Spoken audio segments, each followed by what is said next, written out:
Internal है, एक number, एक इंटरनल।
चालू करके आ जाएंगे।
Good morning to one and all present here.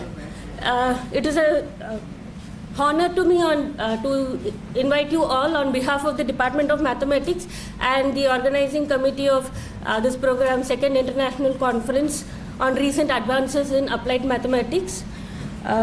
So to begin, without any delay, let me just welcome all the guests of honors, experts, colleagues and participants from various institutes. So to begin with, let me call upon our guest of honor, Professor Piyush Chandra, to come on to the dais.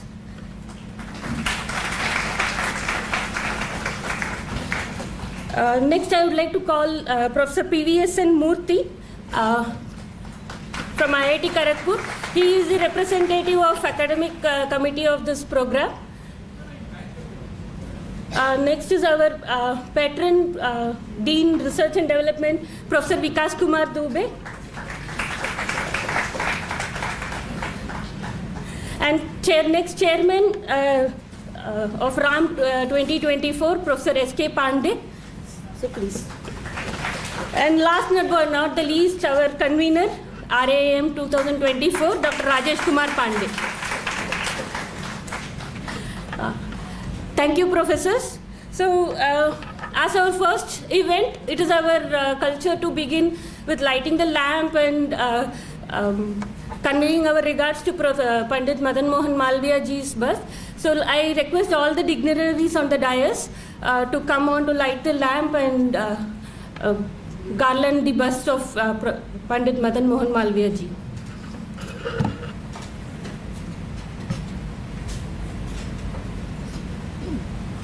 Lamp, first lamp.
Thank you, professors. As the next part of the event, we have our students from performing arts who will be singing Kulgeet. So I kindly request everybody not to clap after the Kulgeet is sung. You don't have to get up, but please be seated.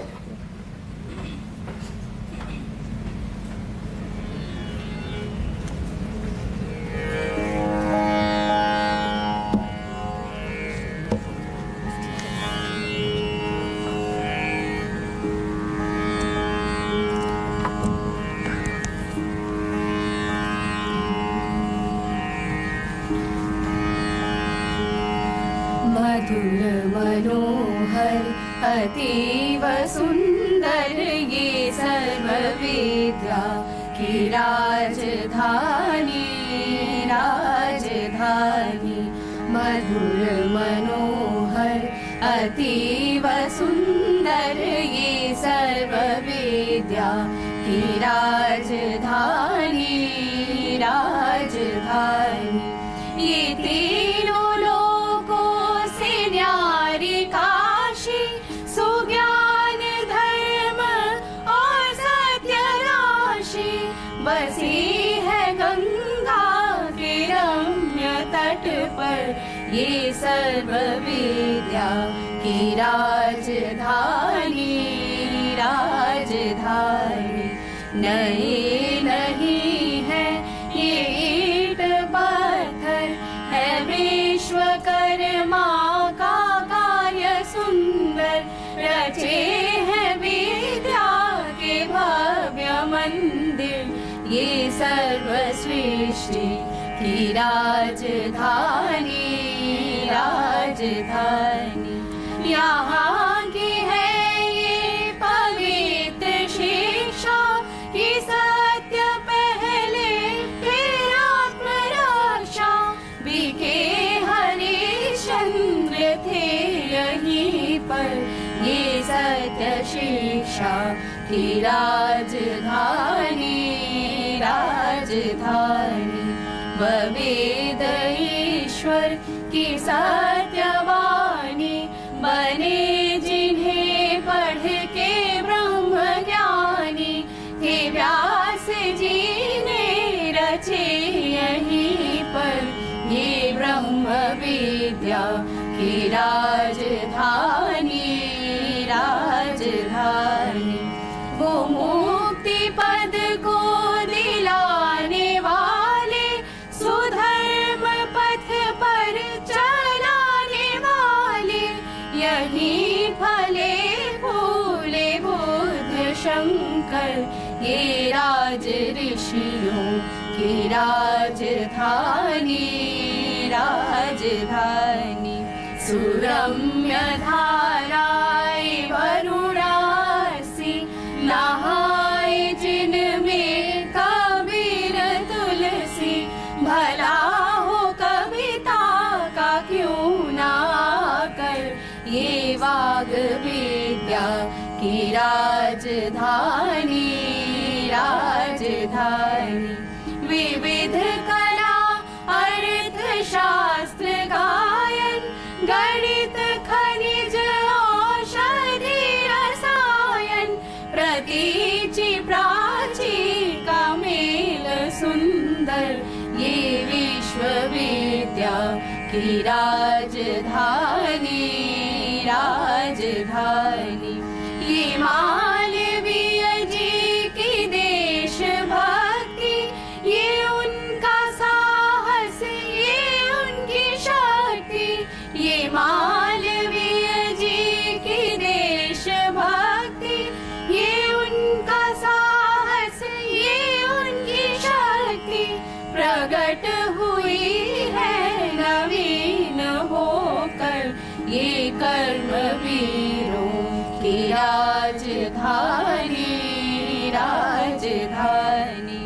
मधुर मनोहर अतीव सुंदर ये सर्व विद्या की राजधानी राजधानी। मधुर मनोहर अतीव सुंदर ये सर्व विद्या की राजधानी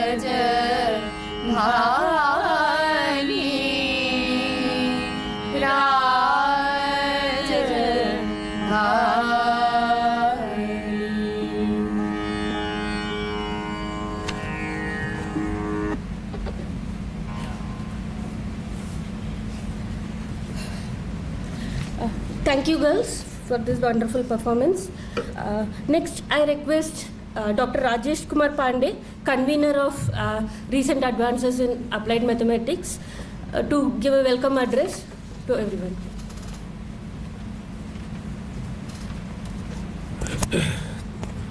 So, thank you, Dr. Lavanya. So, first of all, a very good morning and a very warm welcome to all the participants. our Honorable Director, Professor Amit Patra, Chief Guest of this function. Guest of Honor, Professor Piyush Chandra, our patron for this international event, Professor Vikas Kumar Dubey, Advisory Committee representative for this international event, RAAM 2024, Second International Conference on Recent Advances in Applied Mathematics, Professor P.V. Murthy, our head of the department and chairman of this conference, RAAM 2024, Professor S.K. Pandey. Again, a very warm welcome to you all for joining this international gathering. Again, I welcome the participants who are representing this event as a mini India.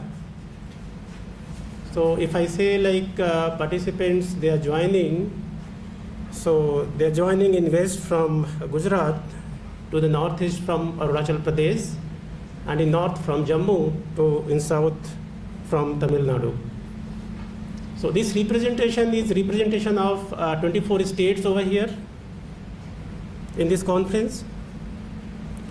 So we received about 440 abstracts, out of which we accepted around 370, but in past few days, as I actually calculate, it is reaching close to 400, or it may be actually over to 400, maybe 410. So in this conference, actually, we are going to have 6 plenary speakers from IITs and 15 keynote speakers from IITs and Indian Space Research Organization ISRO, and about 47 invited speakers. So this is the number, like these speakers, they are present over here and they will be sharing their knowledge, their experience with our young friends, research scholars and young faculty members. So overall over here we are going to have about 292 presentations, maybe close to 300, few more have joined actually yesterday, out of which about 40 attendees are here. Those who are going to, they are recently are new PhD students, they would be actually getting experience or learning over here for their future career. So we have these actually participations from about 15 IITs and 22 NITs, 6 triple ITs, 12 central universities, ISERs, NISER, and about more than 80 plus state and private universities or colleges in this event. Also we welcome over here participants from abroad. Professor Bhaskar, GT Bhaskar from Florida Institute of Technology, he is present over here, and few participants from Tribhuvan University, Nepal, University of West Indies, Trinidad and Tobago, and also we have participation from Hindustan Aeronautics Limited, Tata Technologies and Indian Air Force. So a special welcome to participants from ISRO and HAL and Tata Technologies and Indian Air Force. So a real actually application that we are going to see, like participation from these organizations, they are actually participating in this international gathering.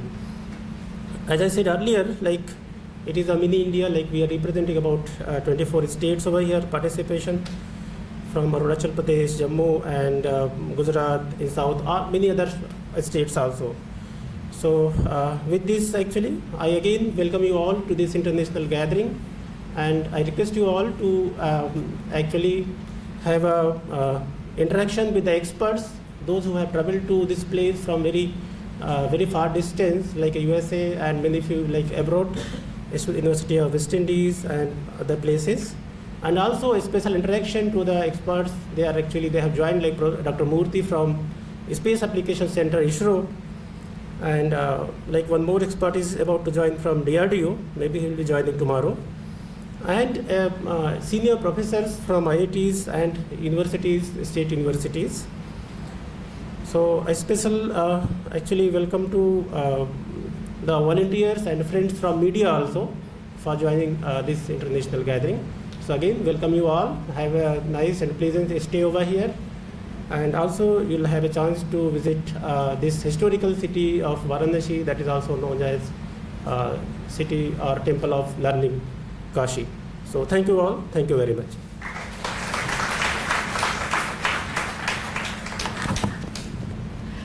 Thank you, Dr. Pandey, for a nice welcome address. Next, I request all the dignitaries on the dais to release the souvenir, which is left in front of you. Yeah. So,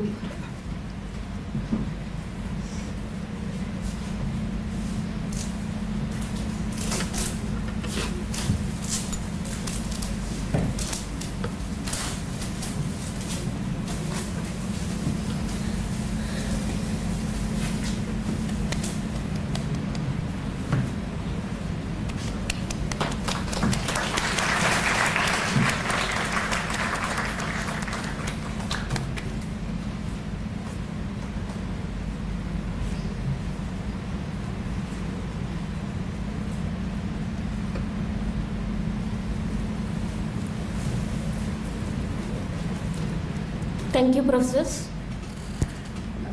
Next, I request Professor P.V.S. Murthy to give a short address about the program.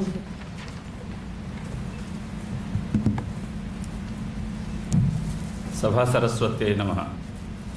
As Professor Rajesh indicated that it's a mini India gathering in Varanasi, the temple city. Respected dignitaries on the dais, Professor Amit Patra, Director IIT BHU Varanasi. Guest of honor, Professor Piyush Chandra, a renowned applied mathematician, our Guruji, and convener RAAM 2024, Professor S.K. Pandey, Head Department of Mathematics, IIT BHU Varanasi. Dean R&D, Professor Vikas Kumar Dubey, Organizing Secretary, Dr. Rajesh Kumar Pandey, and eminent personalities sitting off the dais. Okay. A warm welcome on behalf of RAAM 2024 to all the researchers. Actually, I wanted to say one or two words about RAAM 2024, 23 and 24. So last year we had an international conference held in BITS Pilani Dubai campus, UAE. There we had about 35 colleagues from centrally funded institutions. We joined together. We had interactions, and we had a tour also about all places in Dubai and around. We had good experience, but at the last day of the conference, we felt that we are maybe misusing our fund, which is given by central institutions.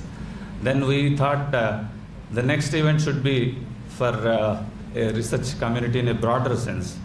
So that is the origin of RAAM 2024, and Dr. Rajesh Pandey has taken it up. And we all know how much time he has spent for making this event. And now it is the responsibility of the research scholars, those who have come here. We know more than 200-300 scholars are here. Then they have to interact with senior colleagues and exchange ideas and get something out of it before you leave this place. We also are thinking to register the applied mathematics activity as a society activity. Of course, this is at the very early stage, and we have initial level of discussions.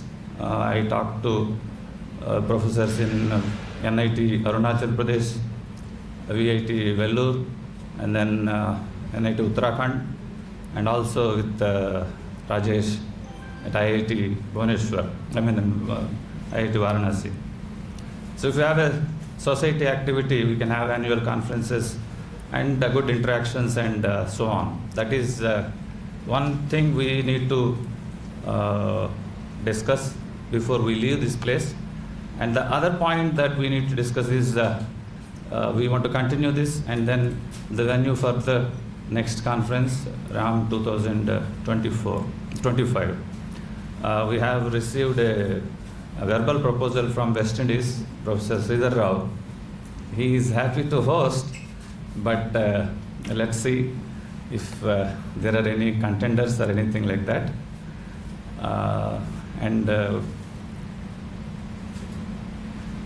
On behalf of everyone of us here, I sincerely acknowledge our gratitude to this IIT Varanasi for providing all the infrastructure, facilities, and moral support to have these deliberations for 3 days.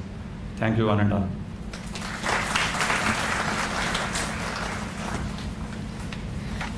Thank you, Professor Murthy. Next, I request our head of the Department of Mathematical Sciences, IIT BHU, Professor Sanjay Kumar Pandey, to give his opening remarks.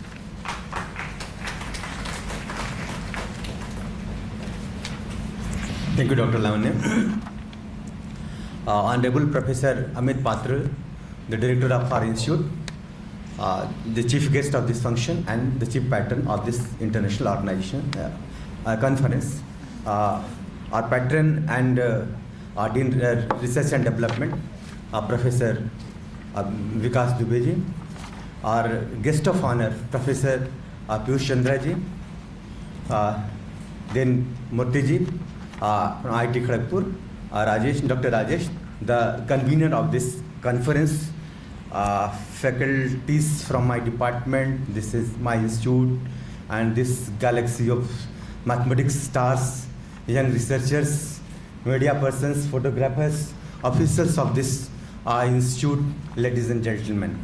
Really, it's a proud moment for me to welcome you all on this auspicious occasion of this second international conference organized by Department of Mathematical Sciences of IIT BHU at this holy city of Varanasi. First of all, I would pray to Lord Shiva to bless you all for your good health, for your aspirations, for your family, and for everything. This gives me, really it's difficult for me to speculate and even estimate whether this is the charm of Kashi that brought you here, or it was the friendship with the lovely friendship with Dr. Rajesh that you gathered in such a huge number, making such this event a mega event. Really, I'm proud of Dr. Rajesh. And at the same time, I become envious of him, how somebody can be popular to that extent, as he revealed delegates from 15 IITs, 22 NITs, and all together 80 institutions and universities have gathered here. It's good that half of the delegates have not reached, otherwise my director would have to think of creating a much bigger auditorium to accommodate, but definitely he will have to go for it, because the next time this will not be enough. Sir joined only a few weeks back, but his generosity has made us elated, and once I had to make a statement, of course out of enthusiasm, that for the first time, sir, we have felt that we are rich enough. Anyway, I won't go into the story or the narrative. See, this Kashi is has been explored not by Indians, even by foreign nationals and foreign scholars, and it was adjudged to be older than traditions. What is meant by older than traditions, only people from literature can explain. See, this is probably the holiest city in this universe, not only on this globe. This is what we believe. Everybody, every Indian at least aspires that at least once he visits Kashi. Friends, when you visit Kashi, first of all I'll tell about Kashi. the streets and the lanes will be narrow. The true Kasi, where ghats are situated. And one thing I should tell you, most of you must be knowing, that the first name is Kashi, but it is also known as Varanasi, because of the region that all of its sacred holy ghats lie between the two rivers called Varuna and Asi, and that made it Varanasi. Of course, another popular name, probably more popular name for Hindi-speaking people is Banaras. This was, maybe it was invented by Englishmen who could not pronounce Varanasi with full clarity. Anyway, all these three names are popular, and we have stations named after all these names. Banaras is there. That is probably the most beautiful station, railway station in whole of India. You go and visit. It's much better than aerodromes. Then, of course, Varanasi Junction, Varanasi City, and Kashi are other stations. Even others can be included.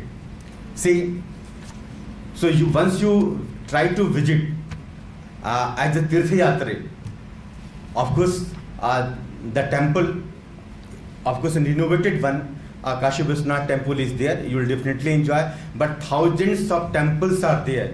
You have to be a pedestrian to really explore this Kashi. Never hire a car, otherwise you will be trapped. Fortunately, this ambience or the atmosphere is cloudy, but you should not believe that it will rain. But if once it rains, you may be trapped. So be very much careful. Move in groups, and those ghats are really sacred, but they don't dare take bath. Better you purchase a lota or mug, you take water out of it and take your bath. See, if you dare to enter, you may be trapped. However good swimmer you are, you may be Bula Chaudhary or Khajan Singh, it doesn't matter. So really, this is a warning. And only you have, everybody has that they studied, there was an incident, an accident. So never be that enthusiastic. Probably I'm calling upon the youngsters, young researchers of mathematics. So please don't go beyond that. And applied mathematics, as we all know, is an interface between theory and application. Engineers are there, and there are the theoreticians, but we applied mathematicians only can reveal or can explain how the knowledge of mathematics or abstract knowledge can be applied or can be can benefit the can benefit the engineering particularly. But its applications are there in biology and even other humanistic studies in almost all subjects, even in literature. See, there is plenty to talk about mathematics, so I'm not going into the any more discussion. But about this Banaras University, I should give you some information. It's not that BHU is anyway unknown to anybody. See, most of I don't think there is any city or any place in our country that has faced more number of Bharat Ratnas, more number of Padma Vibhushan, more number of Padma Bhushan, and thousands of these people associated with Varanasi have been awarded Padma Shri. Even in universities you will find many. Here was recited a song by devoted singers, or Kulgi. They stayed out. See this devotion. They stayed out because here was AC, so they didn't want to spoil their throat. That very song or Kulgi was written by not some poet. It was written by the great scientist Bhatnagar, after whom is Bhatnagar Award. He was a professor of chemistry here. Professor C.N.R. Rao, Bharat Ratna Professor C.N.R. Rao was a student of chemistry BHU. P.V. Narlikar, the great scientist, was a student of mathematics in BHU. His father was a professor of mathematics in BHU. There are numerous names. If you are come from Odisha, then inquire, search Janki Ballabh Sastri, the then Chief Minister, studied here. If you are from Karnataka, Ramakrishna Hegde, your Chief Minister, studied here. Not only these two, there are numerous names. There are simple examples. Some. This IIT, see, we have. It's not that we were born in 2012 only. We were declared an IIT. And we were not, since we were not born in IIT, it was our academic excellence that fetched us IIT status. So we have a legacy of more than 100 years, friends. In true sense, the engineering education was founded here on this campus. This is the institute. Erstwhile, it was known as Benko. BSc Engineering, the graduation in mechanical and electrical engineering was started here. In rest of the country, only diploma courses were taught in civil engineering. Malvi, in that time, this Varanasi had no power. So, a thermal power station was founded here, and whatever electricity was left over, that was sold to the city of Varanasi. Mining and Metallurgy Institute was for the first time founded here. See, ceramic education of ceramic engineering, formation engineering was started here on this campus, first time in whole of the Asia. See, this is huge history. You want to explore, you will your entire life will be used up. So I won't be going into the details. I will simply requesting the youngsters to learn from these people who learned less in mathematics but contributed much more. So even each and every personality is to be explored other than mathematics. What mathematicians can do, particularly applied mathematicians, you cannot expect from others. So you try to know our strength. I don't think that I have to publish 25 papers in a year. No, you will learn step by step. The day will come when the entire will recognize your contribution and you will be a very known personality. Thank you all very much. Lavanya won't allow me further. So I wish that your stay here is really fruitful, really useful, and you enjoy even food, because very good food here is recognized. IG claims, I don't know. And while visiting that city, be careful. See, people will be there to help you. It's not that you only know Kanna Taliki Mangalarutudu. They know. It's not that Karusandhane Piri Bone you only know. They also know. They know several languages. So friends, they will help you. You need not worry. Of course, you have enough bargaining power. You can purchase, but please be here and attend. And thank you all very much for coming and making this a grand success. Thank you. Thank you, Professor Pandey, for a brief overview of our institute and BHU as well as Benares, and also alerting everyone here. Next, I request the patron of the second international conference and our Dean Research and Development, Professor Vikas Kumar Dubey, to address the gathering.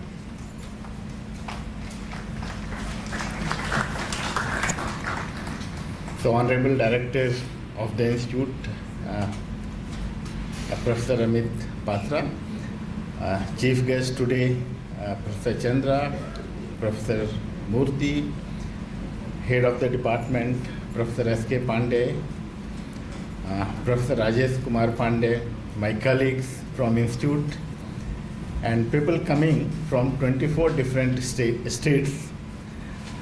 Ladies and gentlemen, it's my pleasure and privilege to welcome you all once again on my personal behalf and also on behalf of the Institute. I welcome you at Varanasi, at BHU and IT BHU campus. As Professor Pandey has talked about Varanasi, its holy city, I'm sure those who are coming from outside, they will find some time to visit around. You see how the city of Varanasi is changing, and I'm sure you will enjoy walking around the ghat in evening. It's beautiful. Professor Pandey has already talked about BHU and IIT BHU in detail. It's not a new institute. It's a 100-year-old institution. This IIT BHU started as Banco almost 100 years back when great visionary Pandit Madan Mohan Malviya ji could realize the importance of science and technology 100 years back. So you can see this engineering education in Varanasi started 100 years back when most of the people could not realize the importance of science and technology. And now, by Act of Parliament, we became IIT in 2012. And after we became IIT, it was great responsibility on institute to really act like IIT and improve our infrastructure, improve our quality of teaching and research. And we have done fairly well in that direction. So as a Dean R&D, it's also my responsibility to talk some R&D activities of the institute and how we are progressing in last 10, 12 years after becoming IIT. So when we became IIT, before IIT it was primarily a teaching institute. We had few research activity but not so much intensified. But after we became, we improved our infrastructure. I'm very happy to say that we have a very good central instrumentation facility. We have one of the best precision engineering hub where we have almost all different types of printer ranging from metal printer to ceramic and all different polymer printer, etc. And I'm also happy to say we have one of the best metal printer in the country. And we have one of the best multi-layer PCB fabrication machine. So we are gradually improving our infrastructure. Our supercomputing facility is used by almost 60 institutions in the country. Our supercomputing facility, considering the land of Lord Shiva, we call it Param Shiva. So we have significantly improved our infrastructure in terms of project. We have ongoing close to 480 projects ongoing in our institution, and considering the number of faculty in our institute, it can be considered very good. We are not only working on a sponsored research project, we are working very closely with the industry. We have almost 1,000, even more than 1,000 industrial consultancy ongoing. Of course, there are few with very small value and some are very big value. So we are working very closely with industries as well. We have started many new initiatives in last few years. We have started a DRDO Center for Excellence in the campus. It's very ambitious project where we work very closely with DRDO, and we are trying to develop technologies for defense need of the country. We are knowledge partner of UP Defense Corridor. We have academic research center of ISRO. So we are working very closely for the defense requirement of the country. We have a technology innovation hub in the campus. We have our own incubation center. Last year we started a center for machine tool design with the industry partner of HMT, and it was funded by Ministry of Heavy Industries. So in brief, we are developing, we are intensifying our research activity, and campus is changing, and with the new leadership in the campus, we hope that all these activities will intensify. I won't take much time. We all know that mathematics is mother of all science. So we hope that this deliberation in campus, this deliberation in this event will advance the knowledge in all science and technology. When we go back, we go with some learning, and we use this platform to exchange idea. We learn from each other. We learn best practices of each other institutions. And when we go back with some knowledge, very good memories, and I'm sure that the organizer will take good care of you. Thank you very much, and all the best for this event. Thank you, Professor Dubey, for this nice introduction about the research activities. Next, I request our guest of honor, Professor Piyush Chandra, to address the gathering.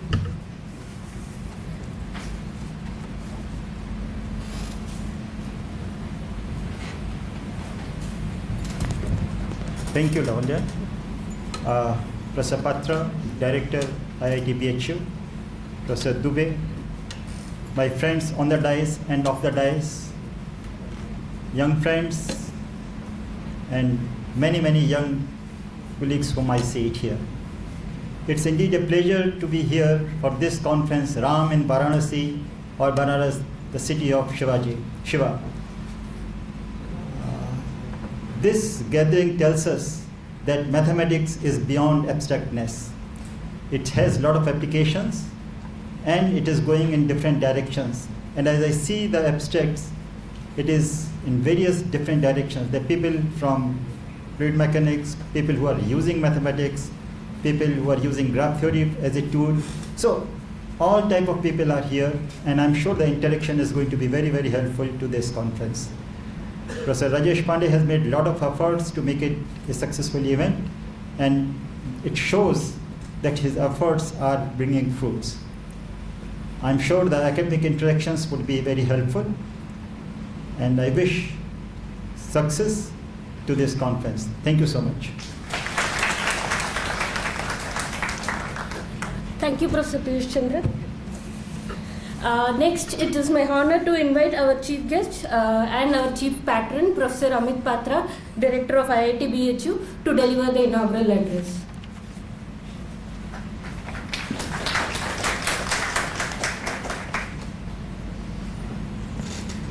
Thank you. Good morning, everyone. Professor Bikash Dubey, Professor Sanjay Pandey, Professor Rajesh Pandey, Professor Murthy, and our guest of honor, Sir Piyush Chandra ji. So, and all the dignitaries seated on the dais, and all the participants and off the dais, and all the students, all the faculty members. Say good morning to you all, and welcome to the city of Varanasi. In fact, you will see the power of the city of Varanasi. You have already seen it over the last almost 1 hour. We are talking very little about applied mathematics and talking only about Varanasi.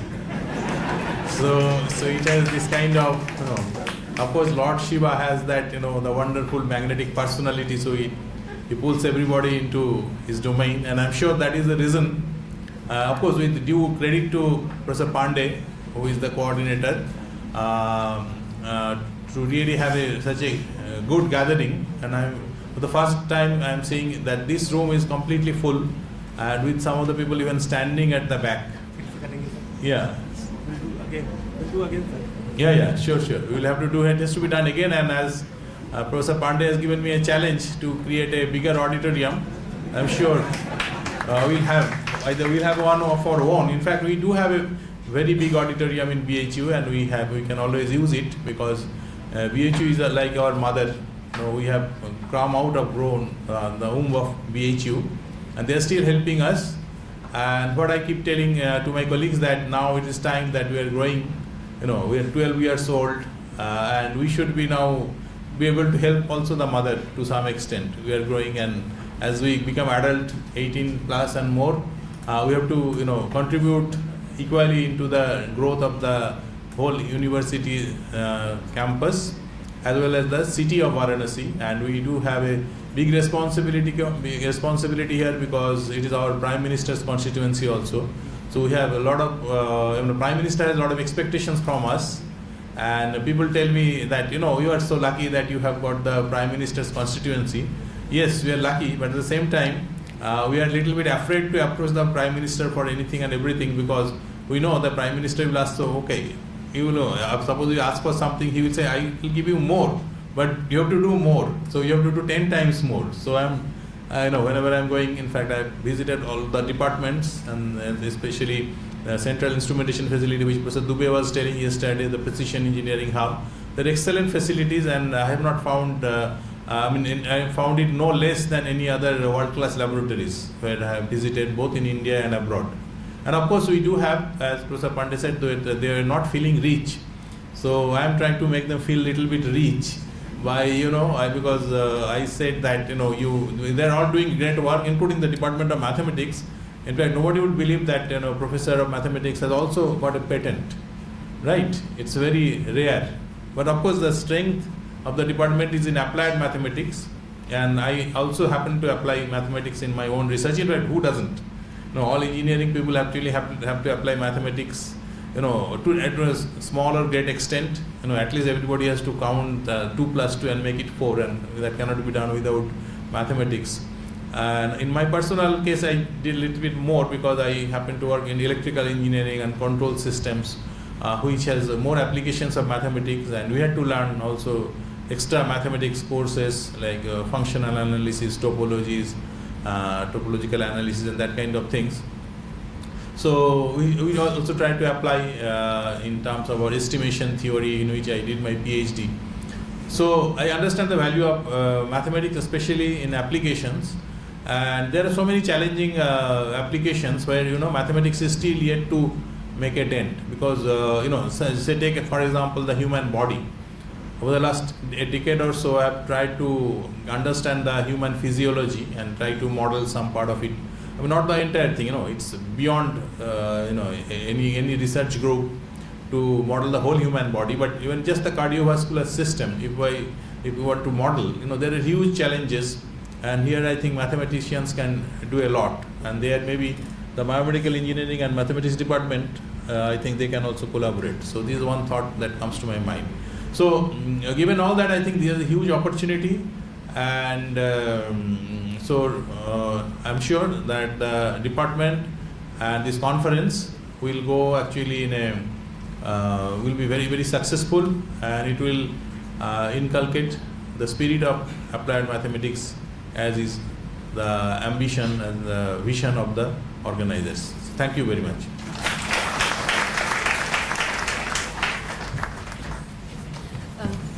Thank you very much, sir, for giving this motivating speech for us.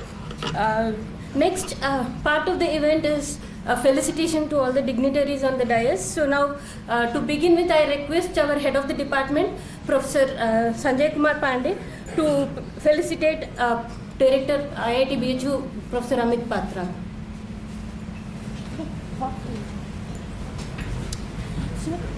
So पहले वो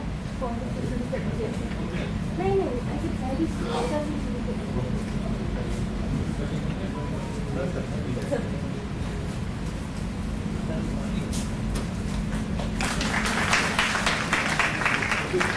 You hand over from the side. Don't disturb the photographs. Wait, let call the second one. Shawl सब पहना है.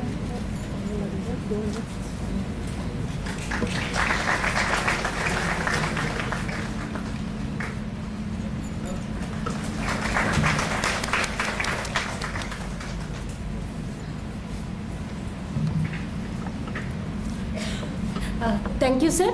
Next, I request Professor L.P. Singh, our ex-dean and our senior professor in Department of Mathematical Sciences, to felicitate Professor Piyush Chandra, our guest of honor.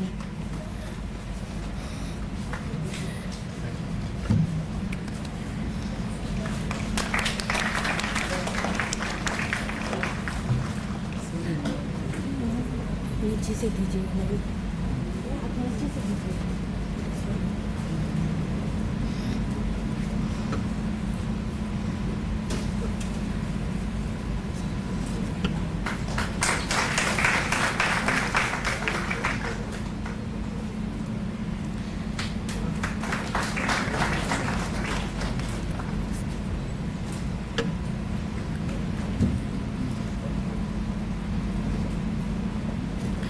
Thank you, sir. Next, I request Professor S.K. Singh, Associate Dean of Faculty, Research and Development of IIT BHU Varanasi, to felicitate Professor P.V.S.N. Murthy.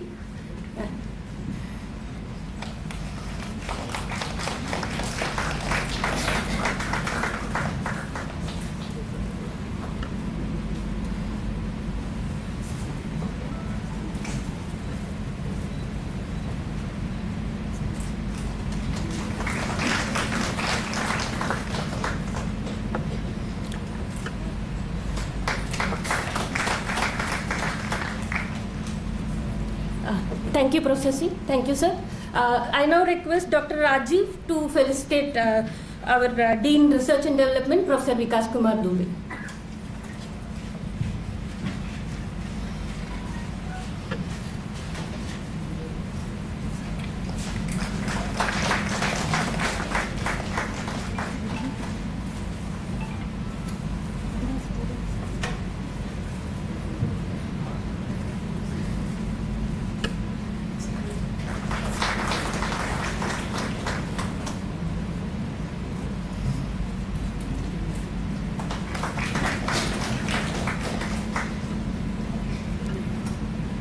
Thank you, sir.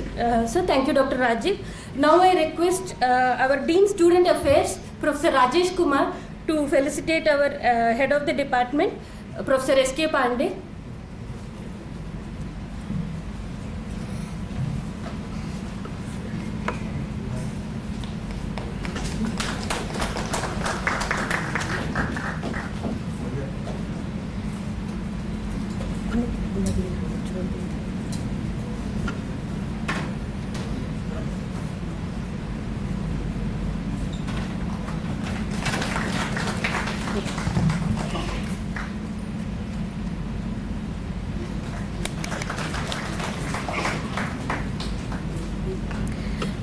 Thank you, professors. Next, I request Dr. Anup Singh to felicitate our Honorable Convener, Dr. Rajesh Kumar Pandey.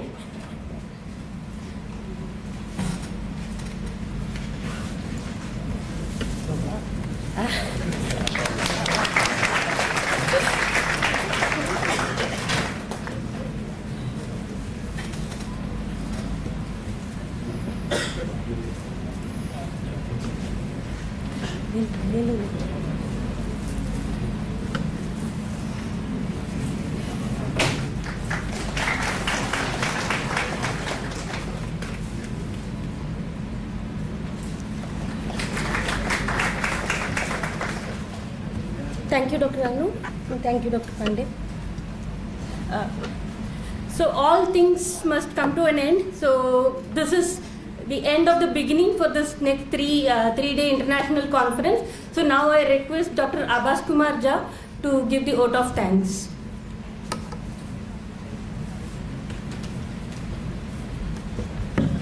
Thank you, Dr. Lavanya. So, on behalf of the Department of Mathematical Sciences, on behalf of the Department of Mathematical Sciences and Organizing Committee of this international conference, I am happy to propose a vote of thanks on this occasion. So, respected Chief Guest, Honorable Director, Professor Amit Patra, Guest of Honor, Professor Piyush Chandra, Professor Vikas Kumar Dubey, Dean Research and Development, IIT-BHU, Professor P.V.S.N. Murthy, Representative of the National Advisory Committee of this conference, Professor Sanjay Kumar Pandey, Head of the Department of Mathematical Sciences, IIT-BHU, and Dr. Rajesh Pandey, Convener of this international conference, second international conference, Recent Advances in Applied Mathematics 2024. So first of all, I would like to thank all the speakers who have taken time from their busy schedules for joining this conference and grace this occasion. My sincere thanks and gratitude are due to our Honorable Director, Professor Amit Patra, for his support, guidance, his inspirational words and blessings. I thank Professor Piyush Chandra for his kind words and blessings. We are thankful to the National Advisory Committee of this conference, especially Professor P.V.S.N. Murthy, who has given us the opportunity to host this conference. I am also grateful to Professor Vikas Kumar Dubey for his support and guidance and his presence on this occasion.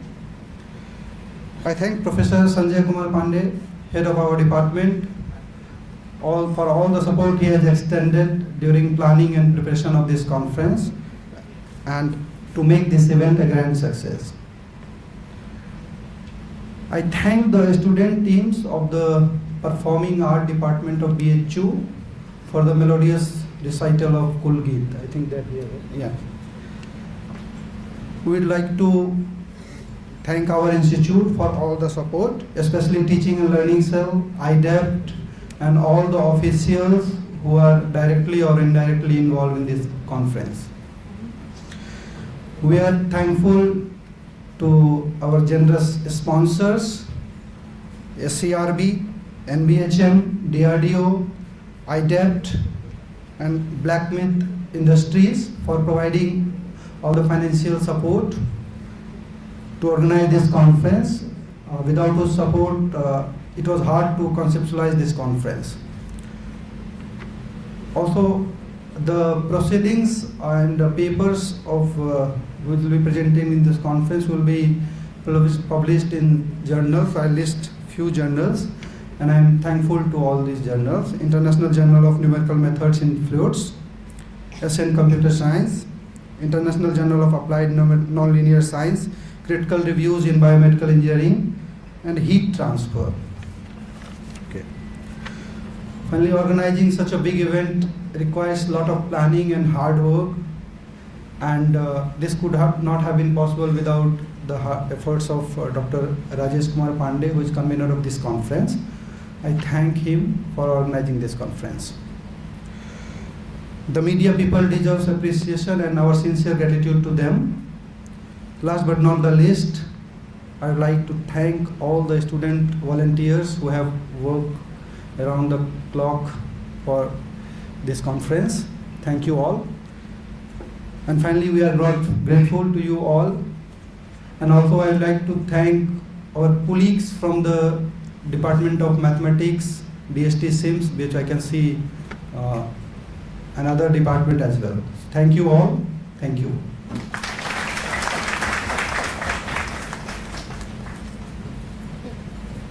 Thank you, Dr. Abbas. So with this, we'll end the session. And high tea is served in the ground floor. Yeah. Yeah. So before we move on to high tea, I request all of you to stand up for the national anthem. And please sing along with us. Yeah.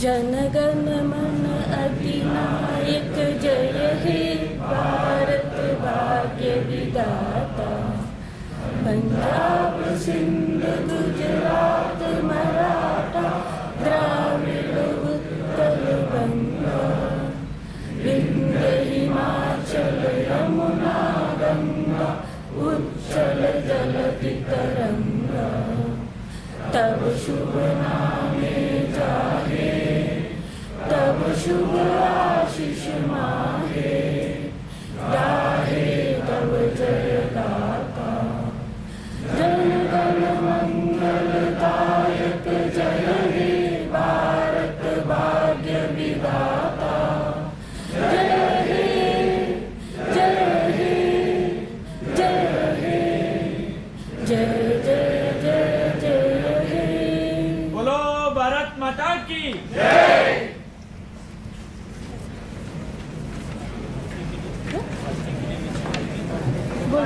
So all of you can join for high tea in the ground floor. There's a pandal put up there.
This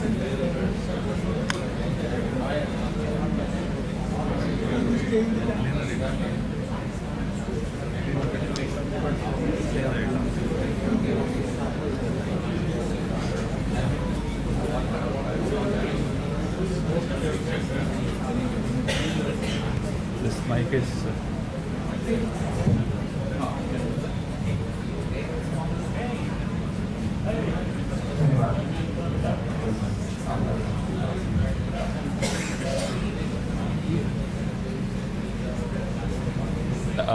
Good afternoon.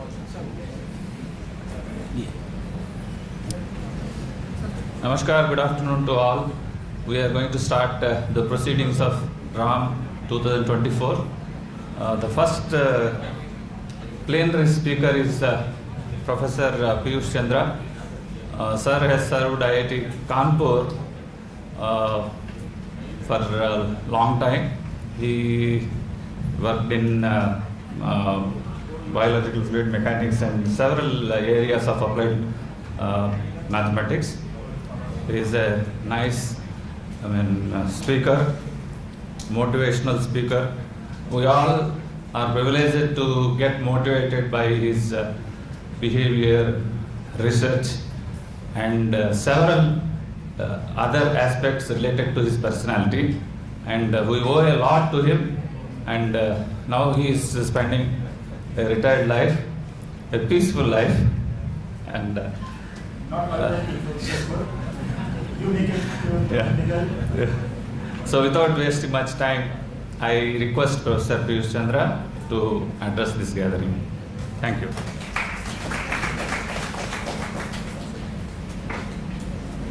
Thank you, Professor P. Murthy. I will just start my talk without wasting any time.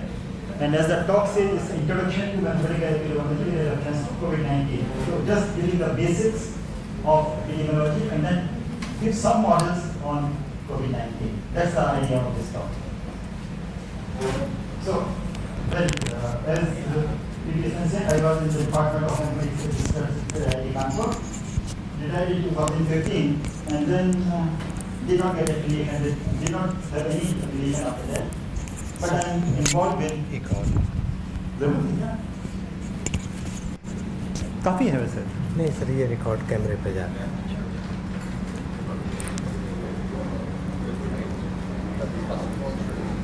I had been involved with Indian Mathematical Society, and presently I am the chief editor of the Journal of Indian Mathematical Society.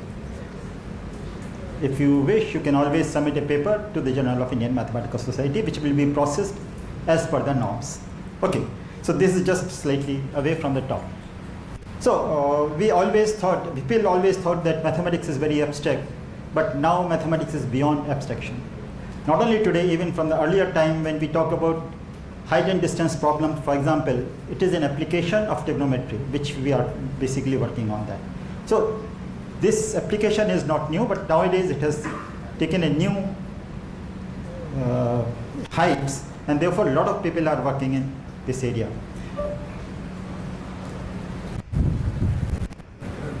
Something has gone there.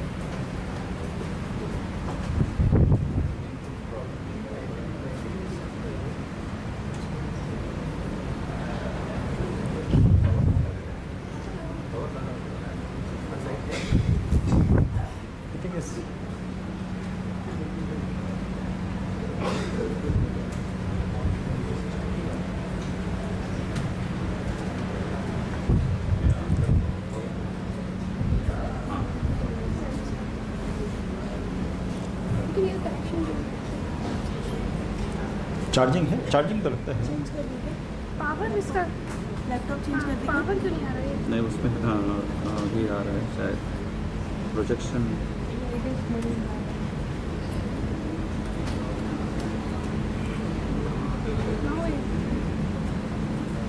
अभी आ रहा था ना it was coming but Okay. So, as we know that we use mathematics as a tool to solve many real world problems, and it is through mathematical modeling. So mathematical modeling has become a very important tool nowadays to solve a lot of problems. A model is a relevant representation of the system with a specific goal. I think I want to specify that it is not just anything. It has to be done. A study has to be done with a specific goal. We should know what we want to achieve or what we want to see, we want to study or observe. So this, I always emphasize that a specific goal should be there. It is a representation of a system with the help of mathematical tools used in getting qualitative or quantitative information of the system. The tools could be anything. It could be algebraic equation, it could be differential equation, stochastic equations, topology, topography, signaling. So, I mean, there is no end to it. So, all the application of the mathematical tools which are there are being used for solving various problems here. Coming directly to the topic infectious diseases, we know that infectious diseases are caused by pathogenic microorganisms, and one can also have a look. For example, virus, bacteria, protozoa, etc., etc. A disease can spread directly or indirectly. Directly means when a person has a disease and by touch or by otherwise it goes to the next person. So this is what it says, directly from one person to another by respiratory droplets, body secretions, mosquitoes, and so on and so forth. Depending upon the mode of transmission and fatality, the severity of disease is assessed. An in-depth understanding of the pathogen and epidemiology of the disease helps in control, eradicate, and understanding the dynamics of the disease. Especially the understanding the dynamics of the disease is very important for us. So, well, I think this is okay. We don't have to worry too much about it. So there are various control interventions, for example, treatment, vaccination, screening, isolation, and awareness of the information, and so on and so forth. So this has advantages and disadvantages all the time. The challenges which come up in the modeling aspect is the determination and implementation of suitable control policies. So first of all, what we do is that we try to understand the mechanism of or dynamics of the disease, and then look for the control of the disease there. So there could be many control policies. For example, prevention versus treatment. Then there is a trade-off between the available control interventions, validation of results with the theoretical models with data or pattern, quantifying the combination of suitable control policies with minimizing economic burden as well as the disease burden. For example, if the vaccination is there, people say maybe you vaccinate everybody, then the disease will not spread. But that's not the right way of doing it. You cannot vaccinate everybody. So the point is that we would like to find out what's the best possible percentage of the people which should be vaccinated there. There the mathematics help us. That what should be the fraction of population which should be vaccinated, basically. Now, the basic framework model is essentially putting the different compartments of the population. So suppose for a given place, the total population is NT, function of time, which is divided into compartments: susceptible population, infected population, and recovered or immune population. Our aim is to look for the dynamics of disease and estimate certain disease-related information. This information may further be used to propose control and optimal controls, etc. Okay? What is susceptible population? When there is no pathogen present in the host, that is person is healthy. There is no symptom of the disease here. And then the host belongs to the susceptible class or the compartment. Infected or exposed. When the pathogen of the disease is transmitted to a susceptible, it becomes infected with the microparasites. In certain cases, the level of pathogen is not very high, so that it does not infect, though it is infected, but it does not infect others. So you say it is exposed class. Once it starts infecting others, you can say it's an infectious class. So exposed class or latent class, they are basically the same things. When you come to the COVID, it becomes still more, you have more divisions of the compartments. Recovered class is, of course, as the name says, if the immune system clears the parasite, host is no longer infectious and is recovered and belongs to the recovered class. So this is susceptible, it goes to exposed, to infected and recovered class. So this is essentially the latent period of the disease where it starts growing up and showing up the symptoms of the infection there. The disease is transmitted by contact, direct or indirect, as I said earlier, with an infected individual to a susceptible individual. There is no latent, we will assume that there is no latent period for the disease. That is, the disease is transmitted immediately, instantaneously when the contact takes place. That means, at the moment, I am not considering the exposed class here. I am just considering susceptible, infected, and maybe the recovered. Okay? All susceptible individuals are equally susceptible, and all infected ones are equally infectious. So that means there is no bias which is involved here. The population size is large enough to take care of the fluctuations in the spread of the disease. So we are talking of the deterministic models, not the stochastic one. Though it is important, but just to take care of the simplicity of the models, we are talking about the deterministic model here. The population consideration is closed. That means it has a fixed size. It does not depend upon time. There are models which have considered open population also, which is varying with time. But just to give a glimpse of it, I am taking population to be closed here. Because these are very simple models which I am putting it here. So, first simplest model is SI model, susceptible to infective. So if beta is the average number of contact between the susceptible and infected, which leads to new infection per unit time per susceptible per infective. So the total number of new infectives in delta time t will be beta into ST into IT into delta time t is a new infection in delta time t. So using this, I mean putting the whole thing there, we lead to the following system of equations, that is ds by dt is equal to minus beta si and di by dt is equal to beta times s into I. Clearly s is positive, I is positive, beta is positive, therefore it shows that s will keep decreasing all the time, and this will say that infected population will keep increasing all the time for us. So this assumes that the whole population is divided into two subclasses, susceptible and infective, and once one is infected, it remains in that class. So as total population is constant, one may write the above equation in this particular form. So I is always less than n naught, therefore this will always keep on growing as such here.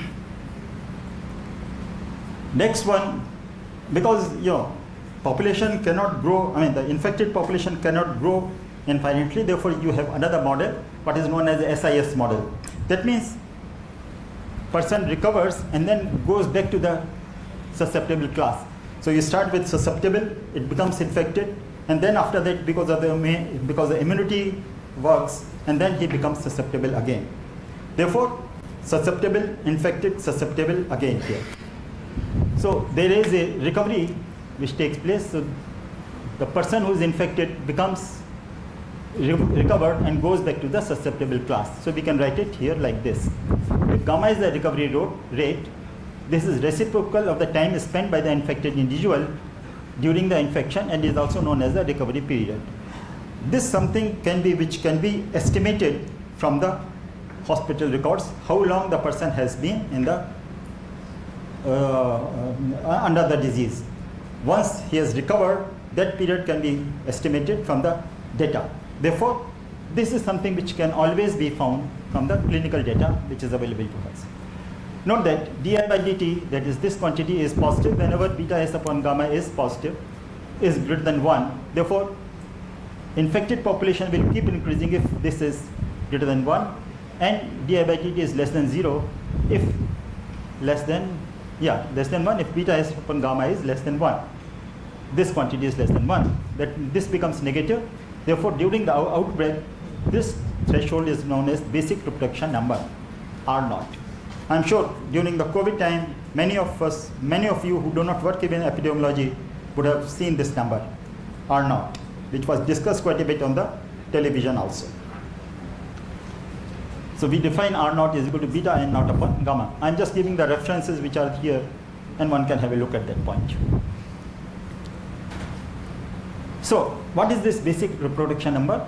It is essentially the average number of secondary cases produced by one infected individual introduced in a population of susceptible individuals. That means, suppose initially the whole population is of susceptible population, and one individual, infected individual is infected there, infected is introduced, then how many new secondary cases are coming up there?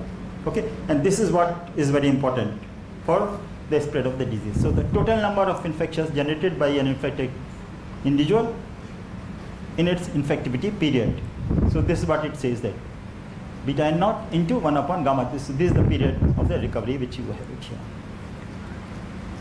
So as we have seen that ds by dt, the rate of change of susceptible population is always decreasing whenever st is less than s naught, initial population.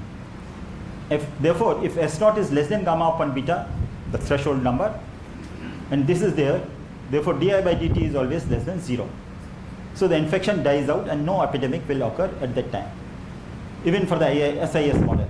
And similarly here, if s naught is greater than gamma upon beta, then st is greater than gamma upon beta for t greater than belonging to some up to 0 to t star for some t star, and thus di by dt is positive for all t this one. This infected population is strictly increasing and epidemic happens there. So this gives us the phenomena what is known as the threshold phenomena. This is the value gamma upon beta which is S naught must exceed for epidemic to occur. It may be noted that if removal rate is small, gamma, and transmission rate is high, then the disease will spread, obviously. If this is small, it will spread for us. Then we have SIR model. That means the recovery period is there, is susceptible, infected, and then recovered. And once it is recovered, you isolate the person concerned. So it does not become susceptible after that. So having said that, you have the model. This is susceptible, becoming infected. It comes to this class, and then because of recovery, it comes to this class here.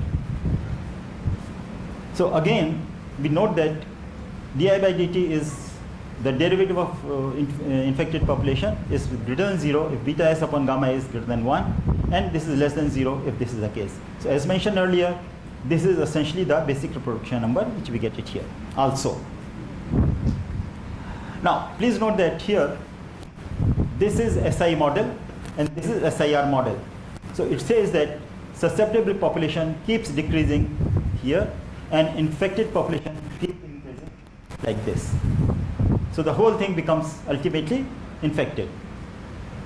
And this is SIS model, that is susceptible population decreases up to then achieves a certain value, and this is infected population which keeps increasing, but the whole population does not become infected here.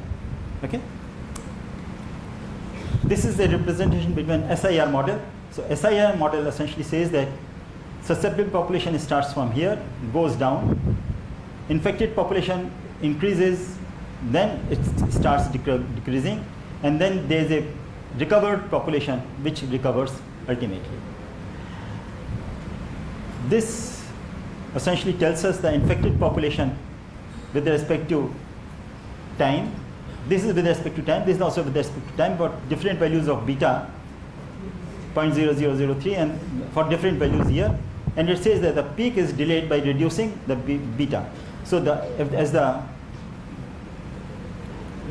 this essentially says that this peak is being reduced when the beta parameter is increased, and it is reduced by increasing, the delays by reducing beta, and this is reduced by increasing gamma. So this is delayed because of beta, and this is reduced because the recovery is taking place, therefore it is reduced here. So you can see that difference between SI model, SIS model, SIR model here. Now, next I just to give you a glimpse of it, that suppose we have not considered the birth and death rate at this stage. So now, looking at the birth and death rate, or the births and deaths in the population. So suppose all susceptibles, all newborns are susceptible one, we propose this model. So this is essentially the rate at which the births are taking place. This is the birth rate, so death rate. This is the natural death rate. This is the natural death rate, and then this is the death rate because of the disease, and this is the recovery, and therefore it comes here. One can find out the R0 from here. I will not go in the detail. Other thing which is there is that mosquito infected population. Here there is no direct infection from susceptible to infected. It is through vector or mosquito. So essentially what happens is that when a susceptible person is there, which is bitten by an infected mosquito, he gets infected.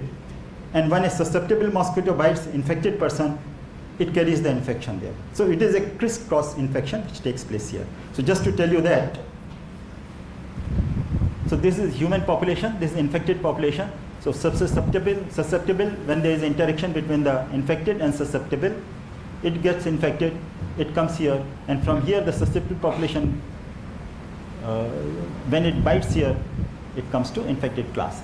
Well, it's not that straightforward, but just to give a broader idea, I have put it like this here. Not all mosquitoes are responsible for the malaria spread. There are a certain class of mosquitoes which are responsible for it.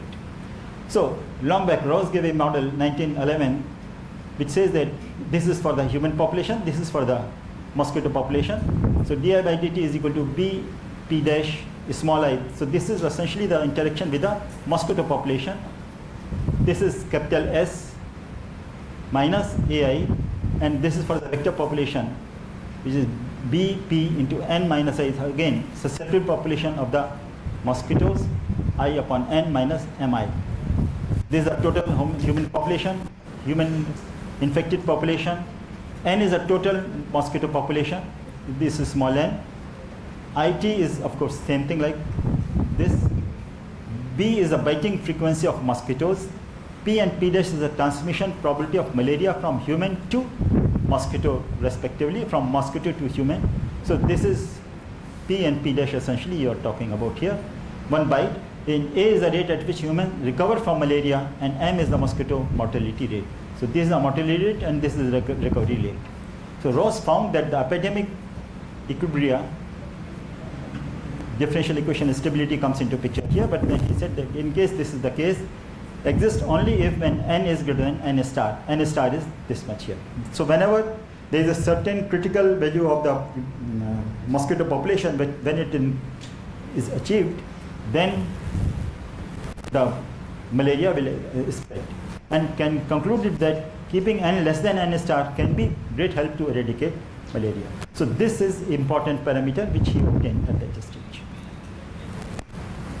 Now, I think I have some time, right? So, yeah, that's what I am saying actually. So I will not take more than that.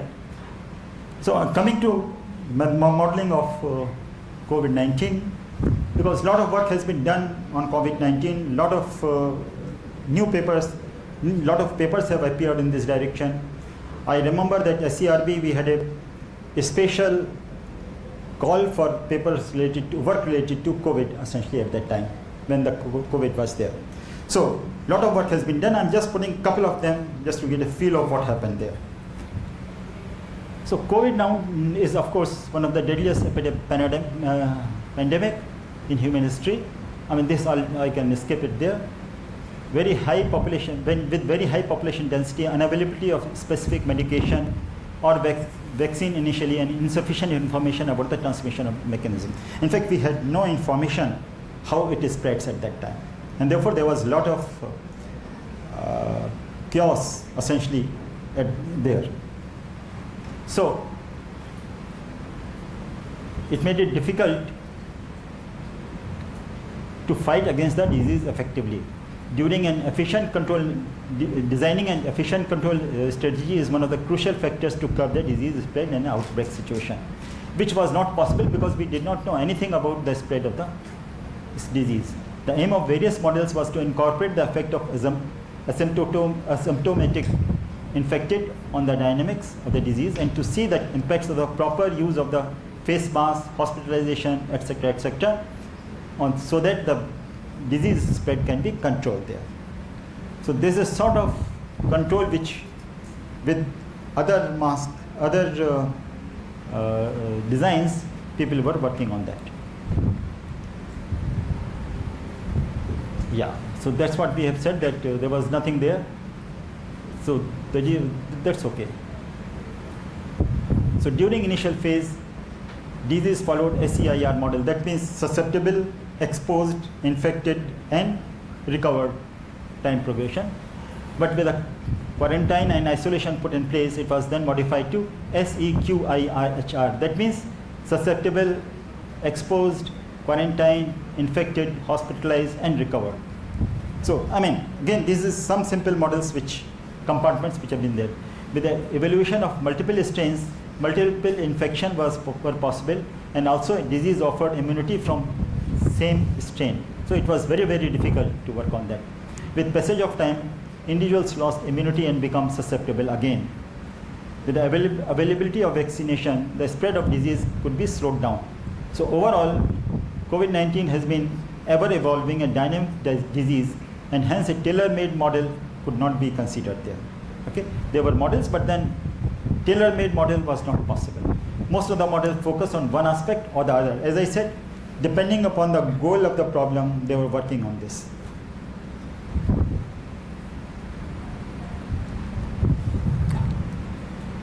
So one of the simplest model, I mean, I said SI model is there, but then it was not very useful. But you can see here that one of the first model which was suggested was SI model. A simple model is this one. Consider IT is infected per unit time at any point of time and total population NT, and this is what they are. So rate of infection is like this. If we can plug in the assumption to make it simpler to extract information, say initial population is N0. So we can say that this is roughly equal to beta, this is equal to this, and this can be put down as beta into N0 into IT. So to make this life simple, this ST is being estimated with initial population itself. So this is constant into IT, and therefore we know that IT is equal to I0 into exponential of A into T. So this is the simplest approximation which we get it. Rate of value of parameter can be estimated from the data which is available here with us, which was available at that point of time. So now, what I want to basically say here is that if you look at the time frame from 20th March to 15th of April, the data said that so many infections were there. And if we put it here, it almost matches there. So what I want to say that 2 minutes. Okay. You said 7 minutes? Yes. 7 minutes before I said 7. Okay. No. Still 3 minutes are there. Okay. I'll take care. So what I want to basically say here is that for the limited time period, this could work, but not for all the time period. So this gives a feel that it can work for very small period, but not for a long time period there. Okay. Well, I can skip this part. Yeah. So there was a model given by the latency period by Liu attack, etc. And model said that you have got susceptible, exposed, asymptomatic by infectious, symptomatic, and reported, symptomatic, and unreported. So this is what the model was there. What is more interesting here is that this tau, which I will explain now to you.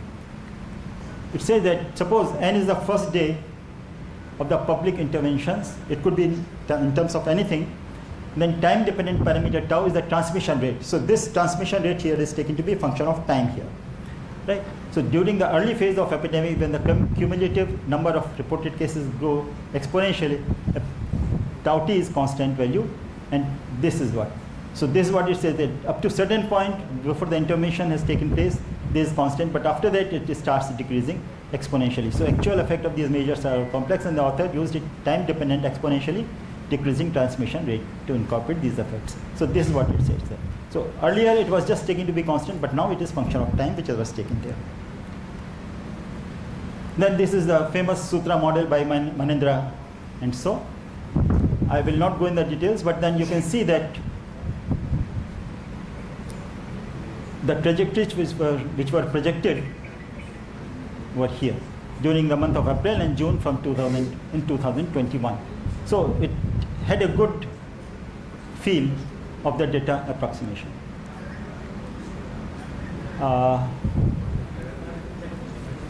This is a paper considered by some of our students where they say the role of immigration and emigration on the spread of the COVID disease is multiplied environment was considered. So I will not go in the details because the time is not there, but then one can have a look at this paper.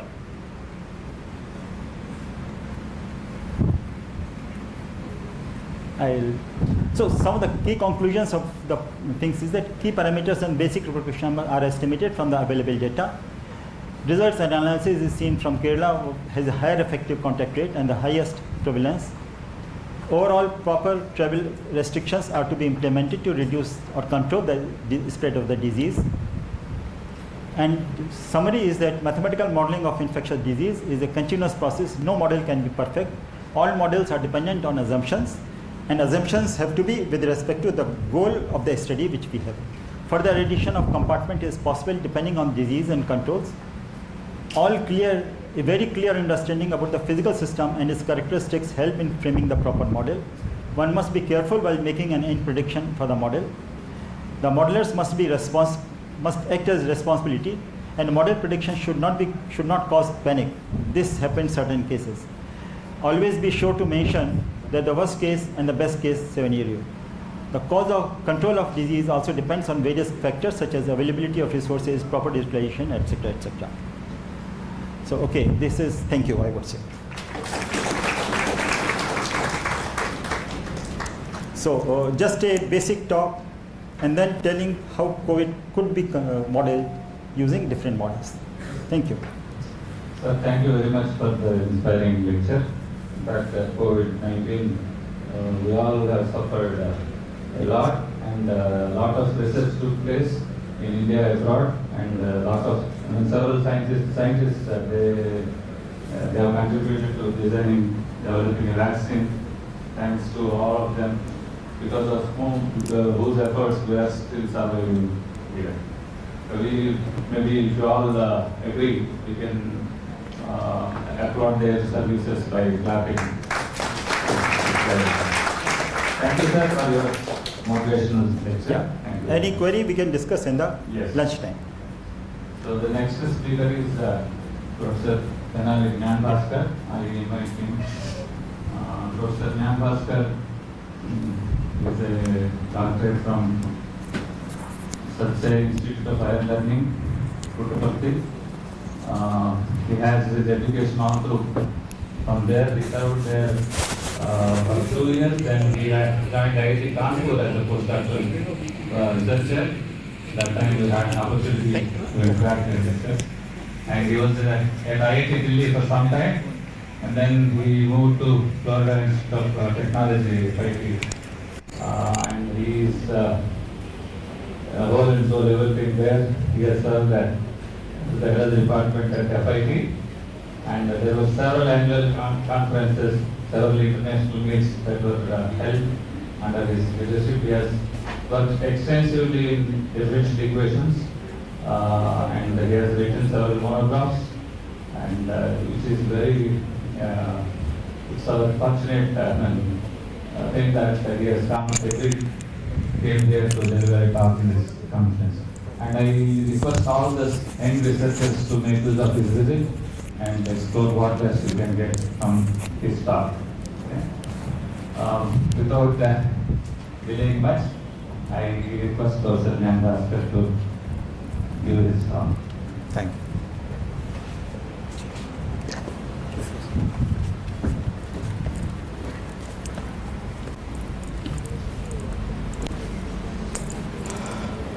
Good morning, everyone. I hope I can still say it's good morning. And I would like to thank Dr. Rajesh Pandey and other organizers of this conference for giving me this opportunity to be part of this very enthusiastic gathering and share some of my research interests. And I have a particular special thanks to Professor Murthy. I'll take 1 minute. We have a shift of program, entire program by half an hour. So please note the shift and move to the respective lecture rooms. It should not be that all are sitting here and some participants should be present in the other rooms also. So does it mean I get 1 hour to speak?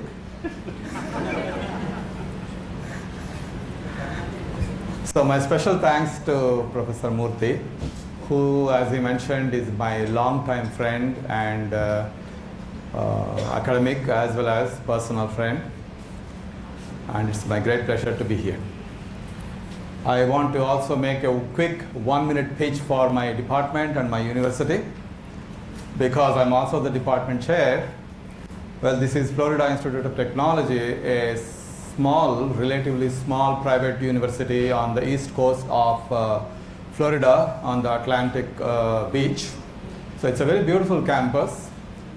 And Department of Mathematics, as you can see, it's a Department of Mathematics and Systems Engineering.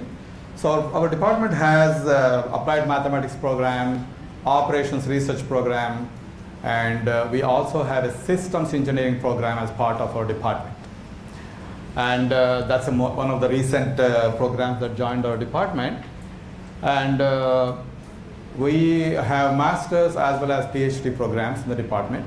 If anybody here is interested in pursuing a PhD either in applied mathematics or in operations research, or master's or PhD programs, I'll be more than happy to talk to you about the features of the program, what are the funding opportunities and how to go about it, etc. So please feel free to talk to me. So that's about the pitch. And you can look at our department website to see the faculty research expertise. We have several NSF grants in the department, and a variety of applied mathematics research happens.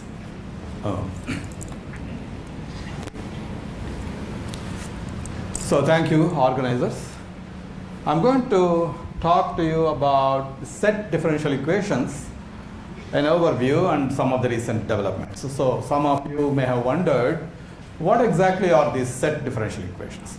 I'm pretty sure anybody who is a student of mathematics and or engineering, any science, would have taken at least one course in differential equations, right? So the kind of differential equations that you study in an undergraduate class or even a graduate class are really for functions that are scalar valued functions. So functions whose values are numbers, scalars.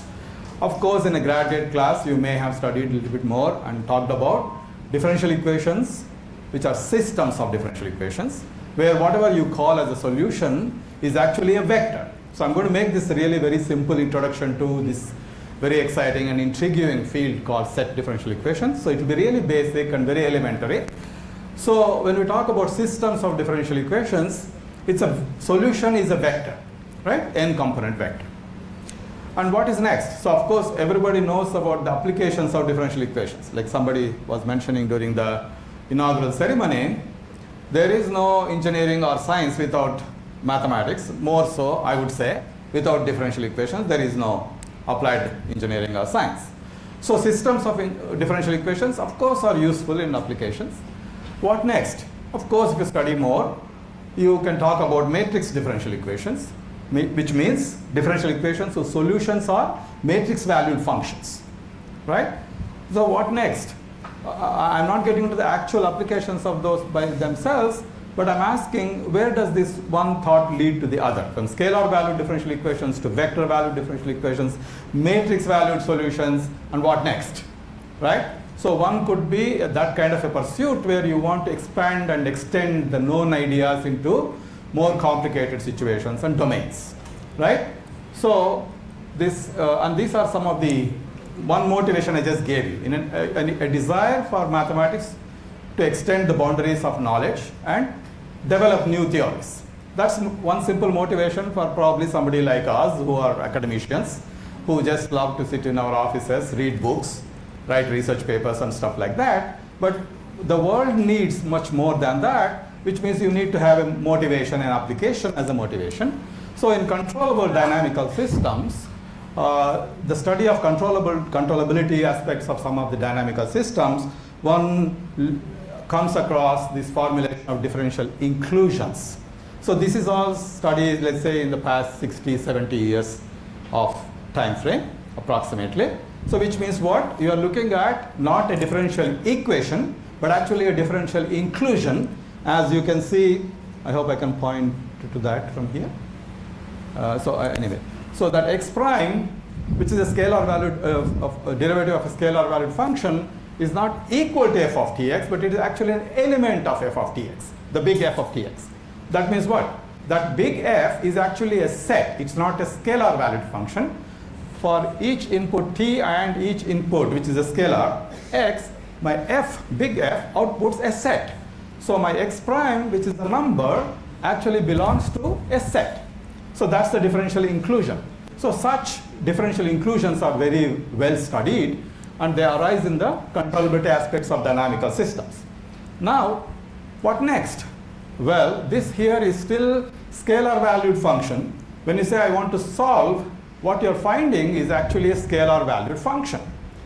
The next is, in terms of elevating the ideas, it is set to set. That means I want to consider my solution to be a set. And a set could be whatever type of set, right? A set is what? By a very basic definition, a set is simply a collection of objects, right? Of course, we are not talking about random objects here, some numbers. So if you want to look for differential equations whose solutions are sets, not scalars, not vectors, not matrices, but actually sets, then you want to talk about connection between derivative of a set valued map to another set valued map. So this idea, which was originally was suggested by de Blasi in his 1969 papers, where he talks about differential equations with compact convex valued solutions. So that is where he actually first time formulated that kind of equations. So he will write in that paper, it's a small few pages paper, where he writes x prime equals, not inclusion, x prime equals ftx. Both are set valued. X is set valued, f is set valued. So in that paper he introduced that idea. And where did he get the motivation to do that? Because even for such a thought, there has to be a primary motivation, which is actually in the paper by Fukuhara couple of years before that, right? This is a set of two papers actually. I mentioned only one here. And in that paper, Fukuhara lays out the ideas for the basic calculus for such set valued maps. Basic calculus. What do you mean by that such a function being continuous? What do you mean by differentiability? So everybody here, I'm 100% certain, everybody here knows the definition of a derivative, right? F of t plus h minus f of t over h, and take the limit as h goes to 0. So when you want to write that kind of a formula for derivatives of a set valued map, there are several fundamental issues. So the basic calculus was developed by Fukuhara in this seminal paper. This paper led to the formulation of set differential equations by de Blasi.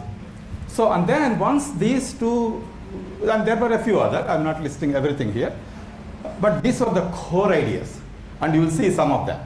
And then that led to applications in optimal control, and applications in game theory, applications in fuzzy differential equation. So the progress in the set differential equations happened not in a continuous manner. Suddenly there was a lot of interest, and certain works were developed in the 1960s, the time period you are seeing there on the slide.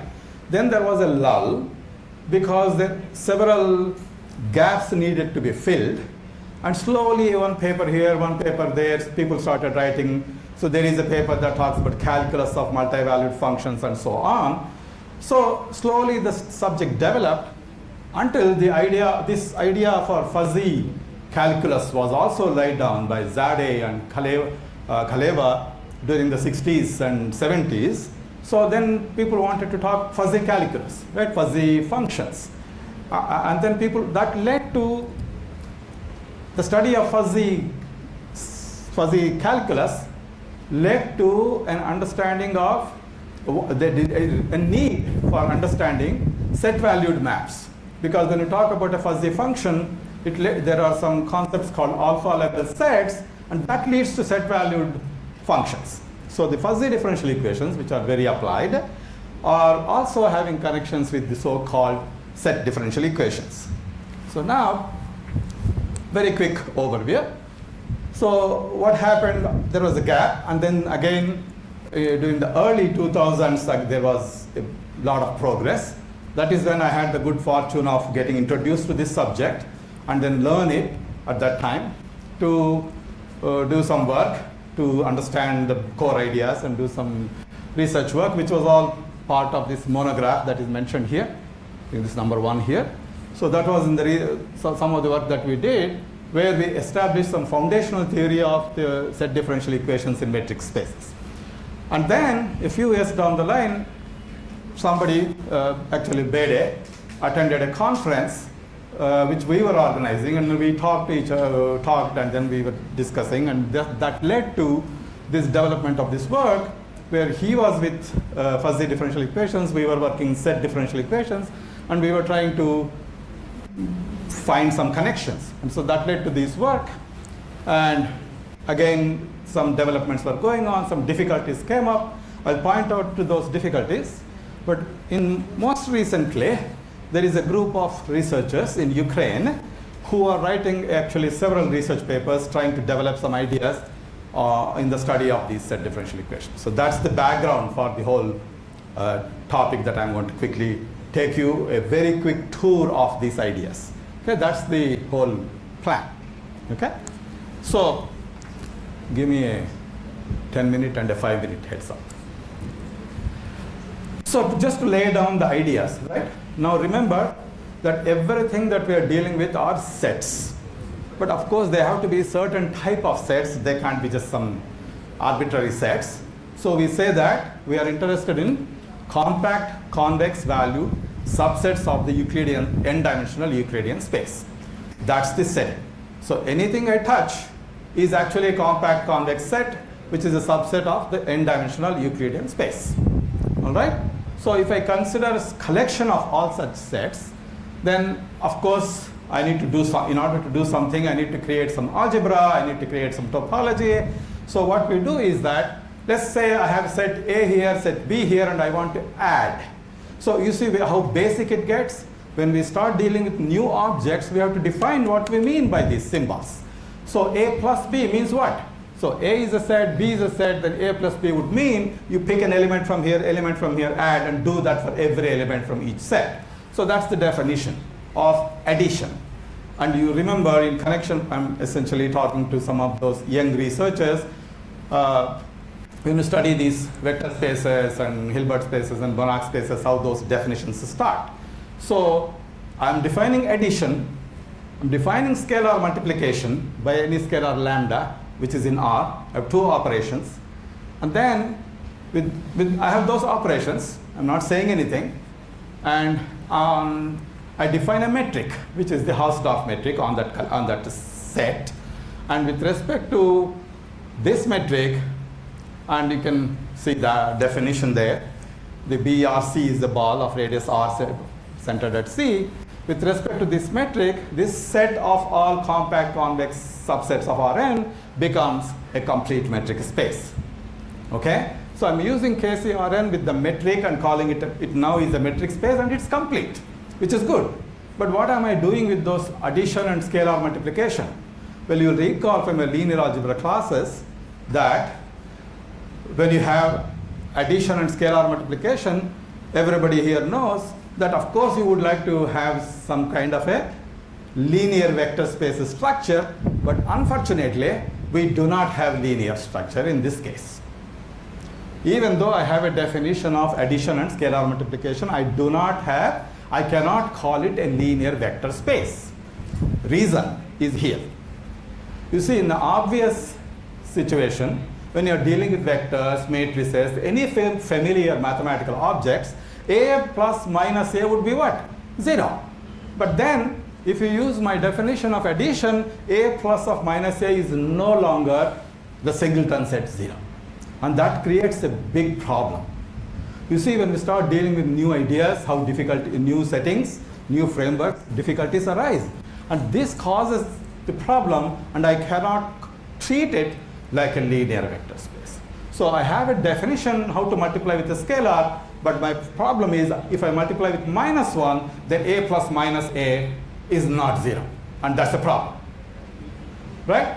Because we are so used to that. So now, so what? So people try to overcome those difficulties. So we have this so-called Minkowski difference. How the problem here is, how do I subtract? How do I subtract sets? So there is a notion of the so-called Minkowski difference. So now somebody proposes this is how you can find the difference. So the difference is that if I can find a set C in the same space, the space of all compact convex valued sets, subsets of Rn, then if B plus C can be contained in A, then we will say A minus B with a star there is defined and the difference is equal to C. Okay? That's the definition. This example should be more illustrative. You see in the set A I have a square. I wish I had a board here so I could quickly draw. So this A here is a square that is centered at the origin. And then the B here is a ball of certain radius that is centered at the origin. So now I'm asking, what is the difference of that ball and the set? So subtract the set, which is the square, and take out the ball. Okay? That's the difference I want to know, according to the definition of Minkowski difference.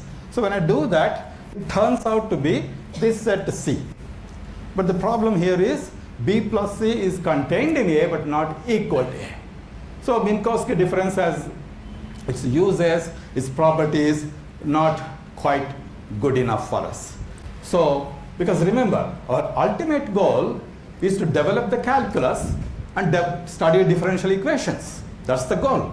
So, as an improvement on Minkowski's difference came the Hooke-Hara difference. Remember the paper I was talking about in 1967, the seminal paper.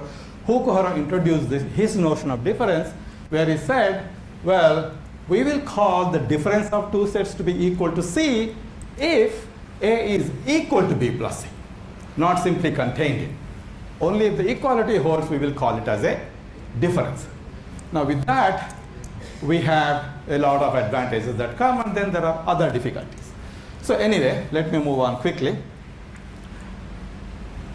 First thing first, look at this example so you get an idea.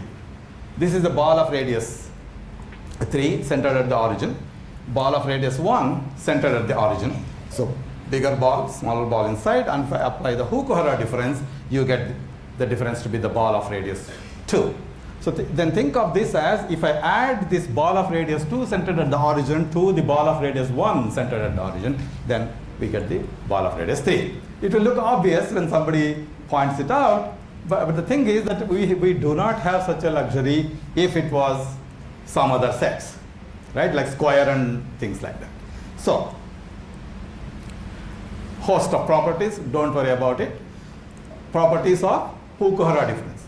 We list them because we want to do something with it eventually, but for today's talk, you don't have to worry about reading it, just ignore.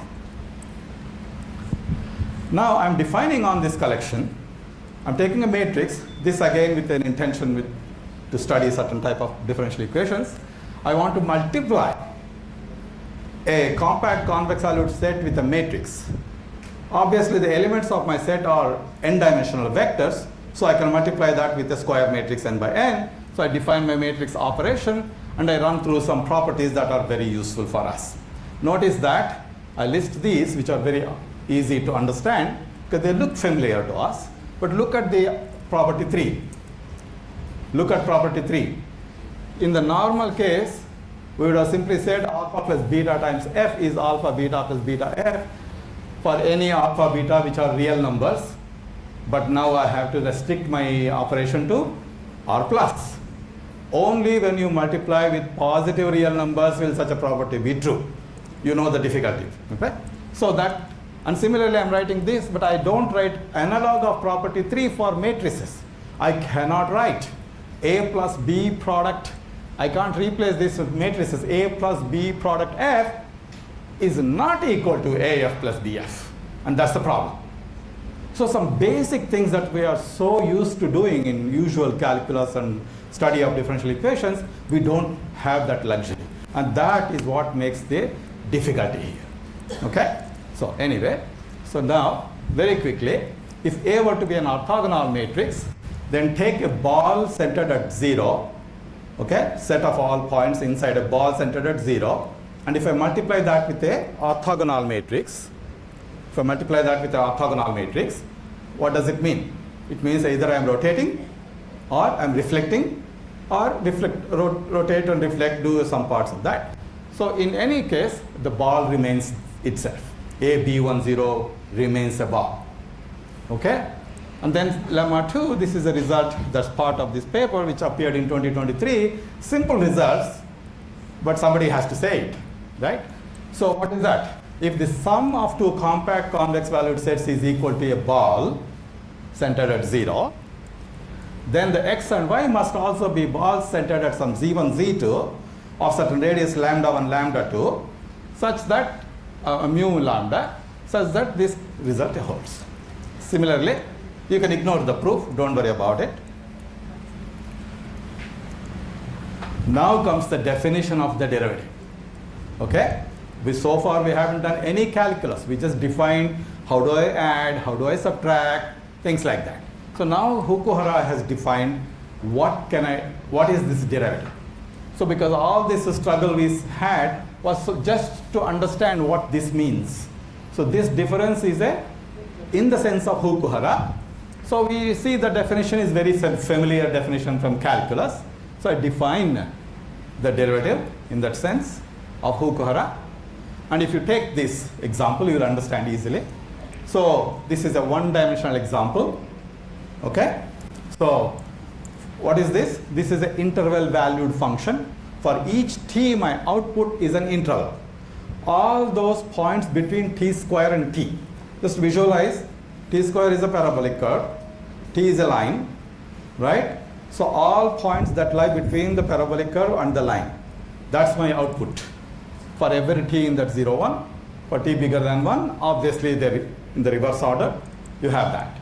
So you will see that the Fukuhara differences from half to 1 don't exist, because once you go past half, okay, this length becomes smaller and smaller.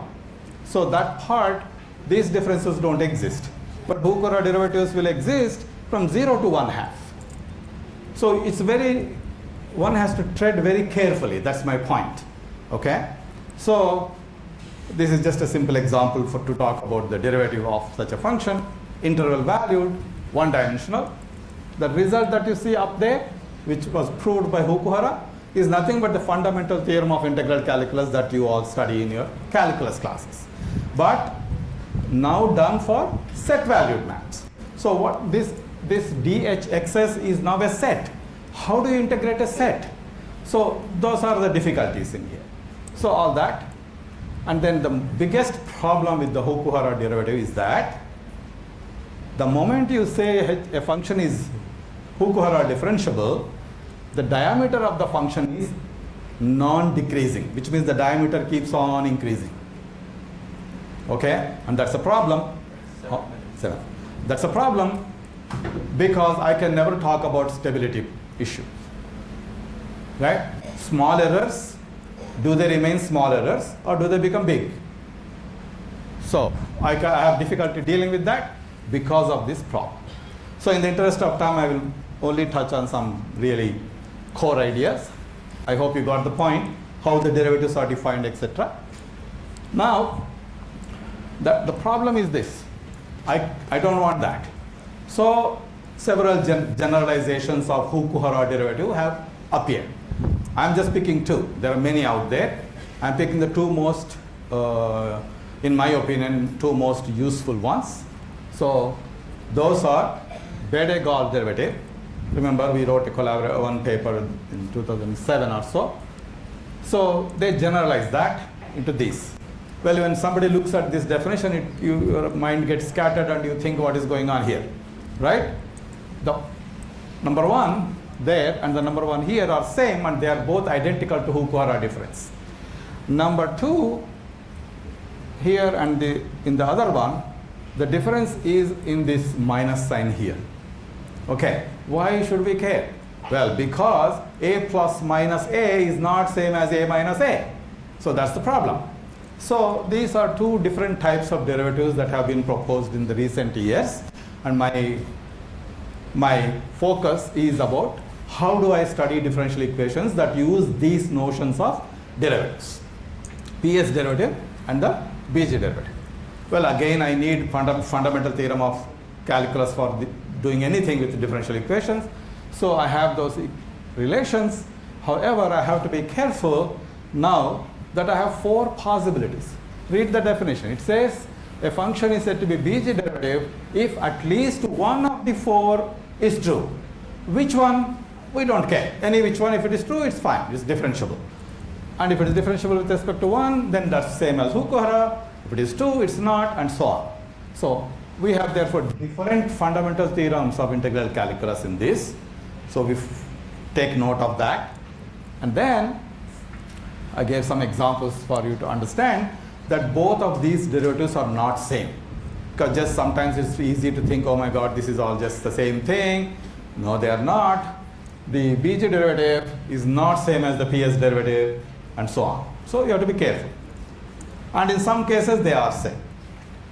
So here are some examples. So in this example, you see this function here, which is a ball, okay?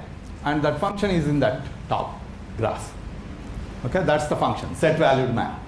Then if I try to find the derivatives, the BG derivative is this, the PS derivative will be like this. So you will see that the BG derivative exists for all t, but the PS derivative, there is a break here, so there is no derivative at that point. So there are such differences. So now, we finally are at a place where we can talk about differential equations. Remember, the title of my talk is Set Differential Equations. So that is a set-valued differential equation. The left-hand side is the derivative of a set-valued map, a set. Right-hand side is the set-valued map. So both sides are set.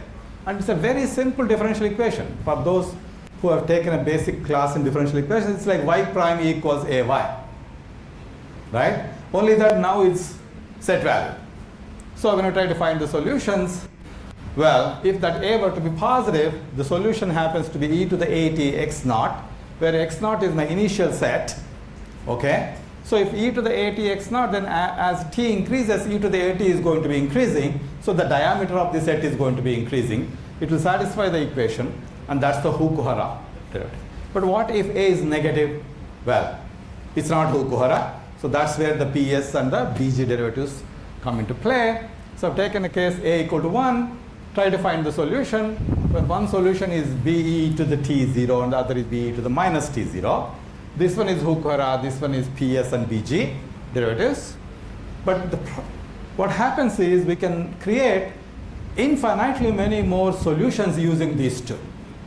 Okay, so these are called mixed solutions. You create this. So you see what happens. I'm patching these two. This is e to the b, e to the t, with b, e to the 1 minus t, 0. So I'm stitching together two different type of solutions. But I can do that in many combinations. There are infinitely many solutions. I'll just mention one point and move on. Everybody knows who studied differential equations knows that if you have nice right-hand side, then an initial value problem has a unique solution, right? Under nice conditions of Lipschitz continuity and things like that, you have a unique solution. Forget it. It's not going to happen for set-valued maps because you have not only with the PS and BG derivatives, you have two, and you have infinitely many more. Problem. So we have some of these plots here, and what we try to, these are our work, most recent work that we have done. The PS group has done homogeneous differential equations, and they have studied some simple examples of non-homogeneous. So in our most recent work, we studied non-homogeneous differential equations where there is a forcing factor, and we studied the effect of the forcing factor on the solutions. You can see that my forcing term is a ball of varying radius, RT. So we try to find the solutions. What we do is to write the integral equations and then try to find the solutions of these problems. So here are the integral equations, and there are some problems again. But then you see what I'm doing, I'll just point to that. I'm considering a very specific problem. I'm considering a ball centered at 0, right? I'm not taking any arbitrary forcing term. So I have to be careful to understand how this forcing term is affecting my solution. So one takes a lot of care to make sure that things work well. So in the process, what we do, there's a lot of linear algebra. We have to use the singular value decomposition of the coefficient matrix A that we have in the differential equation. Then using that, we proved that if all the singular values of the coefficient matrix are equal, then I can write a solution of this form. And that seems like a very narrow result, right? Coefficient matrix having all singular values to be equal, and only then I have this solution. Well, the problem is, if they are not equal, if you say that there are two different singular values, then there is no solution. And the problem is that what if you start off with a ball, if the matrix A has two different singular values, the ball gets distorted into an ellipsoid, and then it's a problem. So for all these reasons, this study is intricate. You have to be careful, understand the basic calculus, and develop the results. We had the fun of working on some of these problems. This can be sometimes very difficult, but exciting because we don't know what to expect. So here are some of the graphs and several examples which I won't go over, but we did study several examples to confirm that our results are all valid. And there are several things that need to be discovered, and it's an exciting area, has applications to a whole lot of control theory problems and so on. These are some of the references. I will stop here and thank you for the opportunity. Thank you, sir, for the wonderful talk. It is basic to research level talk, inspirational. Those who are working in differential equations, interested to work, they can contact Professor Nyandas Garu. And now, as a token of appreciation,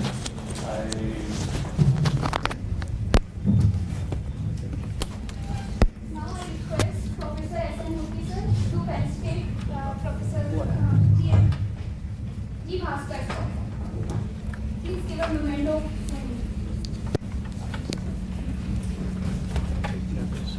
Did we get something fell down? Okay, sir.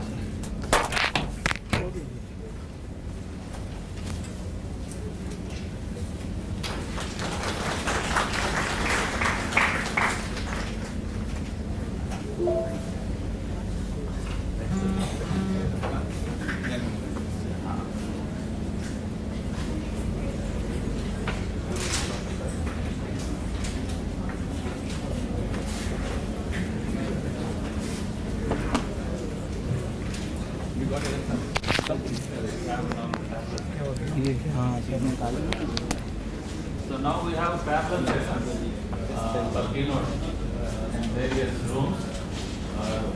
Please distribute it as per your choice.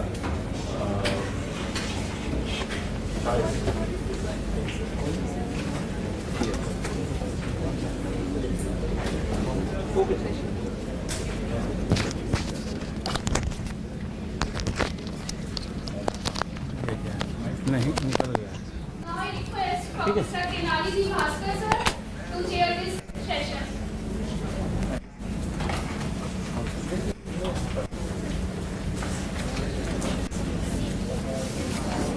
So now it is my pleasure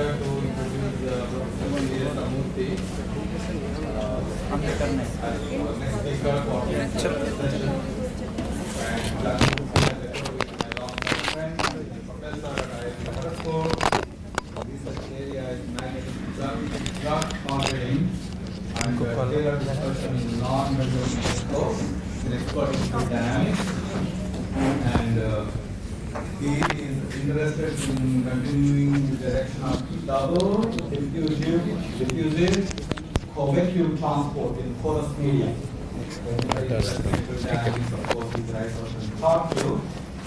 And he is also a local coordinator for Ayushman School for Spark, and he's a very active researcher, teacher, and he's going to be talking to us today about understanding solute नहीं दो लगेगा sir blood vessels.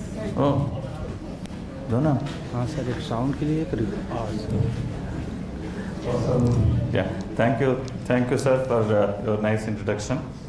Our friendship is more than the words.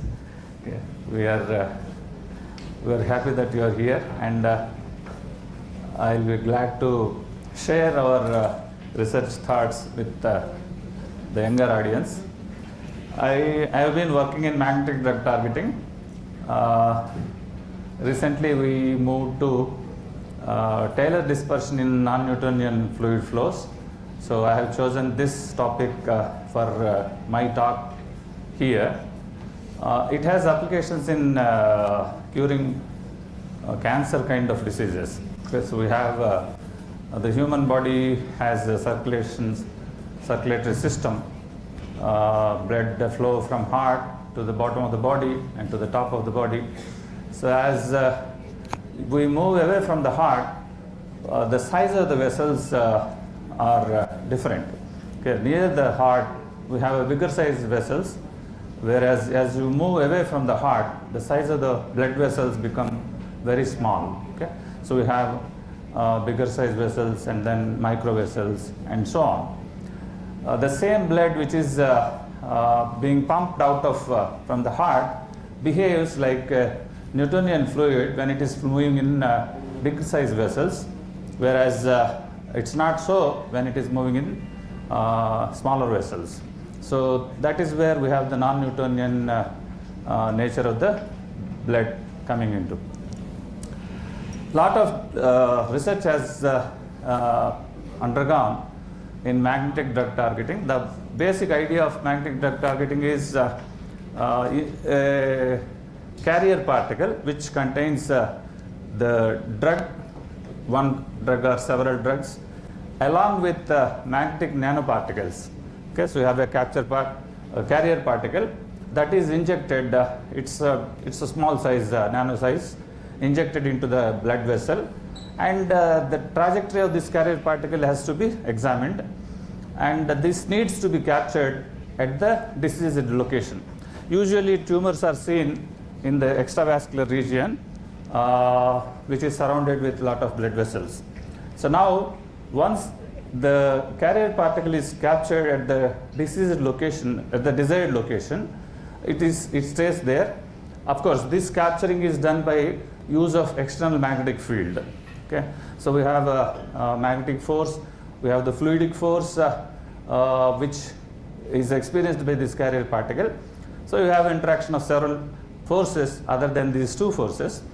Then once it is captured at the desired location, then it has to, give its effect. The drug has to disperse in the blood, and then it should come out of the blood vessel, and it should reach the target, the tumor location.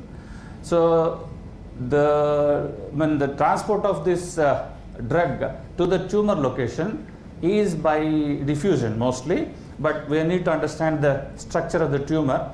One may ask why we don't inject the the carrier particle near the tumor location. But the structure of the tumor is so that the vasculature is so disturbed and the cells are so abnormal, it doesn't give any chance to cure it properly. That's the reason it has to be targeted properly, and it has to be taken to the desired location. So that is the first part of the drug targeting. Now what I am going to see is, once the carrier particle is captured, it has to show its diffusive properties. Rather, how the solute is the how the solute is diffusing and then convecting and is dispersing in the non-Newtonian blood. That is what is the information that I am going to give you here. But here, once we say a non-Newtonian model, there are several non-Newtonian models that are used based on the patient conditions. Okay, you have yield stress models, you have non-yield stress models, and several things. So this is the basic classification of non-Newtonian fluids. I am going to give the dispersion based on the yield stress model, which is HB model.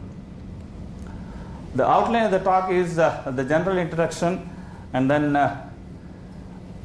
non-Newtonian models for blood, and then modeling solute dispersion in microvessels. This needs to understand what is the exchange coefficient, what is the convection coefficient, and dispersion coefficient. What is the significance of these two statistical coefficients, the skewness and kurtosis, on the distribution? Ultimately, what is the mean concentration, and how the contours are spread in the blood, and whether whatever is seen for the Newtonian structures is seen here also, or is there any deviation if we use a non-Newtonian model. Okay. So that this is what I am giving you. This is the domain of the problem. You have the vascular region and the extravascular region. Tumors are there inside this extravascular region. So we are introducing a carrier particle which has a medicine which is captured at some location, at the desired location. Then it has to start its action. The medication should reach the tumor site, right?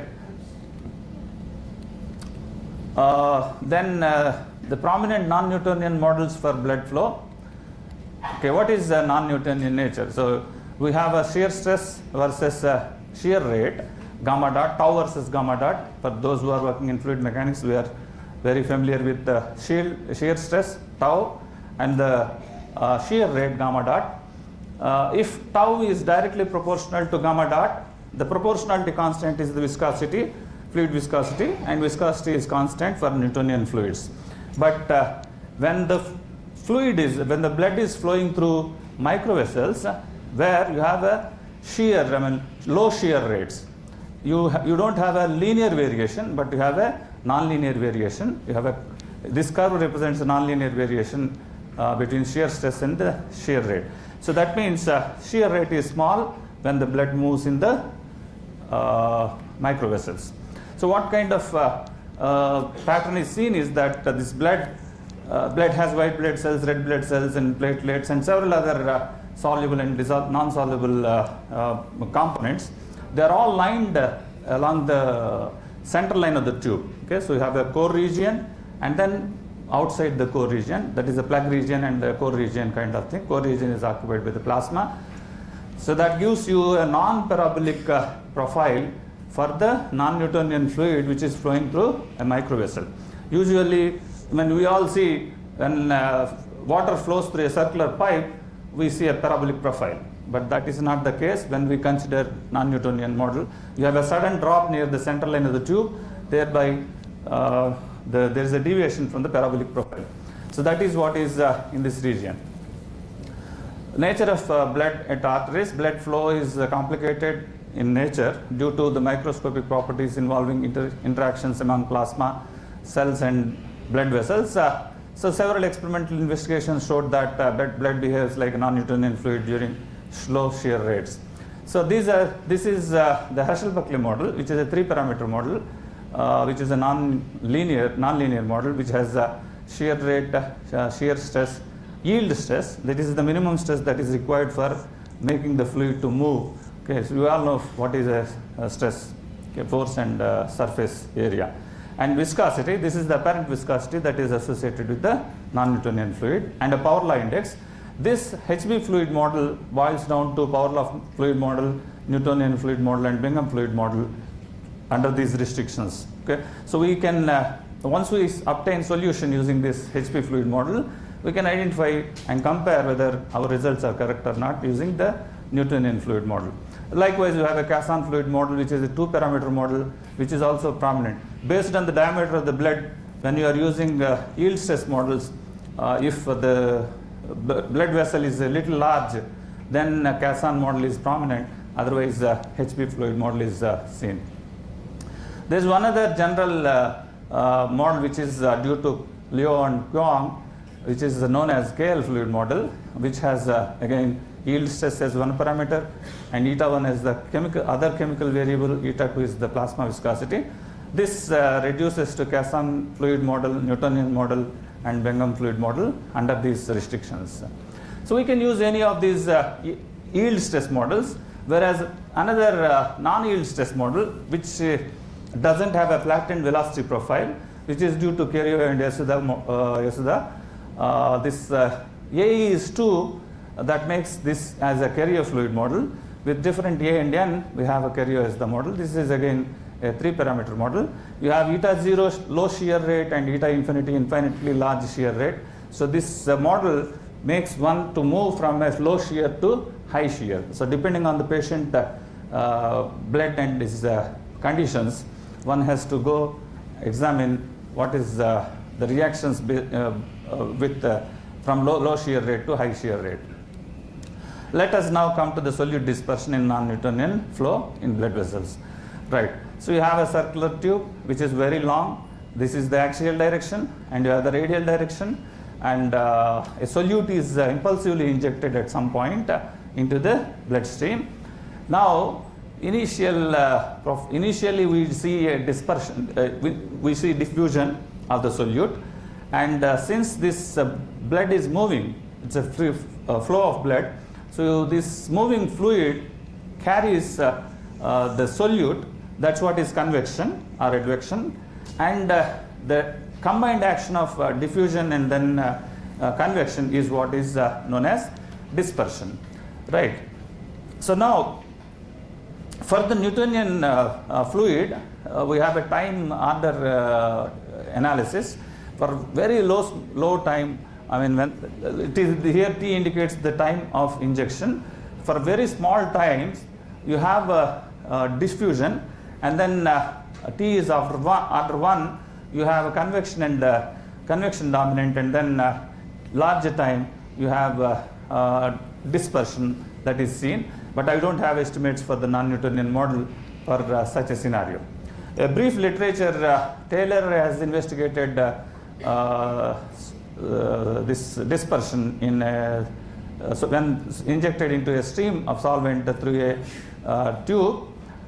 This is the equation. This is the general concentration equation, and he has given a restriction. He has confined a tube of length L, and then mean velocity of the fluid and the cross section, and he has given a relation between these two. Under these restrictions, the solute dispersion is investigated experimentally.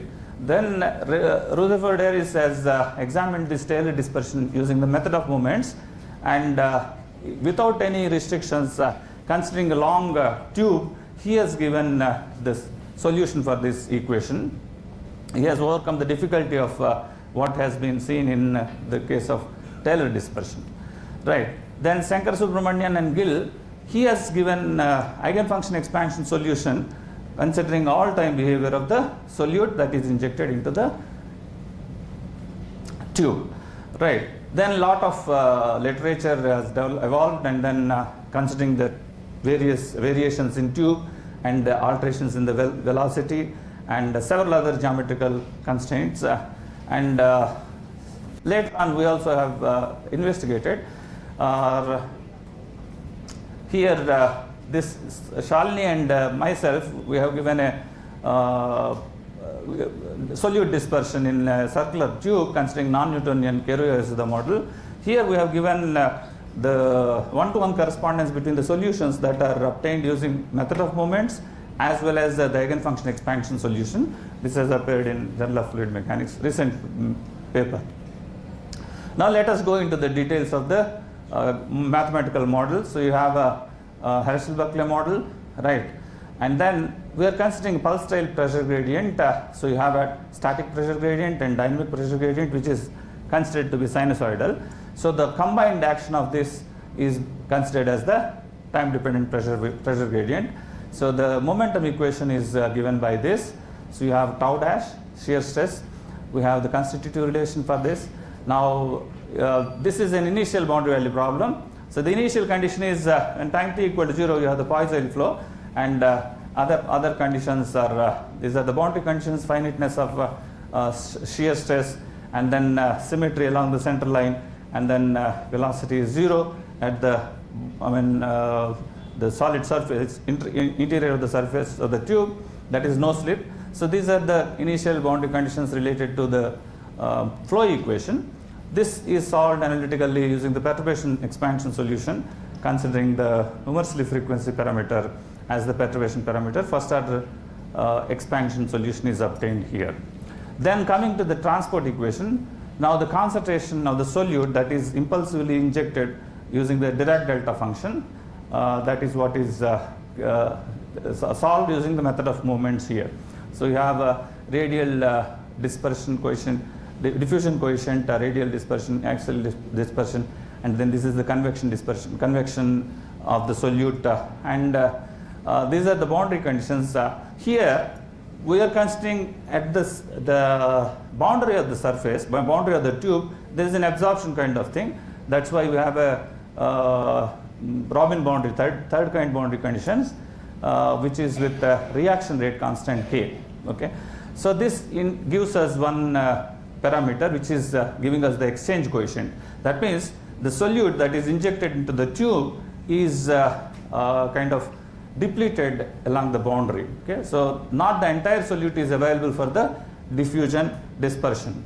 Okay, so then so this is the non-dimensional process that is used that gives us a parameter alpha square, which is the universally frequency parameter that is associated with the pressure gradient, pulse rate pressure gradient.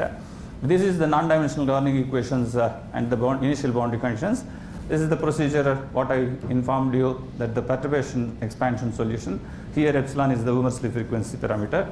So we considered the first order expansion solution for both tau and omega w. W is the velocity profile, tau is the shear stress. So having found this tau 0, tau 1, w0, w1, we have the complete velocity profile.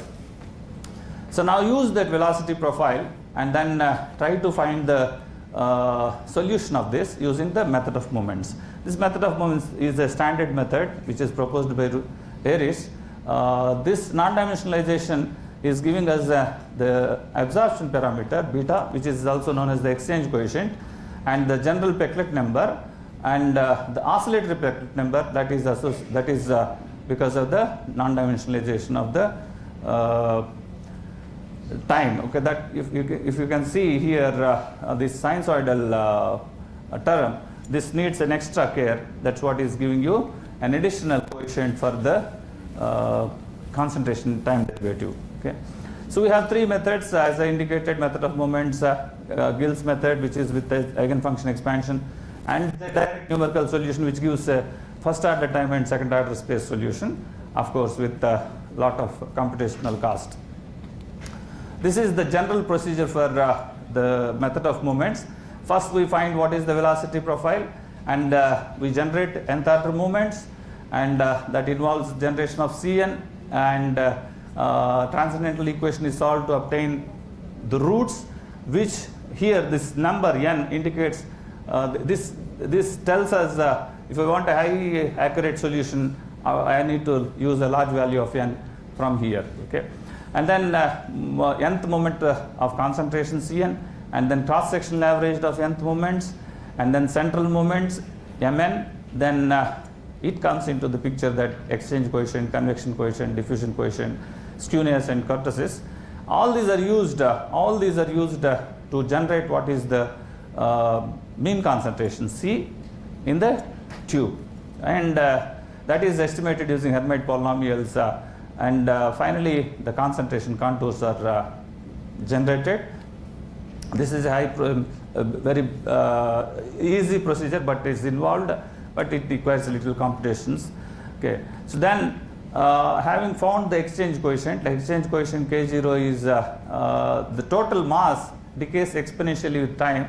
So exchange coefficient K0 is given by this expression, which involves the averaged C0 and K1, which is the derivative of averaged cross-sectional averaged quantities C1, C0, and this is the convection coefficient, this is the dispersion coefficient, then skewness and kurtosis are given by these expressions, right?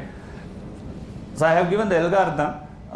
We need to generate CIs, then averaged CIs, then using those we generate what are KIs, and then MIs and things like that. So this is what is the mean concentration based on the Hermite polynomials, and so this gives you, this involves all MIs and then KIs, all these things. Then the contour, concentration contour is a two-dimensional concentration contour, which is a function of R, Z with the time, and that is what is obtained using again the Hermite polynomials based considering this infinite series expansion. Here this infinity is the number of roots that are using, that mu n, what is that n that you are using here, that's what gives you more accuracy of this concentration contours. So now we have HB fluid, and then we can derive Bingham, power law, Newtonian fluid models.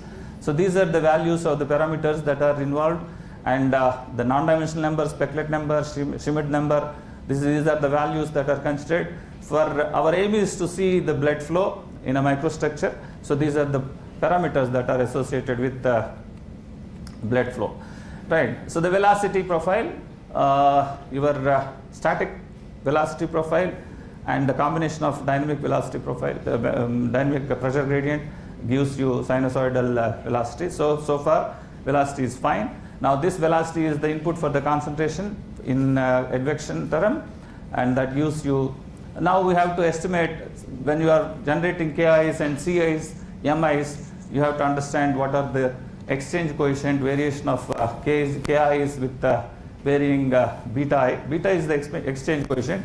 The larger value of beta indicates how much solute is depleted from the blood vessel. Okay, so if you are losing the solute from the blood vessel, then lesser amount is available for the dispersion. Okay, but for the drug targeting, we need to have a control as well as enhanced exchange of the solute through the blood vessel. So exchange coefficient, I feel, is more prominent and more important to be understood if I want to make this solute that diffuse more and reach the target region.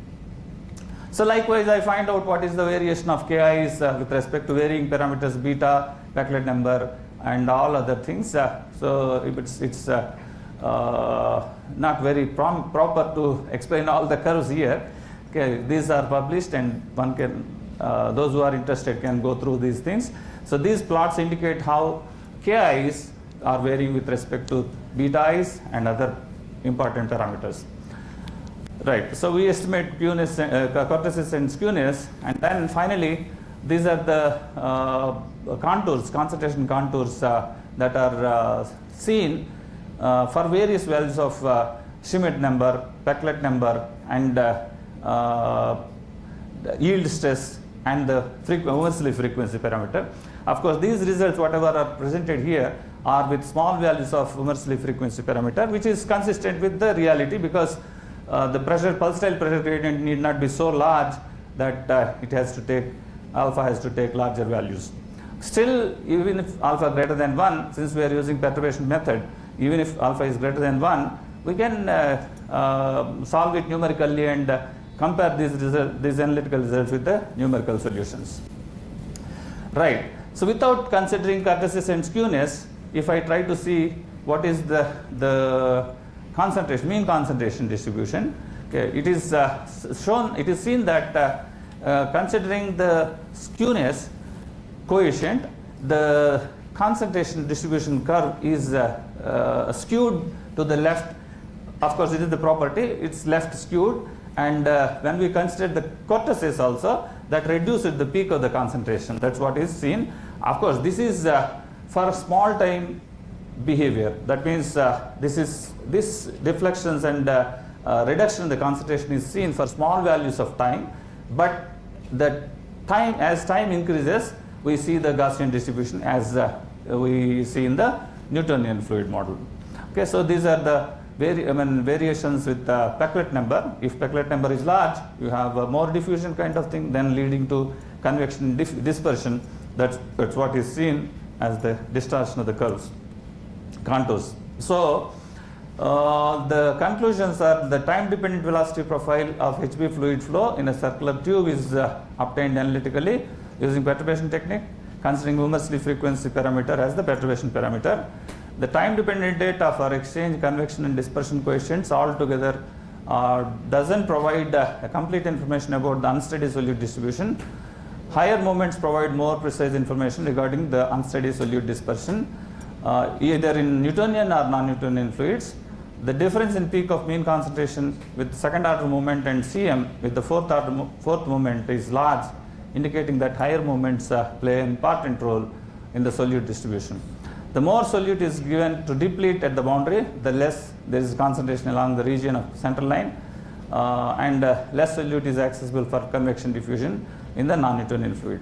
So if you are able to understand this process, then we need to use this, making the solute dispersion accessible to the tumor region. Of course, a lot of research is available even in targeting the tumor, directed drug delivery in the tumor region. Now we are going to have a kind of integration of all these three processes. The first one is capturing the carrier particle at the desired location and understanding the dispersion, and then once the solute is dispersed, this is to be reached to the target condition, okay, tumor condition. So this is essentially the basic idea of mathematical modeling as well as understanding drug delivery. So it's not that we have only these type of non-Newtonian fluid models. There are various non-Newtonian fluid models. Of course, in general, we see the same scenario. If you change a Herschel-Peclet to Curious the model or some other model, we have noticed even that also. We have investigated solute dispersion considering both types of non-Newtonian fluids, yield stress and non-yield stress models, but we get the same understanding, similar understanding. Qualitative behavior is same, quantitatively they change. So what type of non-Newtonian fluid that is to be used, that is not in our hands. I mean, the doctor will tell based on the patient conditions. So this is what is his history, based on which you have to. All these non-Newtonian models are developed based on the experimental results. These are all empirical formulations. Okay, so this is about understanding solute dispersion in non-Newtonian microvessels, and these are some of the references. If you have any questions, I'll be glad to answer.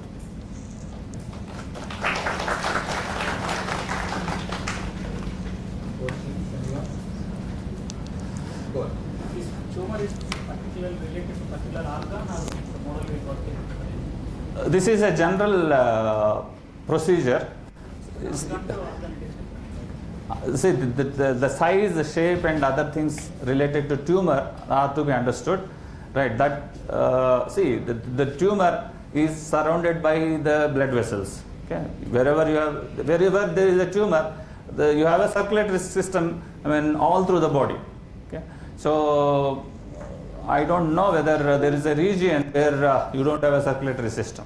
Okay, if we want to have a directed drug targeting, and if this is the procedure to be followed, then we are injecting the solute through a blood vessel and trying to capture it and then see it. Okay, as I indicated, that why not we inject this drug at the tumor location directly? That means at the extravascular region, not in the vasculature. Okay, that's also possible, provided the surroundings and then structure of the tumor. If it is early stage, that might be possible. If the tumor is identified at very early stage, that might be possible. But if it is in the second, third stage or fourth stage, the structure of the tumor, as far as my understanding, is so bad in shape and the size and the environment that the delivery of the drug is difficult. Okay. That may affect the other organs also. That's I'm giving a hypothetical and my understanding, that's all. There are no questions. Let's thank the speaker. have time for one more quick question? Go ahead. Thank you for the talk. So I want to ask, like in the conclusion, you mentioned that the higher movements, if you will consider higher movements, it will give higher accuracy. Yes. But in the talk, like it has been taken up to fourth movement. So is there any particular reason of like taking up the fourth movement? Why not take other movements? Yeah.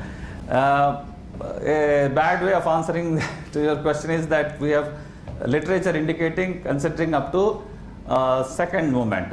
But see, second movement indicates the dispersion of the solute. The 0th movement is the exchange, first movement is the convection, and the second movement is the dispersion, right? The third movement is skewness, fourth one is kurtosis. You name what is the fifth moment, we will consider, and sixth moment, and so on. Okay. So statistical measures give up to fourth moment, right? It may be that the statisticians have to explore and say this is the, see for example, first derivative, second derivative, and the third derivative, fourth derivative also has a lot of meaning which we may not understand. Okay. Well, there are more questions. You can always reach out to Professor Murthy. Thank you very much, Thank you, Professor sir. Murthy, for Thank a you, nice sir. talk. Let's thank Mr. Thank you. Thank you, sir. Please, I welcome Bhaskar sir to facilitate Murthy sir. Yeah, already I got a moment. Morning I was sitting for my wife.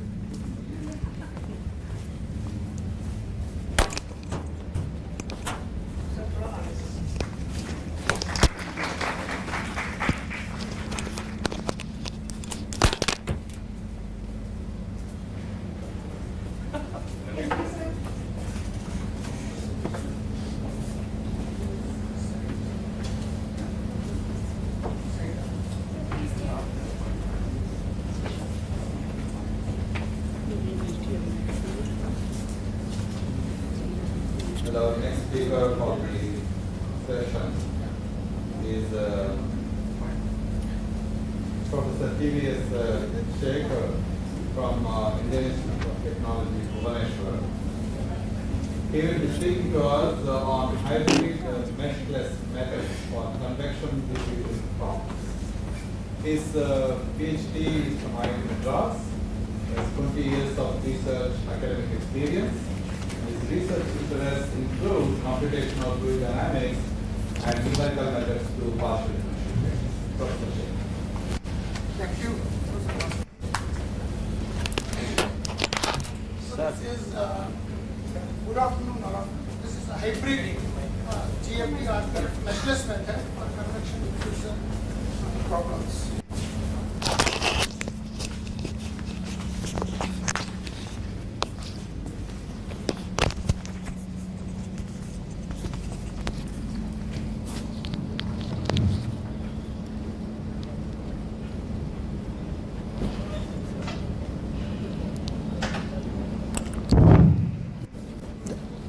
Okay.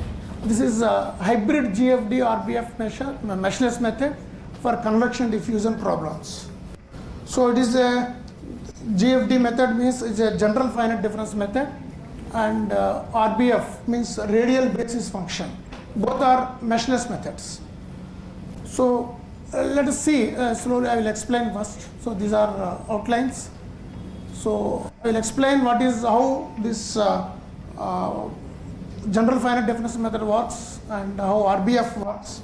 Then what are the disadvantages of those methods, and then how to overcome those difficulties or those in this hybrid GFD RBF meshless method with some illustrative examples, conclusions and references. So this is a meshless method. Probably actually those who attended RAAM 2023 last year conference in Dubai, I already explained multi-level general finite difference method to make it computationally efficient. So this is hybrid method which is combined both these things. So meshless methods are very important because you can there is no mesh here, so you can scattered points are there. like this. You can solve PDE at those scattered points. That is the main advantage. So therefore, the advantages are very obvious. On complex boundaries also you can do it. And because there are no edges, it is flexible than other methods. And adapt to local refinement is also possible. So wherever there is a complicated region, in those regions you can dump more points, more nodes, and you can extract accurate solution at those points. So that is the advantage of these meshless methods. So there are so many meshless methods which are there in the literature. So my concentration is more on this generalized finite difference method and radial basis function method. So their hybridness now. These are the two meshless methods. Actually, I already guided one PhD in radial basis function method. And now we are working with general finite difference method and hybrid methods. So this, particularly this GFD method, suppose if you want to solve a second order PDE of this model on some boundary, so which contains, we are taking all 5 derivatives here, first order derivatives and 3 second order derivatives. Just keep it in that mind. So now meshless method works like this. This particularly GFD, that is, so there is a, I'm just putting it as central so that everybody can see this. It has to be done. This is called a star. So there is one central node and there are 8 neighboring nodes. 8 neighboring nodes. Neighboring means you have to find the distance from central node to that neighboring nodes. Nearest nodes you have to take it into consideration. So suppose if you take 8 neighboring nodes here, what we'll do is, this method works like this. Suppose this is called one star. This is what called one star. So now how it works means, it works simply with Taylor series. So of course here I have taken up to third order Taylor series. So what we'll do is UI, that is U is our dependent variable. So what we are doing is, at each and every neighboring node, we are expressing in terms of Taylor series using this central node. That is the method first. So that is, how many are there here? 8 are there. So you can take 9 neighboring points or 10 neighboring points, whatever it is. You can choose number of more number of also, but 9 is obvious, 9 is good. With 5 also it works. I will tell you why it works with 5 also minimum. So therefore, you will be you are expanding at each and every neighboring node using central node using in Taylor series. So therefore, you will be getting a system of equations. So here, for example, if you are considering up to second order Taylor series, so there are here 5 derivatives are there. 3 second order derivatives and 2 first order derivatives are there. So what we will do is, we will be getting, so we are here we are approximating UI. So this is Taylor series. UI means with all I is equal to 1 to 8 or I is equal to 1 to 9. So you will be getting a system like this.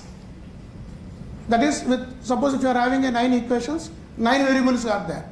So you have to solve that system. I am talking about one node, one star. I am talking about with one star. So here what is HI?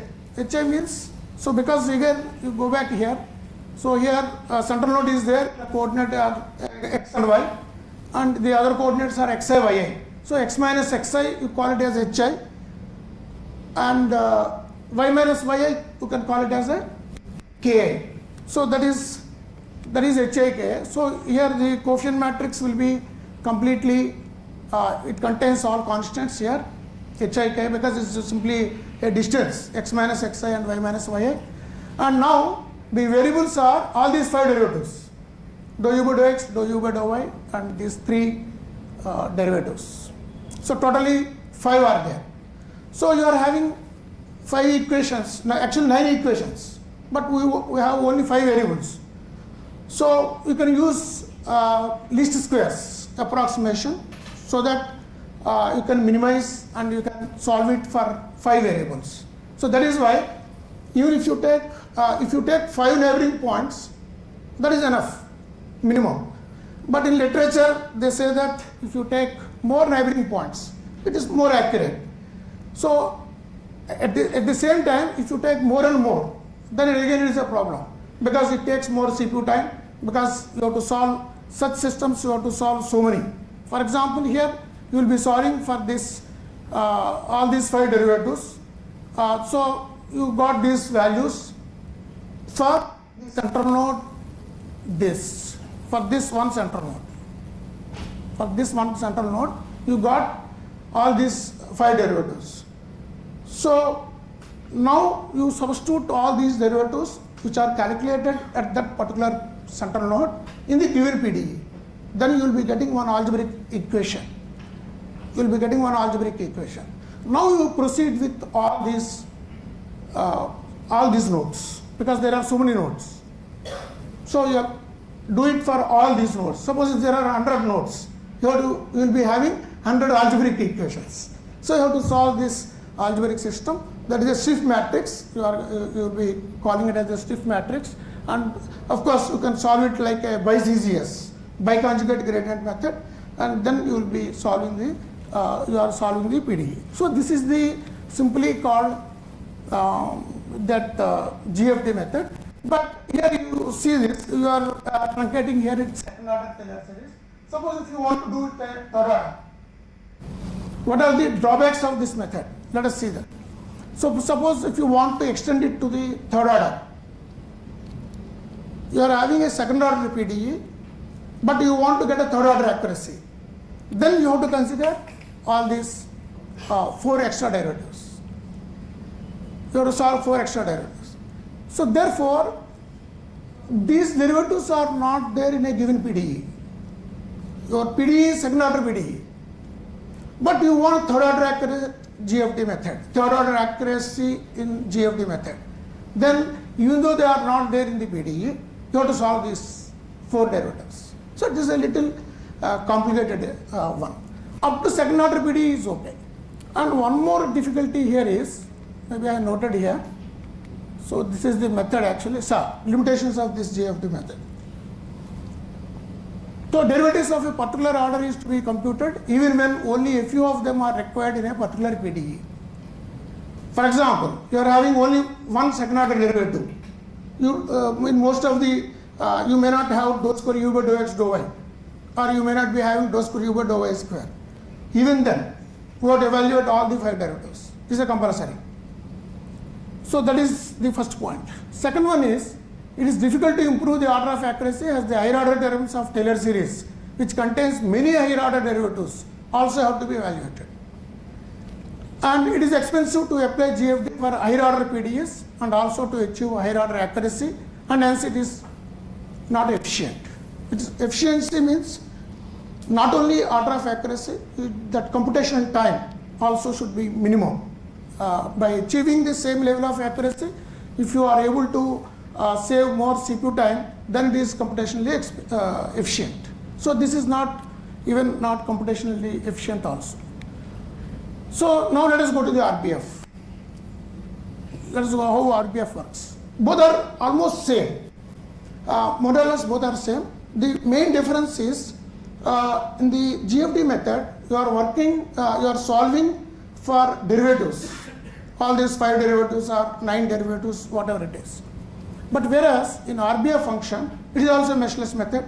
Here it is a polynomials. It works with polynomials. So RBF polynomials, RBF interpolation. It is RBF interpolation. It has many advantages. RBF interpolation is more advantageous because you can have higher order derivatives. Easily higher order derivatives can be evaluated. That is the main advantage. And you can extend it to the higher dimensions also easily. So here there are so many RBF functions are there. Here phi is RBF function. Epsilon is the shape parameter. Lambda is our unknowns, constants. And mu is also a constant. Phi is a polynomial. Generally we are taking here 1. Or in the literature you can say that 1x square up to can be taken. So these are the infinitely smooth RBFs, Gaussian, inverse multi-quadric, inverse quadric, multi-quadric. These are all RBF functions. And there are other piecewise smooth RBFs are also there. So here phi should be replaced by one of these things. Of course, in our work we are using this multi-quadric 1 plus root 1 plus epsilon square r square, where r is the radial distance. For example, xy and xi, x minus xi whole square plus y minus yj whole square, that is your radial distance. Here it is. So this is phi. So this works with that RBF interpolation, because you are using RBF function, it is RBF interpolation. So anyway, here also you will be getting a system which contains lambdas as unknowns. In earlier case, it was with derivatives. Here the unknowns are lambdas, lambda 1, lambda 2, lambda 3 and so on. Here we are taking, here also you can take neighboring points like 9 neighboring points or 8 neighboring points, or minimum 5 is sufficient. 1 plus 4. 1 plus 4 neighboring points are sufficient. So again you calculate lambdas, you put it in the polynomial. Once if you substitute it in the polynomial, you will be getting all lambdas, these lambdas. Now you differentiate that polynomial, that Sx, that is the previous one, this Ux, you differentiate as many times as you want. That is first order derivative, second order derivative, third order derivative. You substitute those lambdas so that you are getting derivatives. So now derivatives are available. You simply substitute it in the given PDE, you will be getting an algebraic equation. Do it, repeat the same process at all nodes. Then you will be getting a whose system, stiff matrix, which is called stiff matrix. Again, solve using methods like BCGS, biconjugate gradient method. So this is the process with RBF. So anyway, this is the theoretical explanation. So what are the limitations of this RBF? So it is less robust and stable to handle ill-conditioned systems, whereas GFD is good in handling ill-conditioned systems.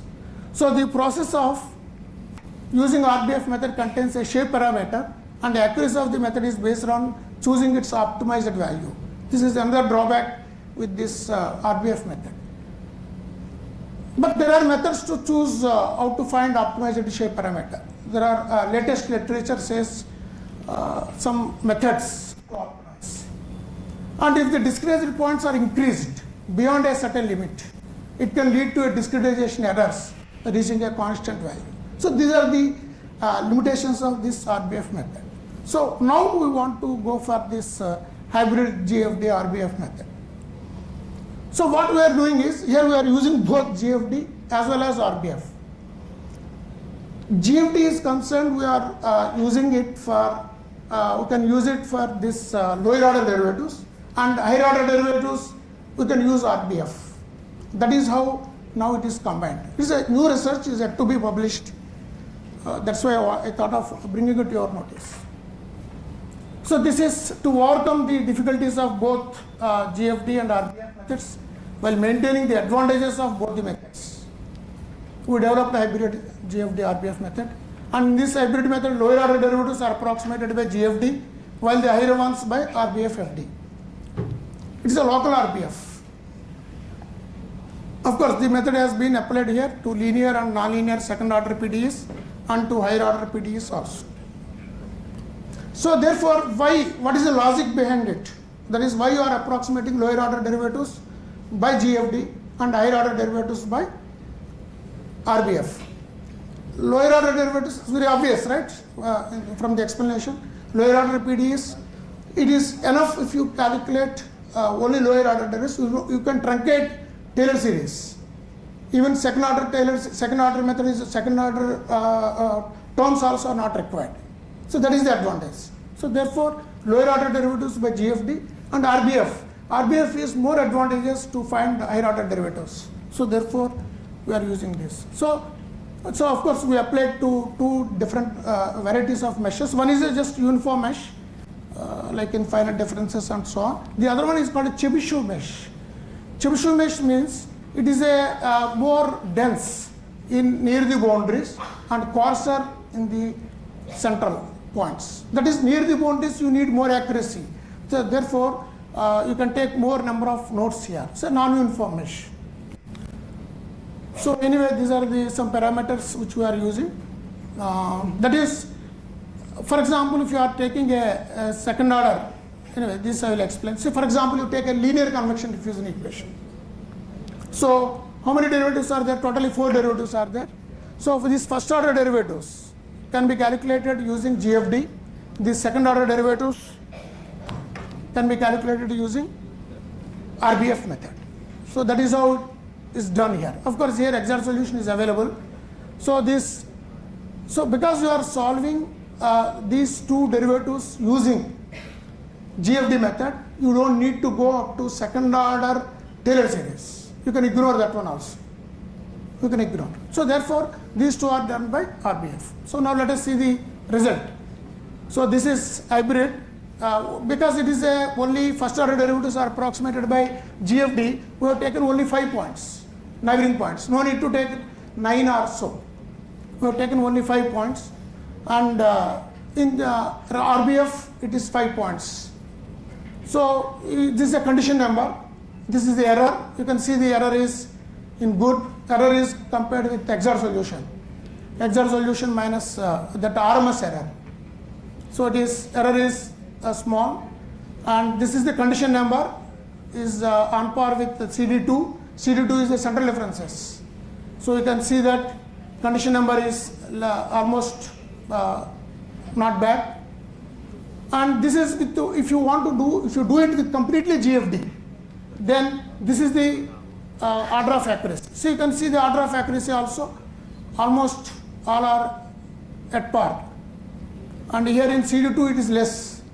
Even in hybrid it is more, 1.96. Rate of convergence is more even with this hybrid GFD RBF method.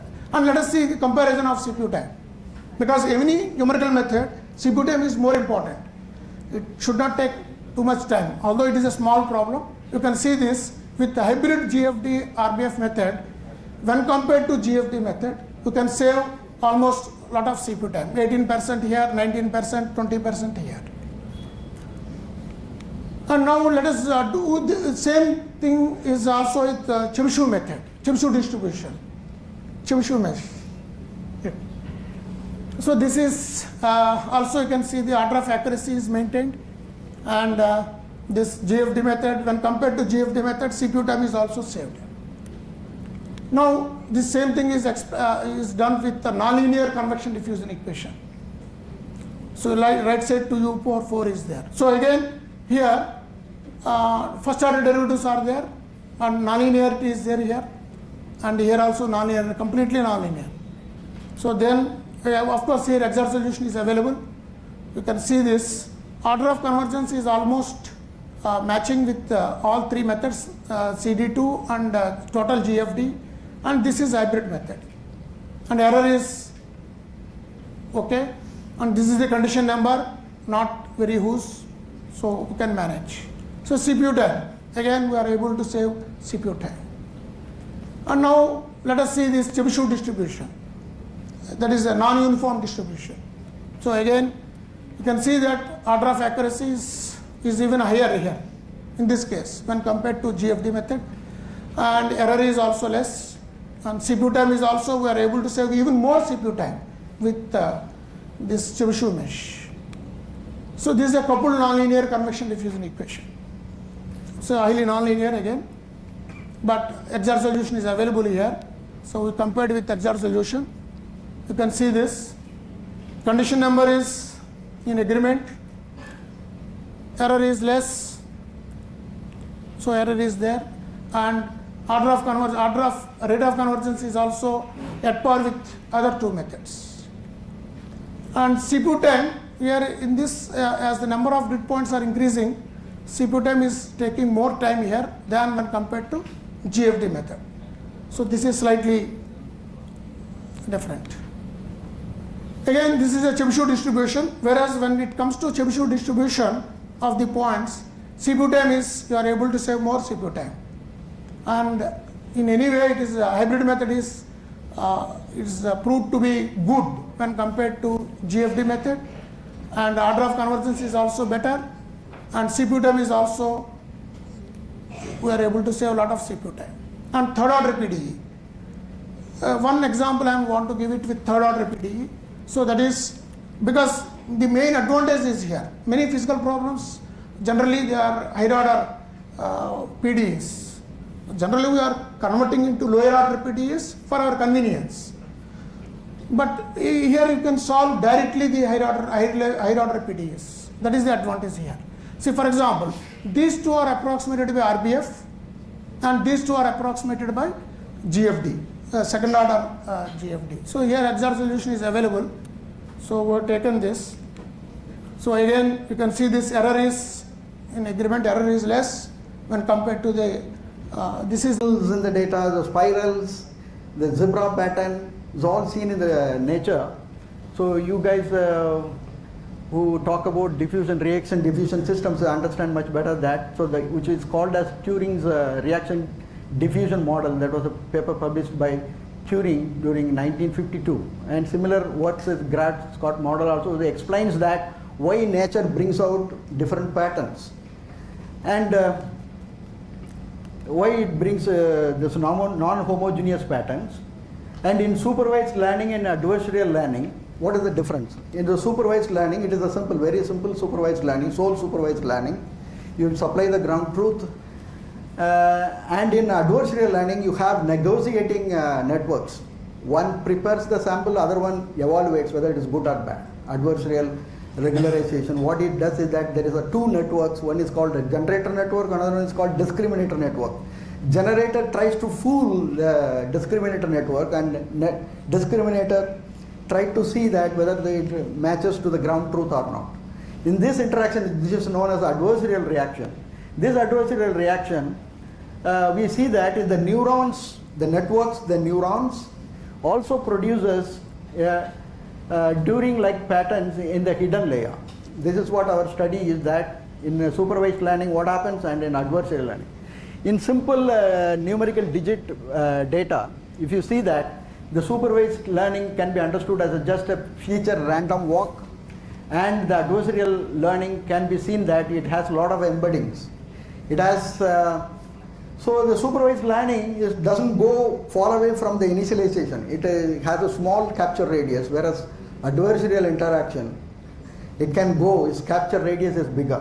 The adversarial interaction is capture radius is bigger, and then it is a very stable training. If you want to train a large network, and it can give you generator training, a stable training, this thing. So all of these are available as references. You can go through it.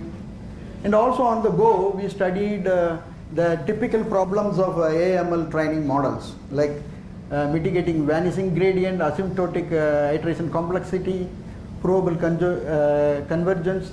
Such computing problems also we have addressed in our area of interest. So these are all available in this paper.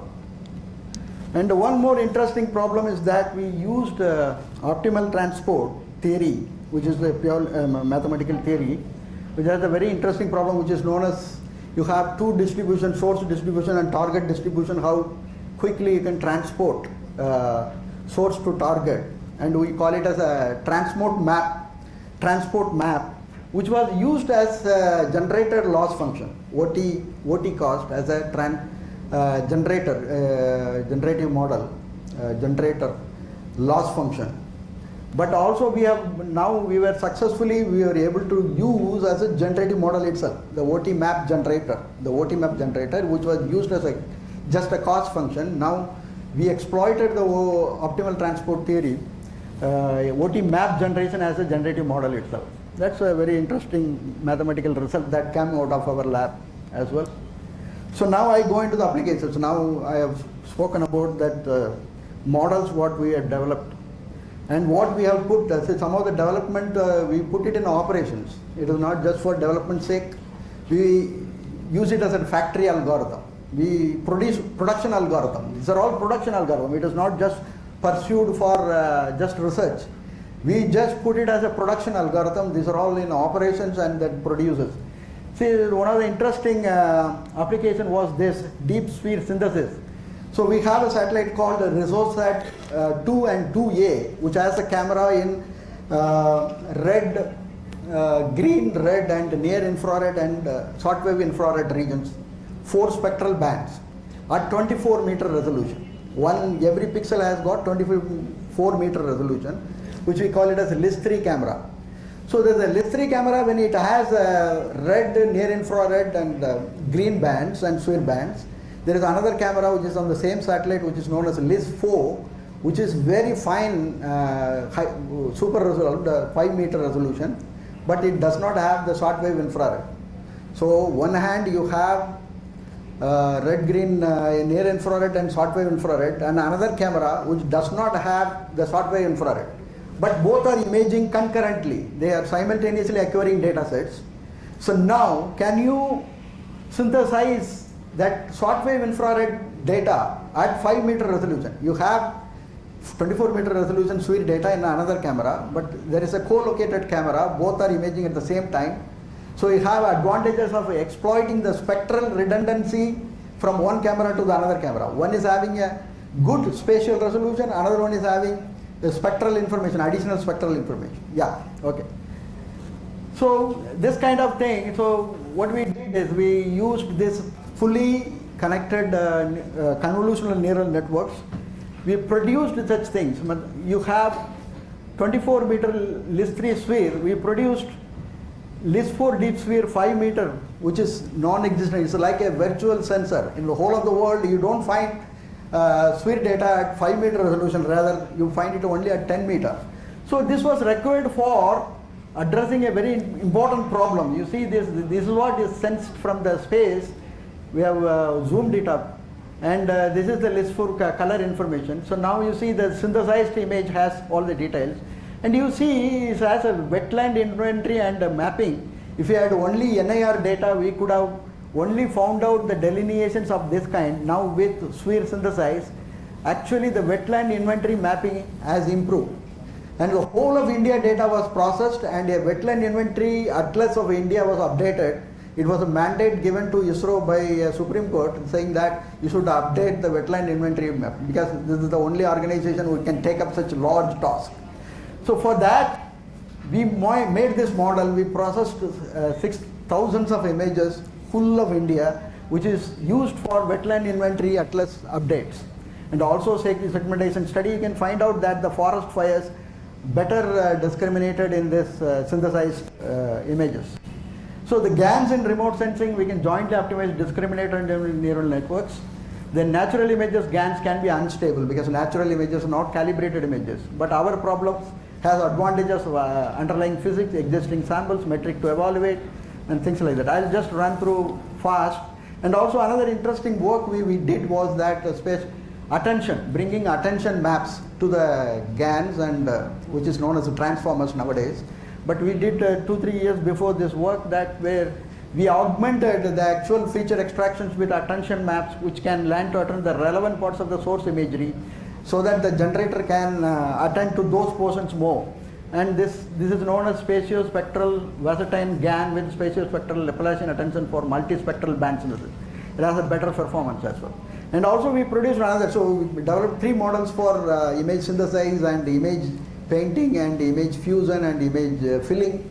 We produced this is one another work. And also in data compression, we have large archives. We have plenty of archives. So to store those petabytes of storage, terabytes of storage, you permanently have to store those images for Earth observation images. So we have to come out with some compression logic which will work in the near lossless regime. So you have to develop, so we found a lot of scope in the deep learning based this thing. So we produced some variable rate image compressions where you say that in initial deep learning network, the first few layers we call it as shallow layers and deep layers. The shallow layers entropy is more, the deep layers entropy is different. Then you can have a variable rate image compression logic which can give you a lot of advantage in image archives. And also we worked on RGB to hyperspectral conversions that I was talking about. You have only 3-channel data, and now because they are broadband in the spectral band, it can be 50 nanometer, 20 nanometer width with a central wavelength. Now we want to chop the light and make it as a hyperspectral data. Even if we make it as a hyperspectral data, the signature can be produced continuously.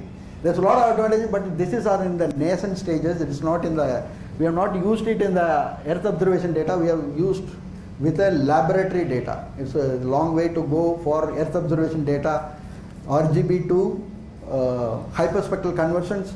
Here there is a lot of math has to be employed to produce, because if you think of a reverse problem, that hyperspectral to RGB, it means that a lot of vectors are projected to another space where you find a null space.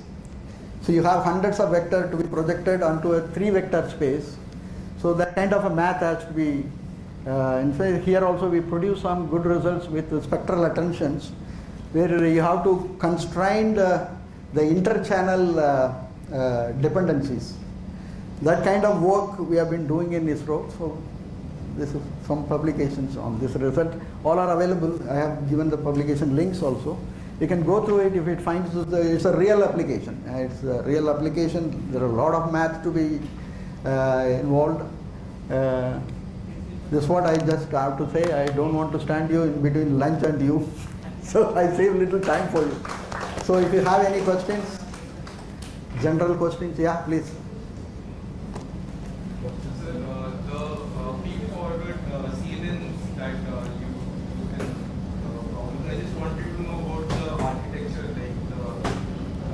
Handling such big data, what kind of like this couple of days CNN can work for large image databases also. Yes, sir. But Fully conventional, but now people have moved to vision transformers. Vision transformers are better architectures. Vision transformer diffusion networks. So you can make use of any of those things. You do your experiment whether fully connected CNN convoluted networks, whether it is suitable. Presently, though, vision transformers performances are very good, and diffusion networks are also very good. I just wanted to know if there is some kind of an optimal network for some kind of Optimal network, you choose an architecture, you have to play with it and come out with your own thing. There is nothing, so somebody has used a network that may not work in your domain. Yes. So you have to do a domain domain adaptation, relearning the network. Many things you have to do. It may not work just straight away, because you cannot compel the network to work for your data unless otherwise it is taken from the same domain and same set of data. So just last question. So you talked about some problems like vanishing gradient and some you talked about generalization error. Yeah. So is there any kind of thing? You go through that paper now, what we have done. Okay, thank you so much. Any other question? All right. Yeah. Thank you very much for Thank the you. interesting talk. Thank you.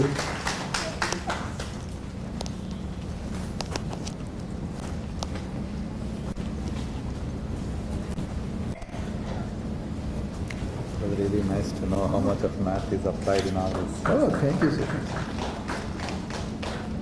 You focus on solutions, rather forget all the math. Thank you, sir.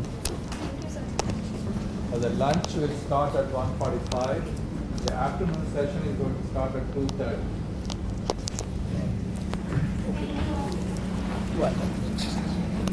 बीच में light चला गया तो sir नीचे light चली गई थी तो हम लोग दोनों एक ही कपड़ा पहने हैं लगता है। वो अचानक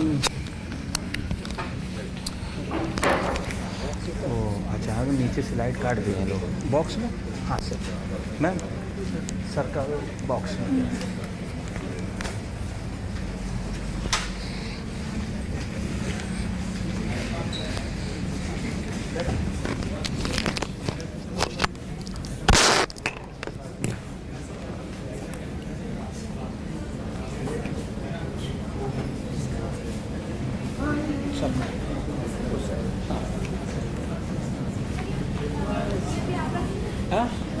हाँ ये तो मेरा तो वही अलमारी में रहेगी। अब मेरा जाने का समय हो रहा है, खाना खाने के बाद मैं चला जाऊँगा और दूध नाची रहेंगे। हम बोल देंगे भैया से बता देंगे, ठीक है। वो उनको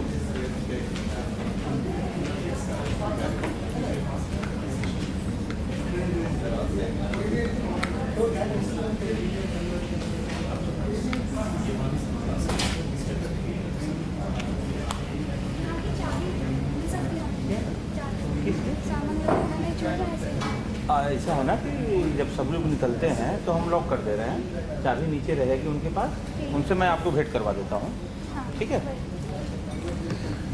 वैसे कहीं जाता नहीं है, लेकिन ये भी तो ठीक कह रही हैं, इसको थोड़ा सा ध्यान दीजिए, हैं? हाँ, ठीक है। तो उनको मैं बोल दूंगा कि मैम जब बोलेंगी तुरंत आके चालू कर दीजिएगा, ठीक है? हाँ, तो ठीक है, बंद रहेगा, मैं रहूँगा, मुझसे बोल दीजिएगा, खोल देंगे। फिर एसी भी अभी थोड़ा देर के लिए बंद करेंगे, बाहर इतनी गर्मी है कि AC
approach. In the first step, what we are doing, we are pre-processing the data which we have captured using Kinect sensors. So the real data, raw data is noisy data. So we are smoothing it using some filters and then approximating it using some spline, cubic spline function. And in the second step, what we are doing, we are solving the inverse problem like these smooth curves. We are modeling a differential equation so that the solution should be each curve. So basically it is an inverse problem. So now this works belong to scientific machine learning, and what we mean by scientific machine learning. So as you know that machine learning or deep learning are quite popular nowadays, and how to use this machine learning algorithm for scientific computation problem. That comes like, that is the domain of scientific machine learning. There are some well-known models in recent past, last 5 to 6 years, which were proposed like SINDI. SINDI stands for Sparse Identification of Dynamical System. That is a well-known model, very popular. Then we are having PDNet. PDNet stands for we are recovering, means solving as well as recovering PD models from the data. And then we are having PINS. PINS stands for Physics Informed Neural Networks. So this works belonging to this PINS category. So this scientific machine learning can be used for solving both kind of problem, forward as well as inverse problem. Means it is able to solve the given differential equation also, and if some data is given using very sparse data like boundary conditions and some collocation points, from there we can recover the differential equation also with good accuracy. So this work which I am going to explain is coming under inverse problems, because we are recovering the model, physical model of the problem from the given data. So when we talk about scientific machine learning, and we are saying that these machine learning solvers, and the other end we are having our these numerical solvers, FEM and all those, finite volume and so on. So what are the, if we compare both of these, so these numerical solvers are slow, whereas machine learning solvers are quite fast for solving a large domain, large scale problem. However, this numerical solver requires very few parameters. On the other hand, we are having thousands to millions of parameters in machine learning solver. We require very small data for numerical solvers, but for machine learning solver we need a good amount of data to train our machine learning model. And here we are having a complex physical model in numerical solver. The governing equations are given, but this machine learning solver doesn't require any governing equation. It is data driven approach. So taking the advantage of both of these, we are having these physics informed neural networks, where we are having physical model of the problem, governing equation we are using, and the same time we are using the data driven approach also, this machine learning approach, a deep neural network. So if I talk about neural network, so neural network is universal function approximator. So whatever nonlinear function you are having, if input and output are given to you, a neural network model can learn that nonlinearity. And how it learn? It use different layers, and these different layers are nothing, they are the composition of nonlinear operators. So we are having composition of multiple nonlinear operators, and using that composition we approximate the nonlinear function. So for that what we do, we use some training data, and this training data used to have input as well as output for certain data. Like you are having if I want to learn f of x, y equals to f of x, so y as well as x for discrete points I require some amount. So this data is called training data, and then what we do, we are having model parameters which we need to estimate, and using those model parameters we define a loss function. So loss function, ideally it should be convex, but in many situations we don't find convex loss function, so we use some other type of loss functions also. And then we define the loss function, and by minimizing this loss function we estimate the model parameters. And once we are having we optimize these model parameters, we say that our network is trained. Then whenever we are having some input for which output is not available, we can pass it, and using the trained model parameters, learn model parameters, we can find out the output. So in summary, I can say that the neural network is nothing, just it is a composition of multiple nonlinear operators. Now, what is physics informed neural network? So physics informed neural network is a combination of classical neural network, and then we are having another network which learn the physical model of the problem. So for example, I am having a differential equation like this, the ut plus n of u, where n is a nonlinear operator acting on u, and then the domain is omega and t is from 0 to t. Then I can define a loss function which consists two parts. The first part is data driven part, which is coming from the classical neural network, and we can train it using back propagation and all those kind of things. The second part, we minimize the residual loss, and this residual loss we define in terms of the differential equation, whatever the governing equation of the model. So like here, f is our residual loss, so we minimize it like f here in the second term. Some initial and boundary points are given to you for this, and then we require some collocation points also, and using this data we train the network and we find out the model parameters. And it has been seen for many of the models, those are governed by differential equations. These spins are performing very good compared to the simple data driven approach. So for our model, we are having a simple dynamical system which is a linear differential equation. I will tell you why we have chosen such a differential equation so of this form. So here x is input, t is time variable, and theta is model parameter which we need to learn given some initial condition. So model will be identified once theta is determined, because theta is unknown and we have to learn this theta from the given data.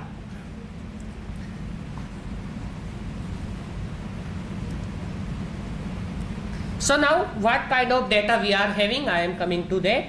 So we are having patients, those are having this facial paralysis, and this facial paralysis may be due to some neurological disease, or it may be from some surgical consequences.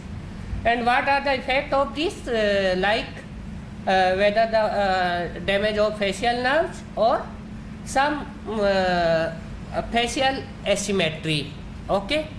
And then using this, like this is just an example, the normal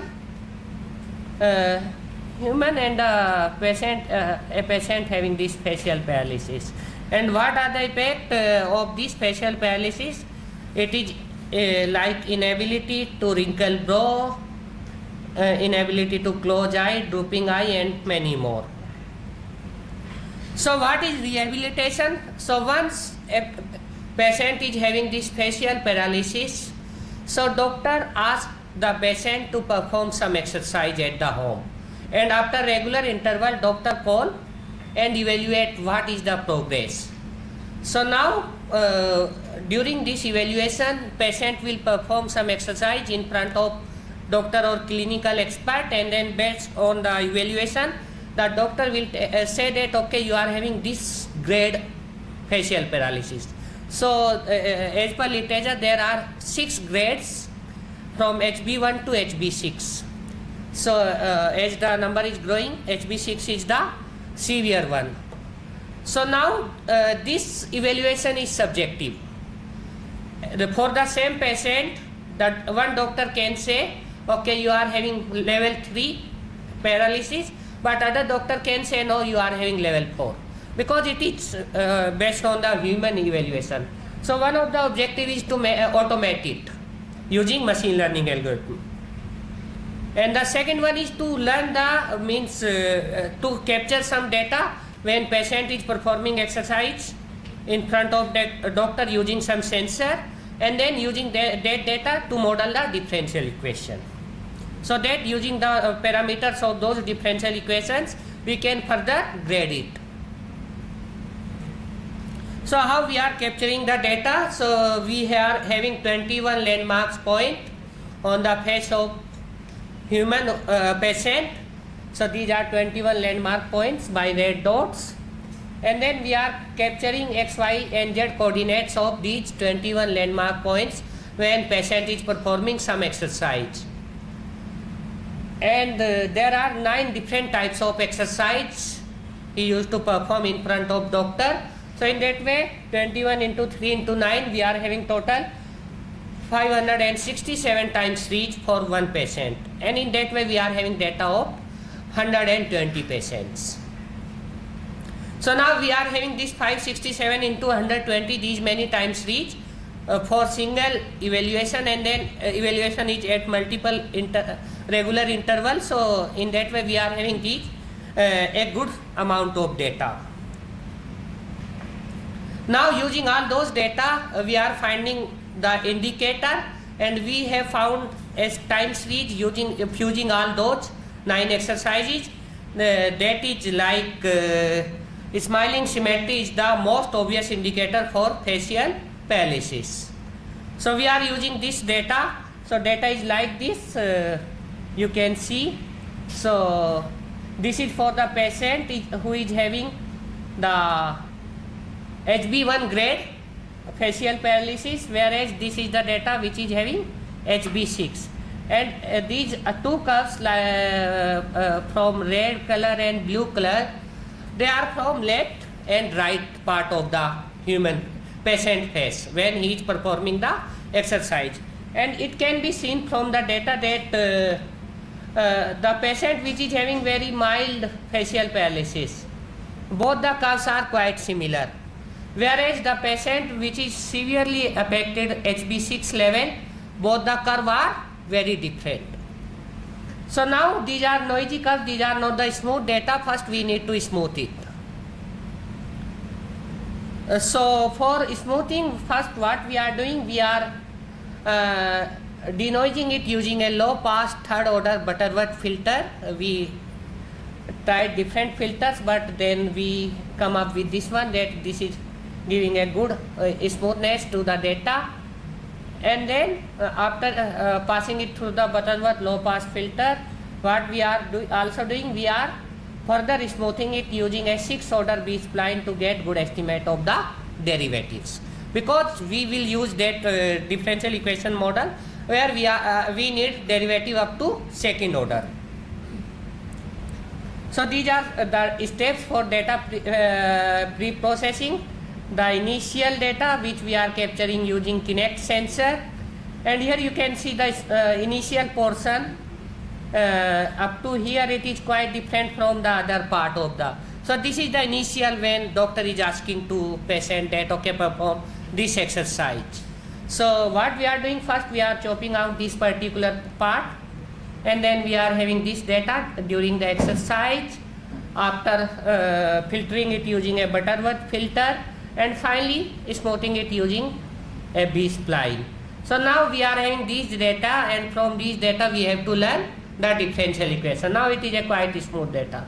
The second thing we can observe that these curves are nothing like they are representing some sort of harmonic oscillations kind of thing. So due to that, what we are doing, we are taking this particular simple model after visualizing the curves. And so it is a second order linear differential equation where we are having these mu1, mu2, f and omega. These are our unknown parameters, and from the data we need to learn these parameters. So here mu1 representing the damping coefficient, mu2 is stiffness of the mimetic muscles, and f times cos omega t signifies the periodic force applied. So although it is looking very simple equation, but learning this differential equation inverse way, because we are having just data, those three. So learning mu1, mu2 and f cos omega t requires lot of computational effort. So we are using pins model like this, and we have made some changes on at the existing means at the classical pins which was existing according to our model, and we are using automatic differentiation for calculating the derivatives. So this automatic differentiation is a bit different from this symbolic computation, as well as from these finite difference kind of thing, these operator. So it learns using the chain rule, and it is quite fast and quite accurate. So now this is our overall model description. We are passing these time series curves, and then we are having this data driven part of our network. So we are having these connections, and these connections will be having weight parameters as well as bias, and we are learning, and then we are having output here, and then we are passing this output to our physical model to minimize the residual loss. And after calculating both the loss, we are adding them, and we are checking whether the loss is less than threshold or not. If it is not, we are further updating these using some optimizer like RAAM optimizer and stochastic gradient descent. And once we are having loss less than the given threshold, we are done with the training. So after this, what we have observed, we observe these kind of curves. So here we are having smooth data. You can see two types of curves. One is this green one.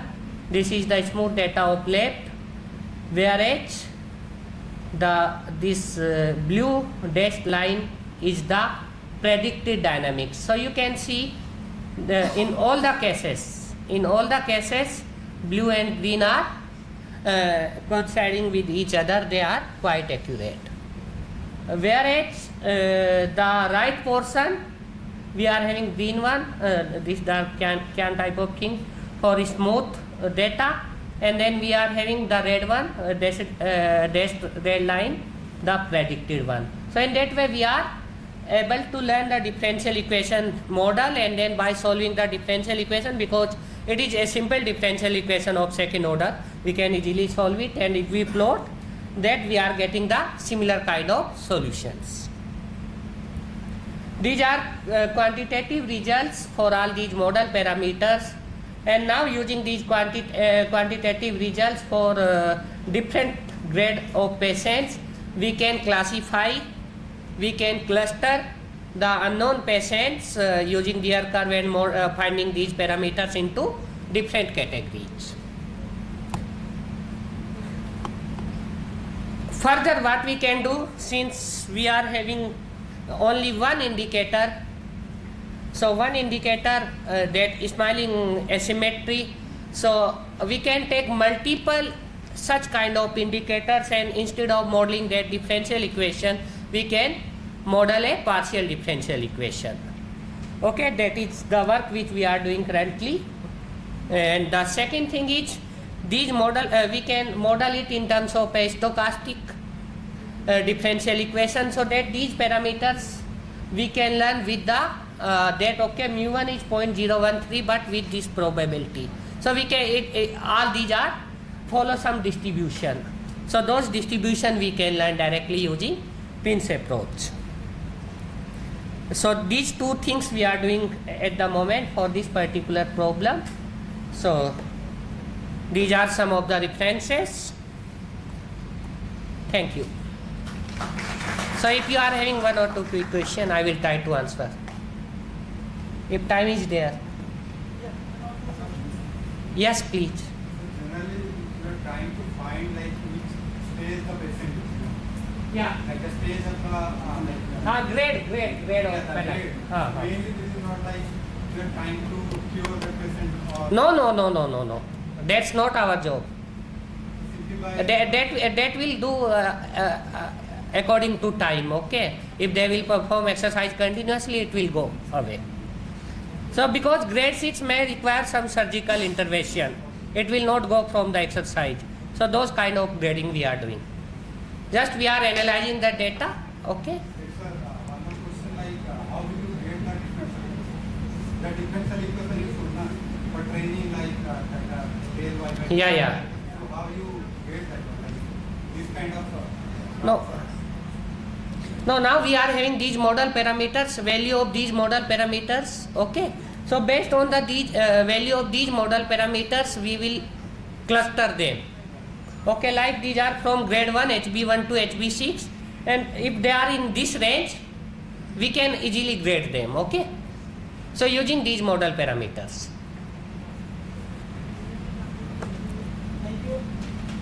Thank you very much.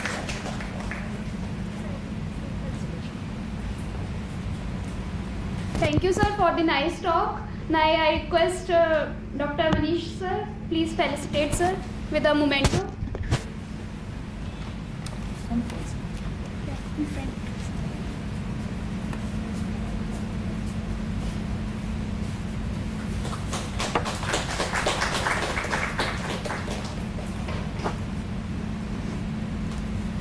Now, sir, please introduce our next speaker.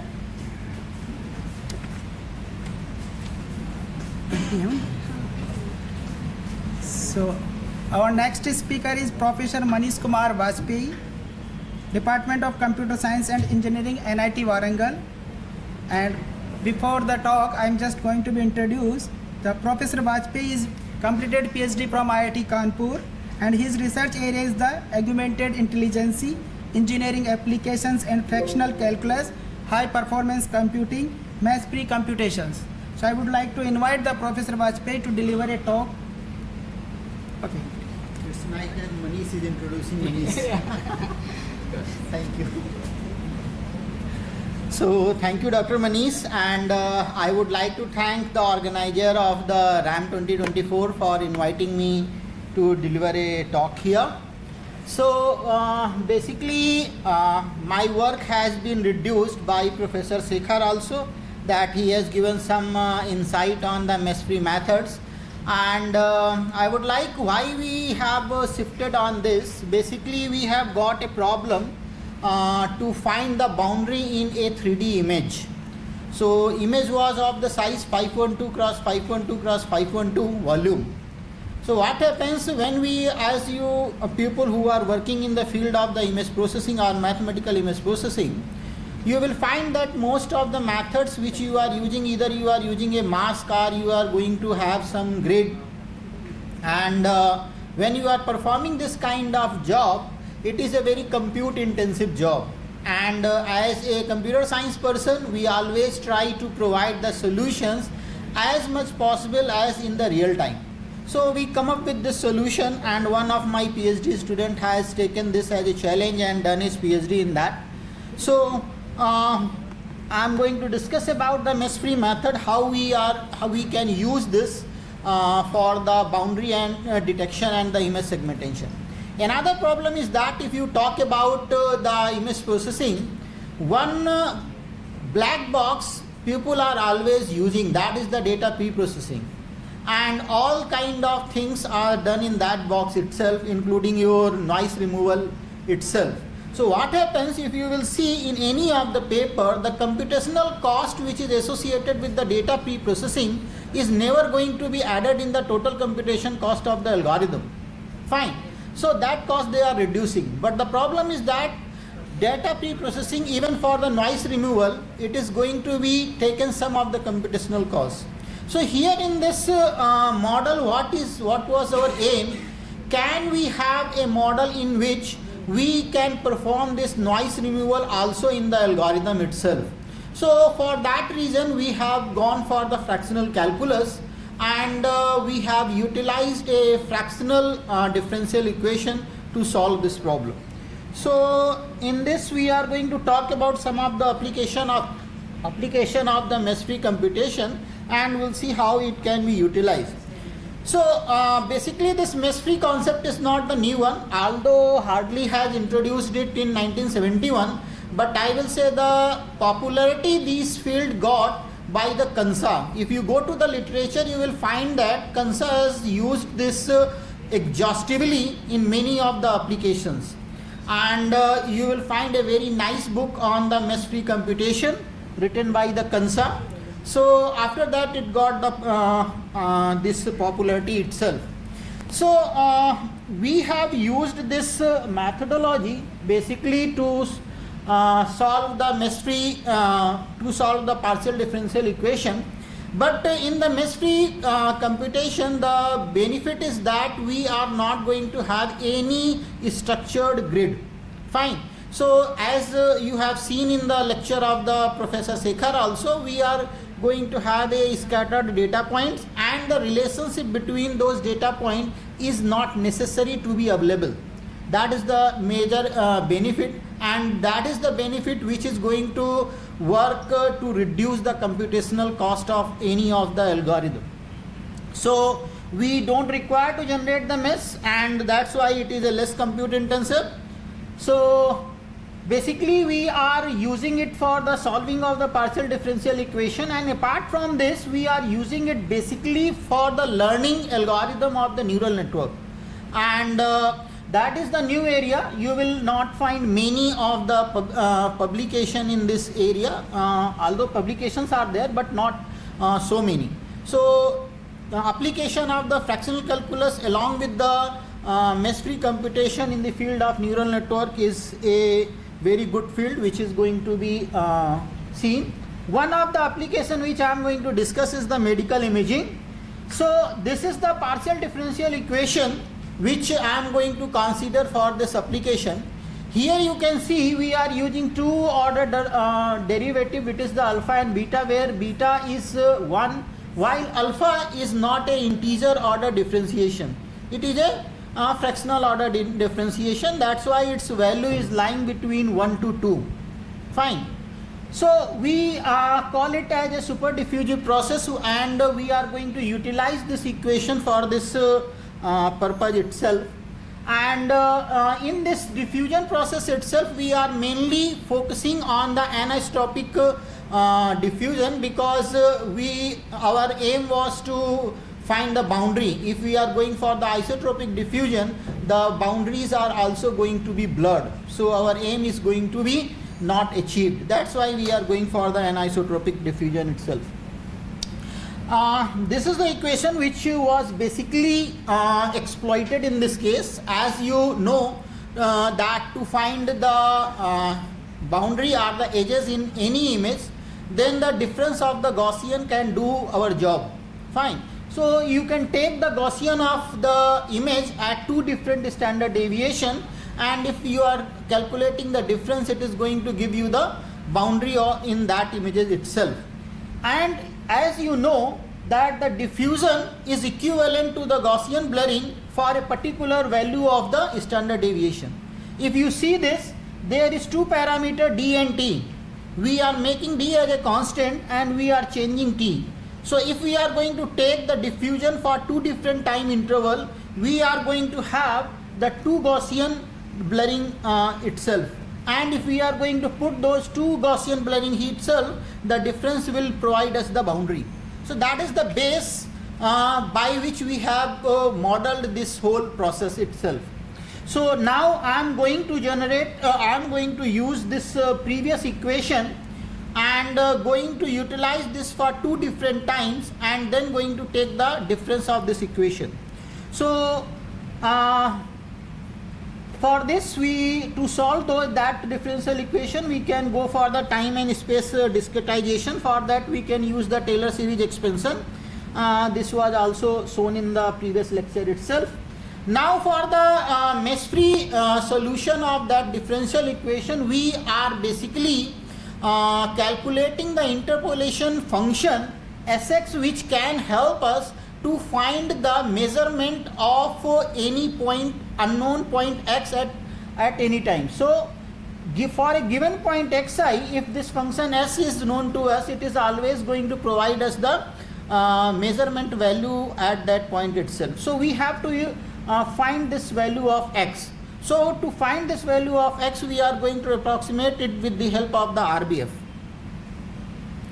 So we can utilize the basis function. I can approximate this Sx with this phi rj and with the lambda sigma. So basically this is the radial function, and we are using the Euclidean distance to calculate this r in this case itself. Now this value of u, which you are going to see here, Sx equal to ui, this can be also written in the form of the matrix form, where A is the interpolation matrix and it is calculated with the Bayesian function equation itself, and you can calculate the value of lambda as A inverse u here. And this here we are using the RBF function, which is the multi-quadratic Gaussian multi-quadratic RBF function. And to solve the space equation, we are basically using the Crank-Nicolson method to solve that.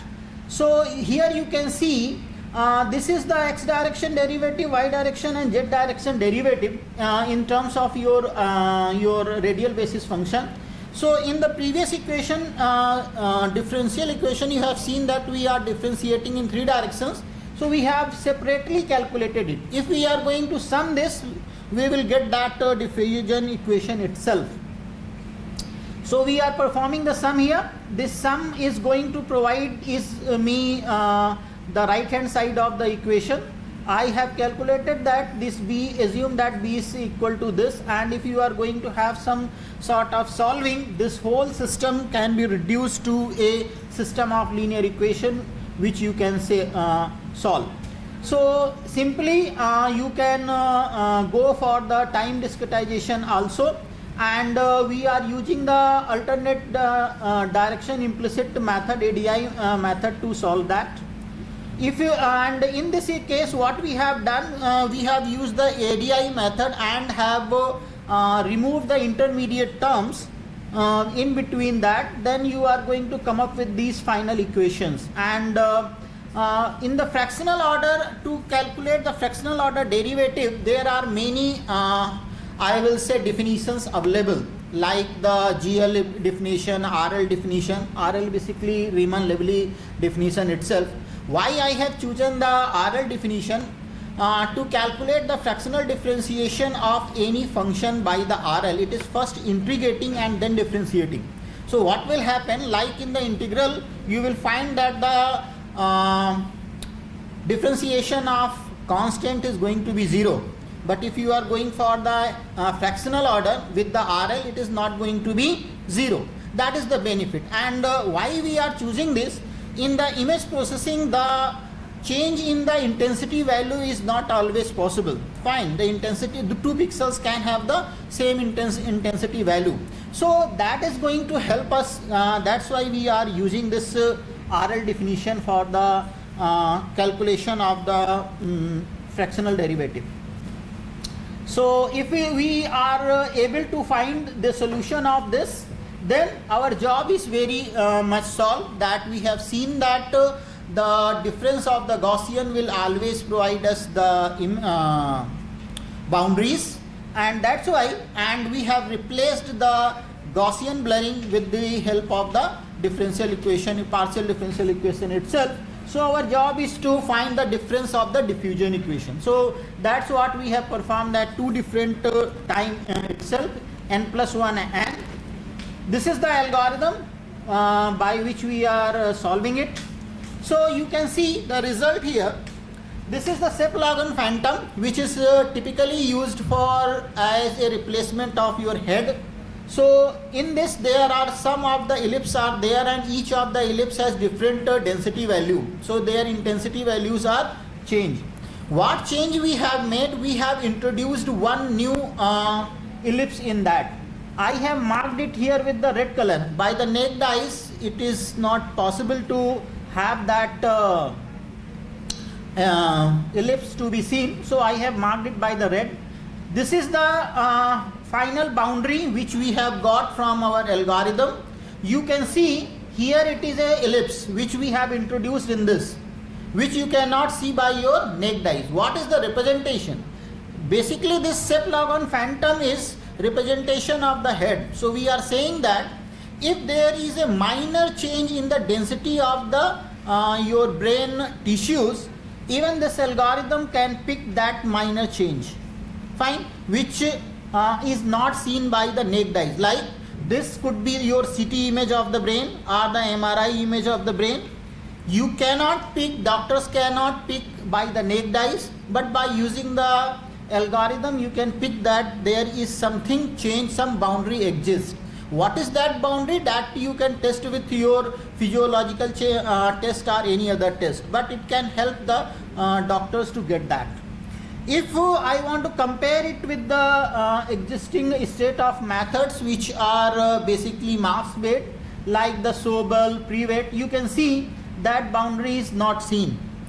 So that small changes in the intensity value is not picked by these kind of operators, which we have found in this.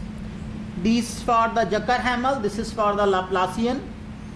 So if we are able to found the boundary, next job is that can we segment that section of the image itself. So our job is to divide the image into multiple parts, and then you can see how efficiently you have divided the image into different parts, so that you can get the information about the malicious region which is available on the part of the body, so that doctors can get information about the area on which the operation or the surgery can be performed. So for that we have utilized the variational level set function to extract that thing.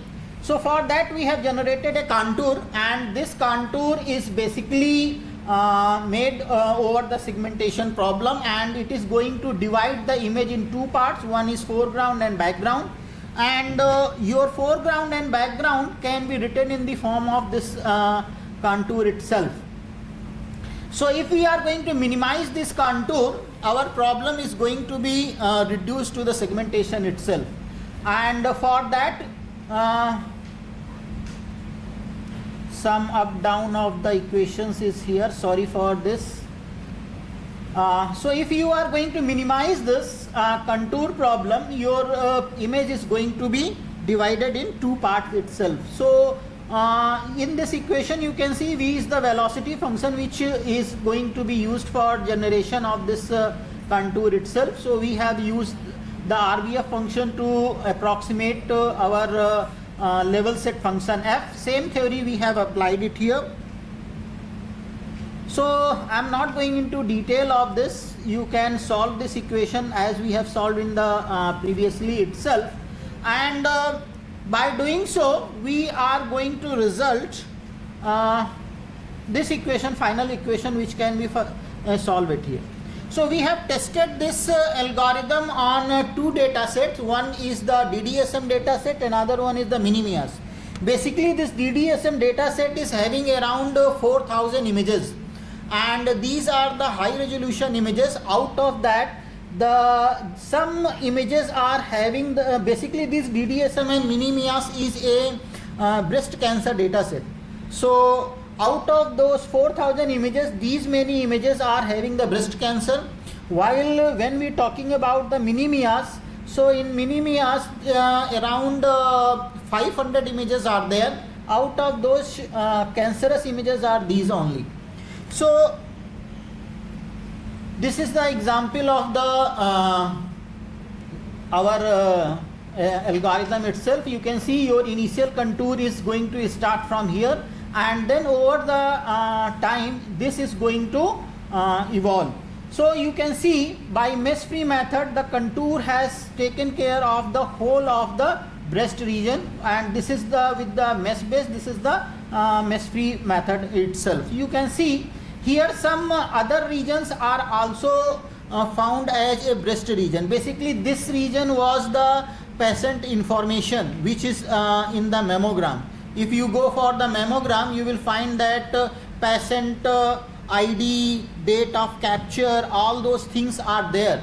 So when people are using these mammograms, they are basically deleting those information and taking only the region of interest and performing this. So here we have taken the whole image as a input and then performed it.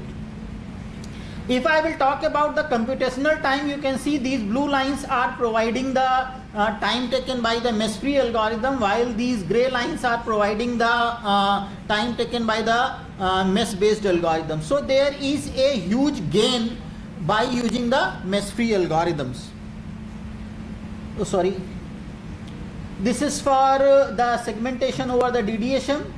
So if I am talking about the accuracy which we have obtained, you can see the dice coefficient for the MIAS dataset is 0.89, means approximately 89% correctly you have segmented the image. While on the DDSM dataset, the kind of segmentation is 91%. So these are the accuracy means performance parameter of our algorithm. So in conclusive way, I can say that mesh-free approaches are good in the they are not compute intensive. But the problem is that how you have to reduce the problem into a PDE format and then you can solve it. And another thing is that if we are going for the fractional order PDE, then even we are not requiring a separate noise reduction module for processing itself. So a combination of the fractional with the mesh-free is working for these kind of applications itself. So these are some of the references. Thank you. I think I should complete it in the time itself. Any questions? Yeah, we can have some questions. I have one question. Yes, sir, please. Yeah, in your equation 16, you have formulated the eigenvalue problem.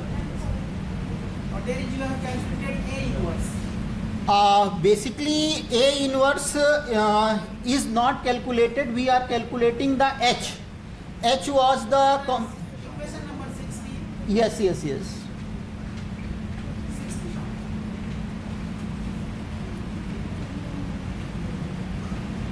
Like this slide. Yeah, you have put U equal to A lambda. Finally, you calculate A inverse 2 lambda equal. So, what is the guarantee that the A is not a singular matrix? Basically, it is not guaranteed, and this problem is going to be solved when it is not ill conditioned. For ill condition, if you are going to calculate, there are other methods to solve the A inverse problem itself. Like you are saying for the singular matrix, you can go for the approximate solution of this.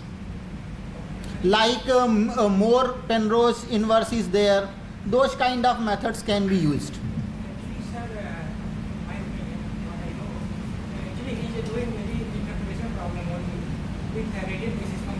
So in the case of interpolation problem, we are choosing that discrete data as a random data, then it is guaranteed that A inverse exists. Exists. Yeah, it is guaranteed. Basic. It is quantitative. Symmetric and quantitative and A inverse exists guaranteed. However, if you are doing the collocation, then it is not guaranteed theoretically, although practically it is A inverse. So basically, A has some conditions. Positive. Yeah. Exactly. That's what I am saying, that if it is not that, you can go with the other approximate method or like the more Penrose inverse kind of things also. Okay, thank you.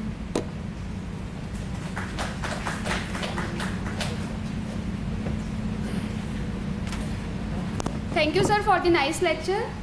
Sir, please felicitate sir with a memento.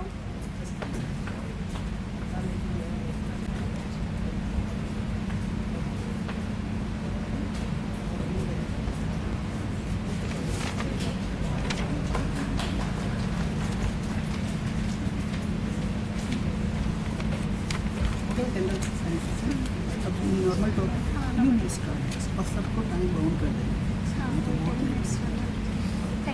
Thank you, sir.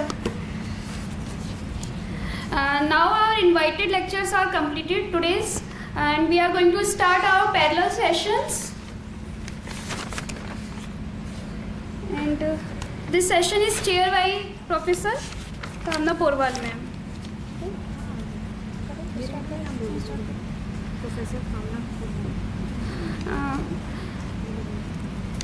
Ma'am, she is a professor in IIT Delhi, and her research interests are numerical analysis and finite element methods. Ma'am, please chair this session. Thank you so much.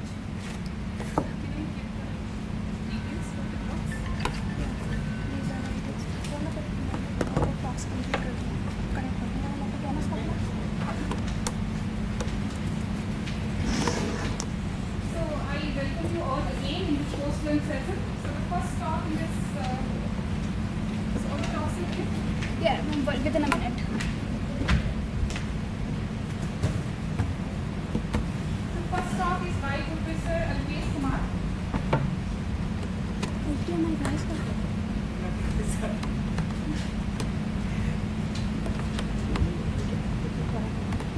No, you have just the talks. I have all set. I just need to connect it. लग रहा है तो ठीक है.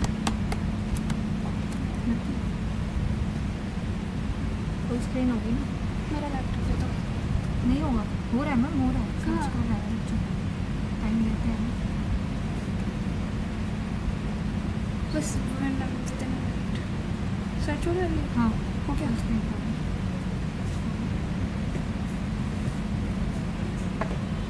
हमें एक और list चाहिए होगी क्योंकि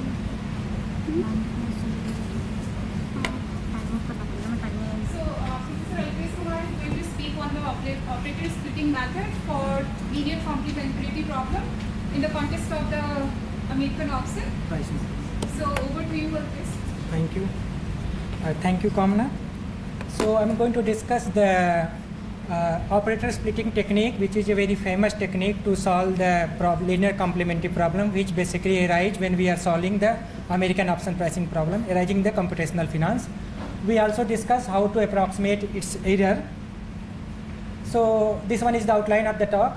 I'm going to briefly discuss what is the operator splitting technique to solve the problem. I am going to discuss present some result, theoretical result, in fact the statement only, the stability result about the solution obtained using this technique, and what is the approximation of the error, and some numerical justification of the theoretical estimate, and conclusion and references. So basically in option pricing problem we are going to solve a linear complementary problem which is given by the equation 1. Del u by del t minus du is greater than or equal to 0, where the domain is xt belonging to omega cross j, and u xt minus phi k e power x. Phi k e x is your payoff function, arises when we are solving the problem arising in computational finance. And again the third equation and fourth equation is u x0 equal to phi k e power x, that is basically the initial condition. So jointly equation 1 is known as the linear complementary problem defined on the computational domain omega, and its solution gives us the value of a premium when we are interested to solve the option pricing problem arising in the case of American option.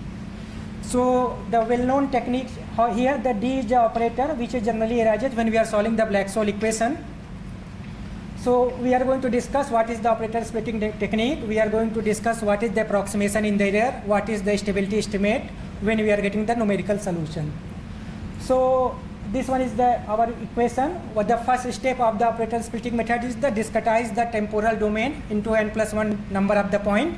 So Tn is that temporal point with the math length, temporal math length k, and Un represent the abbreviation of the solution at Tn.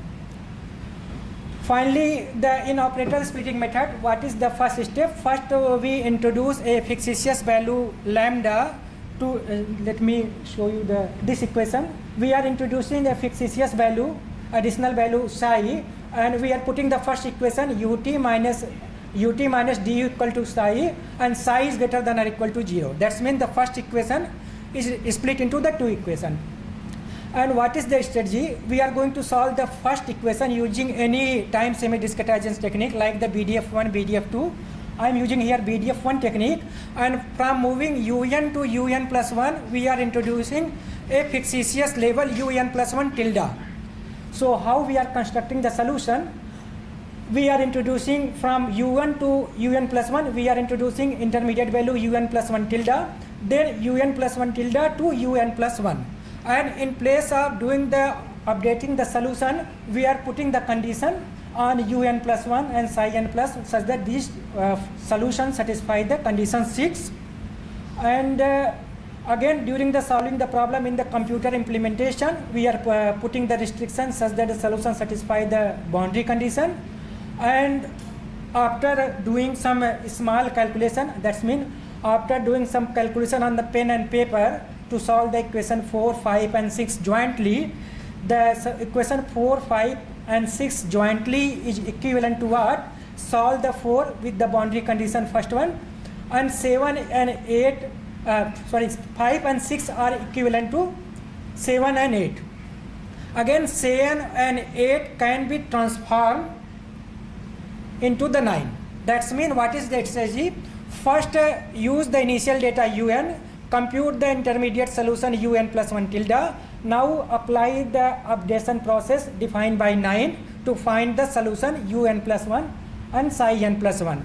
Again, the psi n at n equal to 0 was chosen as a 0 because there is no hard and fast rule to find out the value psi 0. So this one is the problem. Again, in the theoretical point of view, since we are interested to approximate the error and stability of the solution, what we did, initially problem is non-homogeneous. By introducing new change of variable w, what we did, we transformed the non-homogeneous boundary value problem into the homogeneous value problem 10, and we did the analysis for the problem 10. So what we proved that? We proved that the BDF1 operator splitting method, that's mean time semi-discretization was done by the BDF1. BDF1 operator splitting method was conditionally stable. Observe that generally BDF1 scheme was unconditionally stable, but when we are coupling BDF1 method with operator splitting method, theoretically we proved that the method is conditionally stable. Its solution depend at mth level is depend on the initial data, and we are not. I'm not going to discuss the proof. Proof is already available in the published work. And similarly, when we are applying the BDF2 time semi-discretization for temporal time semi-discretization, again with the same restriction on the temporal mesh length k, we prove that BDF2 method is also theoretically conditionally stable. There is a restriction on k. Again, we are not going to prove it. In fact, I'm going to. It's going wrong direction. Sorry. This is the result, and we also proved the what is the approximation in the error when we are applying the BDF1 and BDF2 operator splitting method to solve the linear complementary problem. We constructed the error function that gave us the error in the numerical solution and theoretical solution at temporal time Tn, and these are the some technique, and we proved that under the same restriction on temporal mesh length k, the BDF1 operator splitting method is the first order accurate. And let me skip this one because already it is published work. And the BDF2 operator splitting method is the we proved that it is approximately 1.5 order accurate in time. So again, the theoretical evidence was verified by the numerical parameter.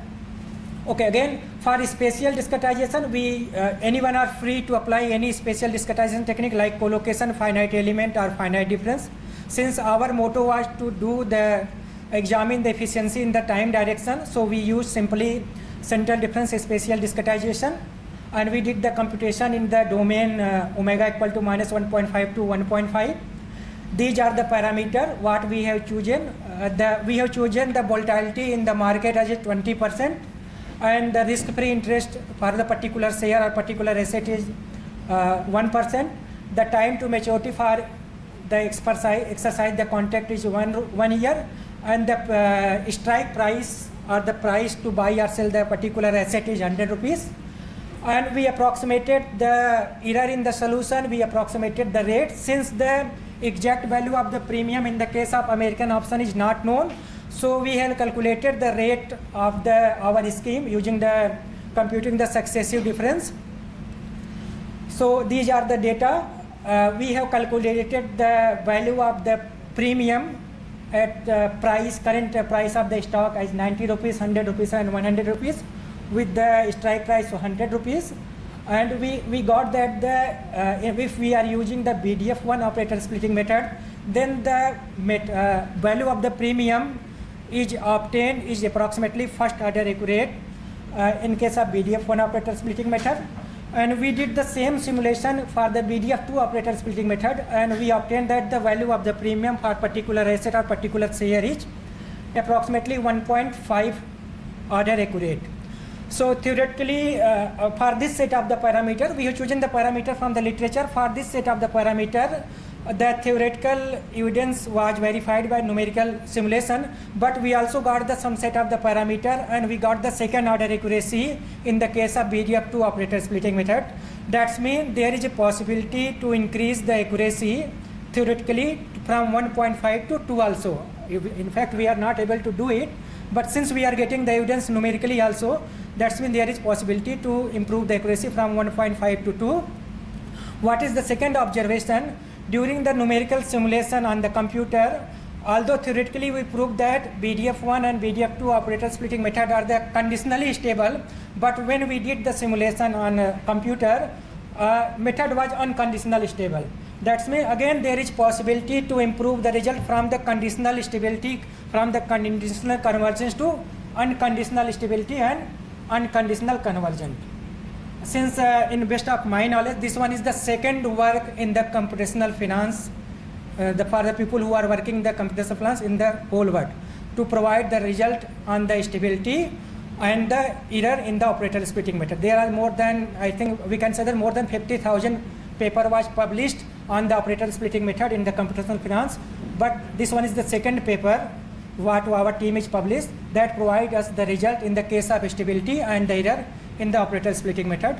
And this work, this is the brief discussion about the conclusion, and this one is the reference. This work was published in the Journal of Computational Economics and Computational and Applied Mathematics. This work was done by the two research scholars of mine, Mr. Deepak Kumar Yadav and Akanksha Bhardwaj, and with joint collaboration of my colleague Dr. Lupati Tripathi from IT Goa. He has also helped us a lot.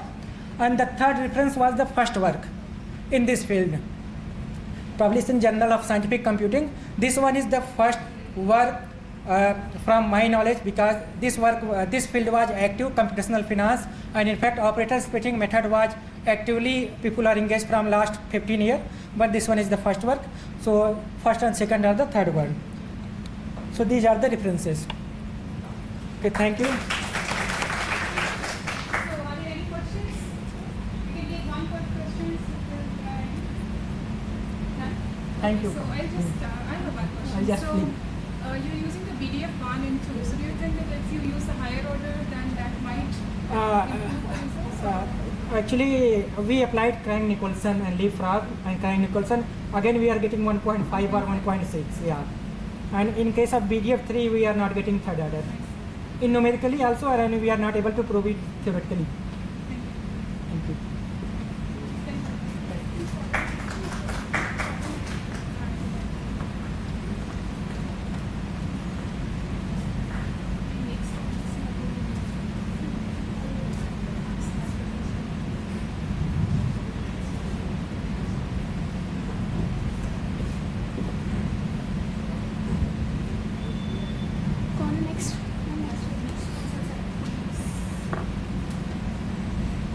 Muni's consult.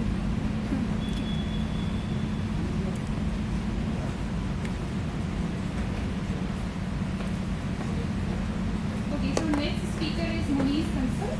He is going to speak, Dr. Muni's consult from Harvard Institute of Engineering and Technology. He is going to speak on a numerically stable iterative method for computing the matrix sign function. So over to you, Muni's. So very good evening to all. Today I'm going to talk about the numerical stable iterative methods for computing matrix sign functions with applications in generalized eigenvalue problem. So this is the outline of the presentation. First we will have introduction about matrix sign functions, then the construction of some novel iterative methods to compute the matrix sign techniques. Then there are some efficiency challenges to implement the matrix sign functions techniques. And then the last we have some applications in the generalized eigenvalue problem, and then the conclusion.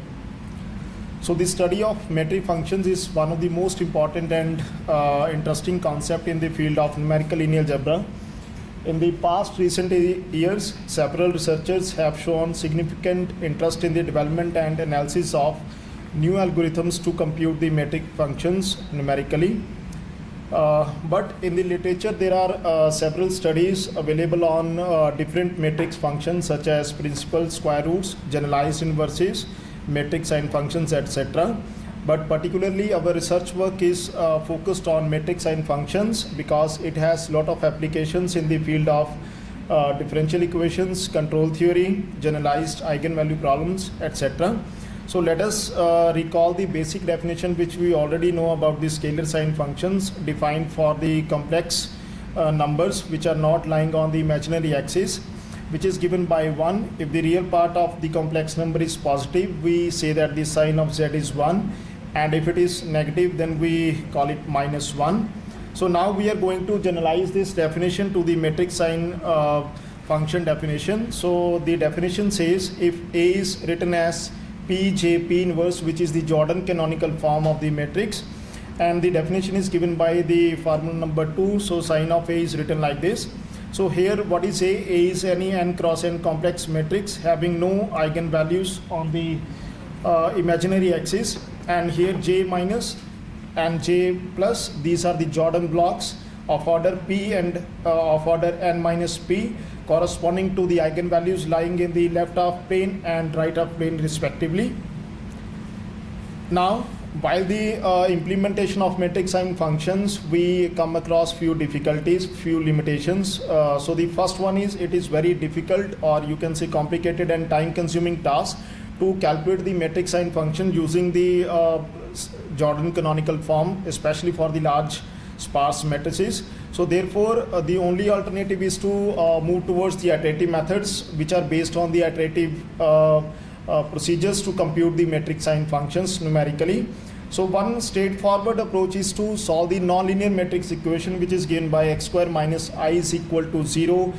Here 0 denotes the identity 0 matrix, and I is of appropriate size. So the application of iterative methods to when we apply the iterative method on this nonlinear matrix equation, so the iterations will eventually converge to the sign of A. So here are some iterative methods which are available in the literature for computing matrix sign functions. So first one is the very basic method that is known as Newton's iterations method. So this method is not new. If you apply the standard Newton's method for scalar nonlinear equations on the equation x square minus I is equal to 0, so we get the expression number 3, and the order of convergence is same, that is order is 2. Like when we find the roots of nonlinear equations using Newton's method, the order of convergence is 2, so the same order is retained here for matrix sign functions. And then second, we have paired iteration family, which will be used for calculating the matrix sign functions, that is given by expression number 4. So here the order of convergence is R plus S plus 1.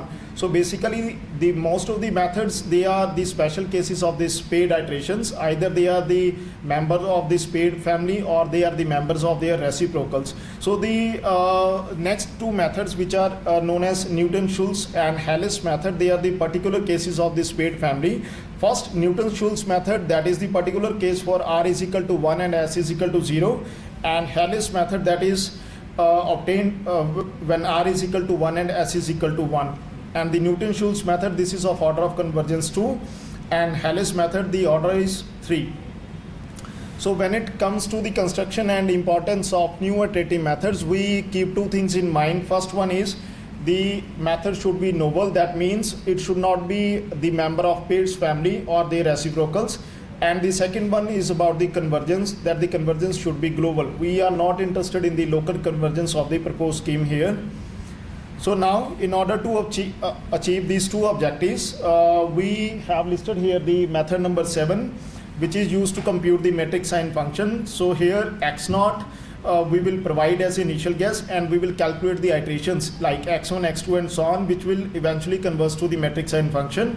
So this method number 7, this is a new method to calculate the matrix sign function. So we have checked that this method is neither belongs to the paid iteration family or neither of their reciprocal. So the first goal is achieved here, that it is none of the given technique is belonging to the paids family. Then the second is about the global convergence. So for that we use the concept of basins of attraction.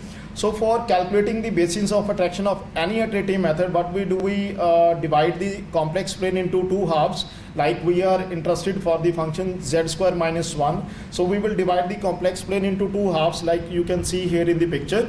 So we are considering the square domain of minus 2 cross 2 with a mesh of size 256 cross 256 containing simple zeros minus 1 and 1. And we color each point based on the simple zero. Like if the root is converging towards minus 1, we will color it by red color, and if the root is converging to the plus 1, we will color it by yellow color. So these are the few basins of attractions I have listed here. First one is for Newton's method, second one you can say this is for Newton-Schulz method, third one is for Halle's method, and last one is for proposed new method.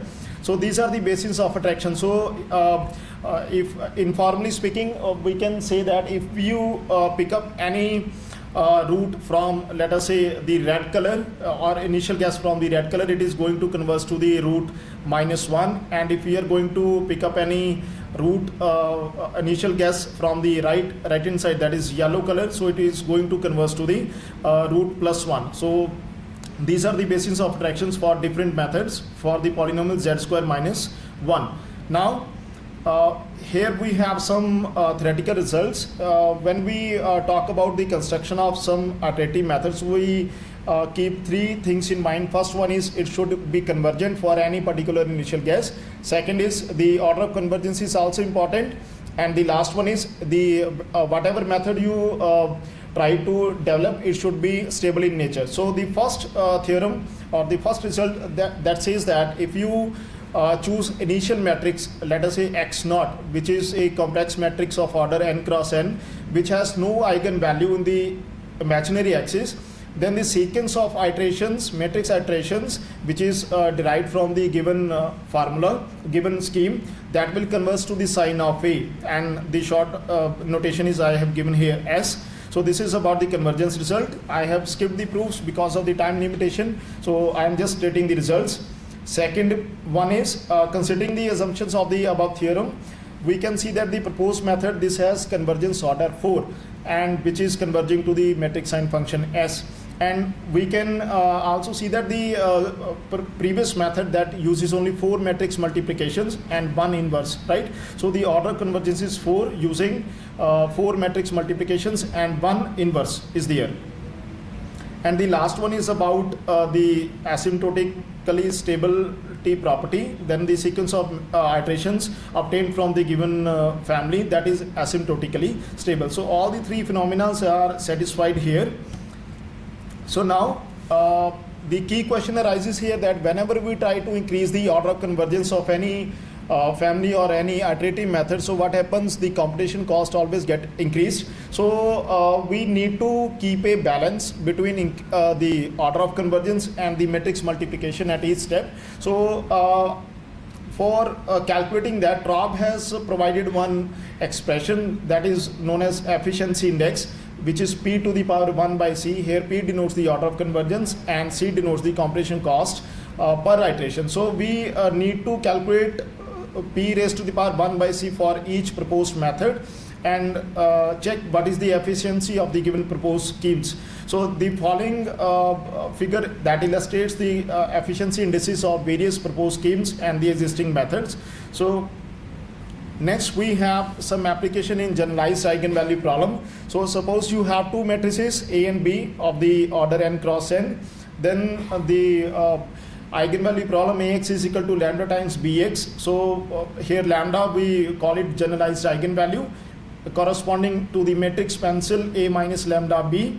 So what we have done, we have taken these two matrices A and B from the matrix market library and then computed the results using matrix sign functions, and these are the particular graphs. So basically when you solve this generalized eigenvalue problem, we come across these two expressions, sine of A minus B inverse into A plus B and sine of A plus B into A minus B inverse. So in order to calculate these two expressions, we need to apply the corresponding techniques which we have developed here. So using those techniques, we have shown two graphs. First one, you can see this is the comparison of number of iterations and the absolute error. So the red one is the proposed method.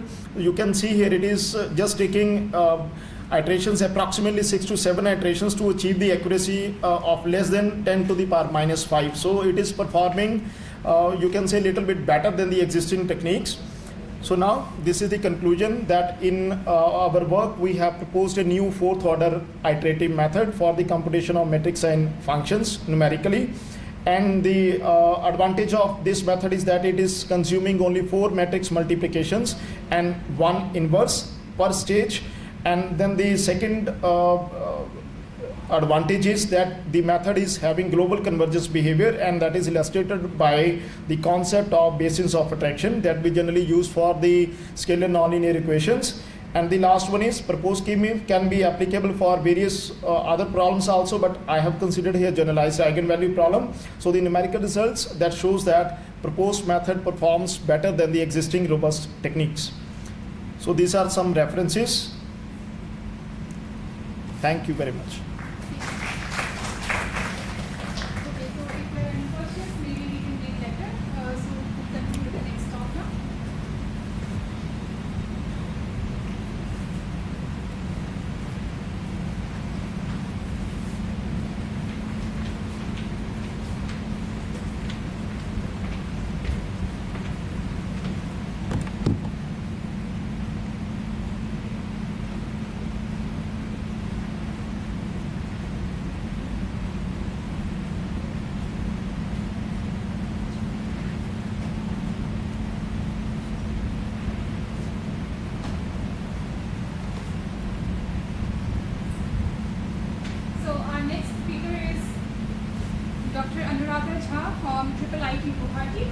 She is going to speak on the analysis of upwind difference scheme for singularly perturbed parabolic problem. Full screen कैसे होता है sir? कहाँ है?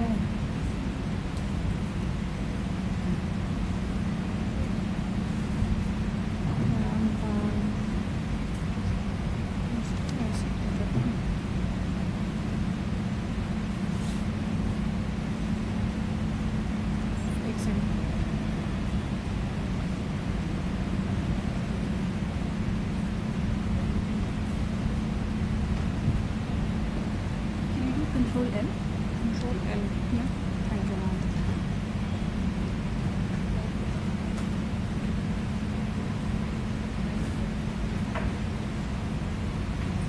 Thank you, Dr. Kamna. Good afternoon to all of you. The title of my talk is Analysis of Upwind Difference Scheme on a Non-Uniform Mesh for a class of singularly perturbed two parameter problems which have discontinuous coefficient. We are discussing the parabolic case. This work is done jointly with my PhD student, Ms. Nirmali Roy. So the outline is this. I'll give a brief introduction of singular perturbation problems. Then we'll describe the problem, do a little bit of literature review. Then we'll present the numerical method and some numerical results. So consider a differential equation which is represented by equation number 1. Now with the second order derivative term, we have a small parameter epsilon which is multiplied to it. Now the exact solution of this equation is given as this, and if you consider the solution u as a parameter of two functions x and epsilon, you will see that as it approaches the limit 0, 0, the limit is non-uniform. Now because of the presence of the term e to the power minus x by epsilon, this function has a singularity, and this will have a layer behavior. Now what is the layer behavior? That the solution is going to change very rapidly near the boundary x is equal to 0. This sudden change in solution is known as layer phenomena.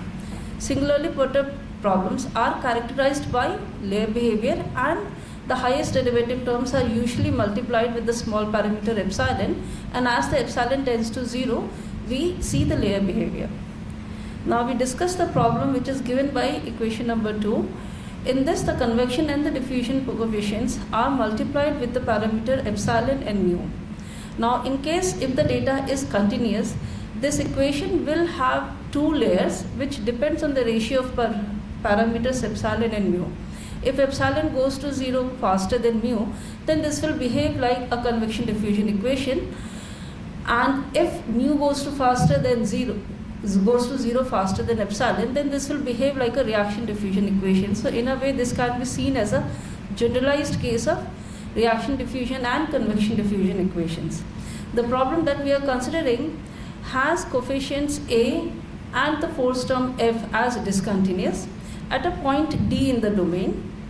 So rather than writing all the conditions, I have drawn a figure where we can explain how the coefficients work.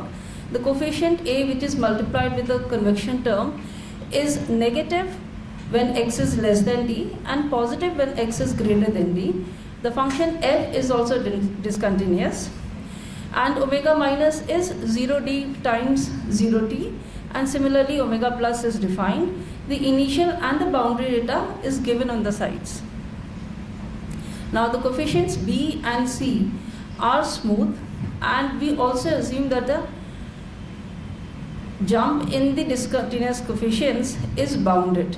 The initial and the boundary data satisfies the compatibility condition. Under these conditions, this differential equation will have a unique solution. It will have a boundary layer near the left and the right boundaries, and it will have an interior layer also, because our coefficients are discontinuous at an interior point d, t for all the times t. Now there is very little work which is done in this field. One of the work is given in reference to. So we discuss a little bit of literature review. This problems with containing two parameters was given by O'Malley. And for this particular problem, which is with discontinuous coefficient, there is very limited data which is available. So M. Chandru, which was listed in reference 2, the work was improved in reference 4, but they were still having only almost first order accurate method in space and first order accurate method in time, which was obtained after taking backward order method in time on a uniform mesh and upwind finite difference on a Shishkin mesh in space. This was improved by D. Kumar and P. Kumari, where they used Crank-Nicholson method in time and again upwind method on the space, and at the point of discontinuity we use a 5-point difference scheme. So because of Crank-Nicholson method we were able to get second order in space, but still due to Shishkin mesh we were able to get only almost first order in space. S. Singh and others have again solved this problem, but in the space they have now used trigonometric B-spline functions. So they've gotten order 2 in time because of Crank-Nicholson and almost order 1 in space.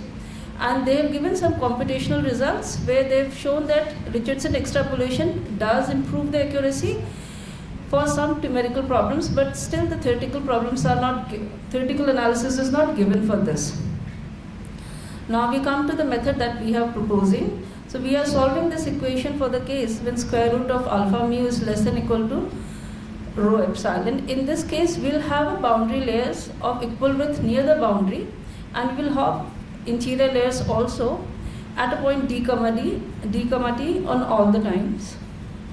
For time temporal discretization, we have used Crank-Nicholson method on a uniform mesh, and for spatial discretization, we have used upwind method but on a non-uniform mesh, because of which we were able to get first order accuracy in space. Now I'll tell a little bit about spatial discretization. So we have divided the interval 0, 1 into 6 subintervals, out of which 4 are layer regions and 2 are regular part. So for regular part, we have used a regular mesh, uniform mesh with n by 4 plus 1 mesh points. And for layer regions, we have used n by 8 mesh points.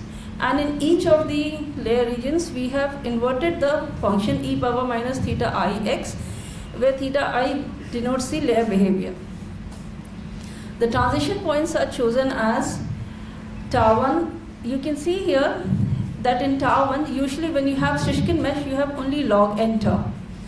But if you use just log n, what we get is a Shishkin buckle of mesh, and we know that Shishkin buckle of mesh, the convergence stalls when you have n which is less than epsilon. To overcome that, we have used the modified definition of transition points, which was given by Zhang in 2021, where for epsilon less than equal to n, we get a Shishkin buckle of mesh, but for n inverse less than epsilon, we get buckle of type mesh. With this mesh, on a uniform mesh, with this mesh and with Craig-Nicholson method, we get this fully discretized scheme. At the point of discontinuity, we have used a 3-point scheme. These are the coefficients which are given. Now in Ln, if you will notice that there is a coefficient which is d star. Now in d star, we have chosen backward difference if A is negative and forward difference when A is positive, so that the resultant scheme gives us a monotone matrix which is invertible, so that we get a unique inverse. And the main result is given by this. To get to this main result, we divide the exact solution into layer and regular part, and we do the analysis for each of them and then club them together. This is in maximum norm. Now I present some numerical results. This is example 5.1, where the coefficients A and F are discontinuous. And since the exact solution is not known, we have used double mesh principle. And as you can see, the numerical results show that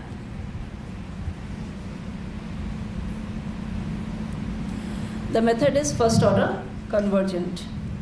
So till now, this is the best possible method which is present here, that we were able to get first order convergence in space and second order convergence in time.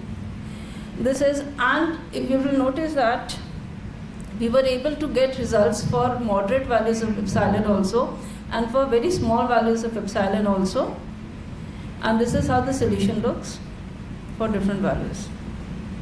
This is the second example that we have done. And here we are getting slightly better results. And as we take the value of epsilon to be very small, we get very steep layers. But if the value of epsilon is moderately small, then we get not so steep layers. This is the third example, and these are some numerical results. Thank you. Thank you, ma'am. So again, because of the time, I'm just postponing the question answer session to the end. Oh. Okay, so we are going to the next talk now. So we thank the speaker once again.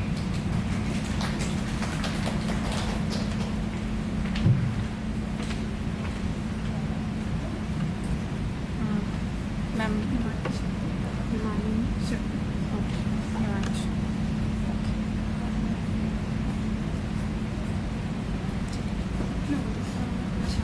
Manish Kansal sir का खुल गया है I think Himani Sharma यही वाला है ना अच्छा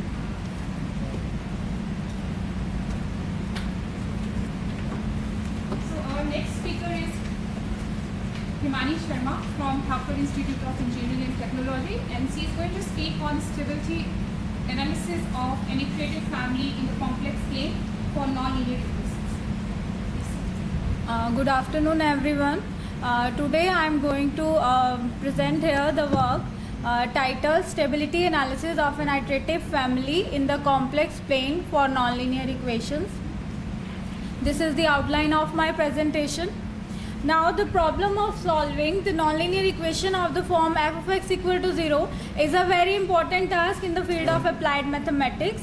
The most used technique in this regard is the approximation of the solution by iterative methods.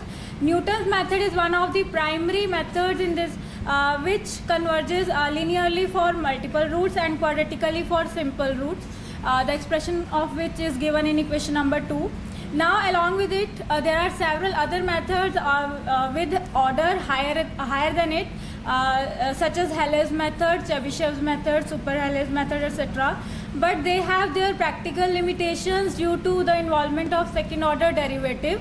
So on the other hand, there exist several multi-point methods which are using Newton's method as their first step, and they are free from the computation of the second order or higher order derivative.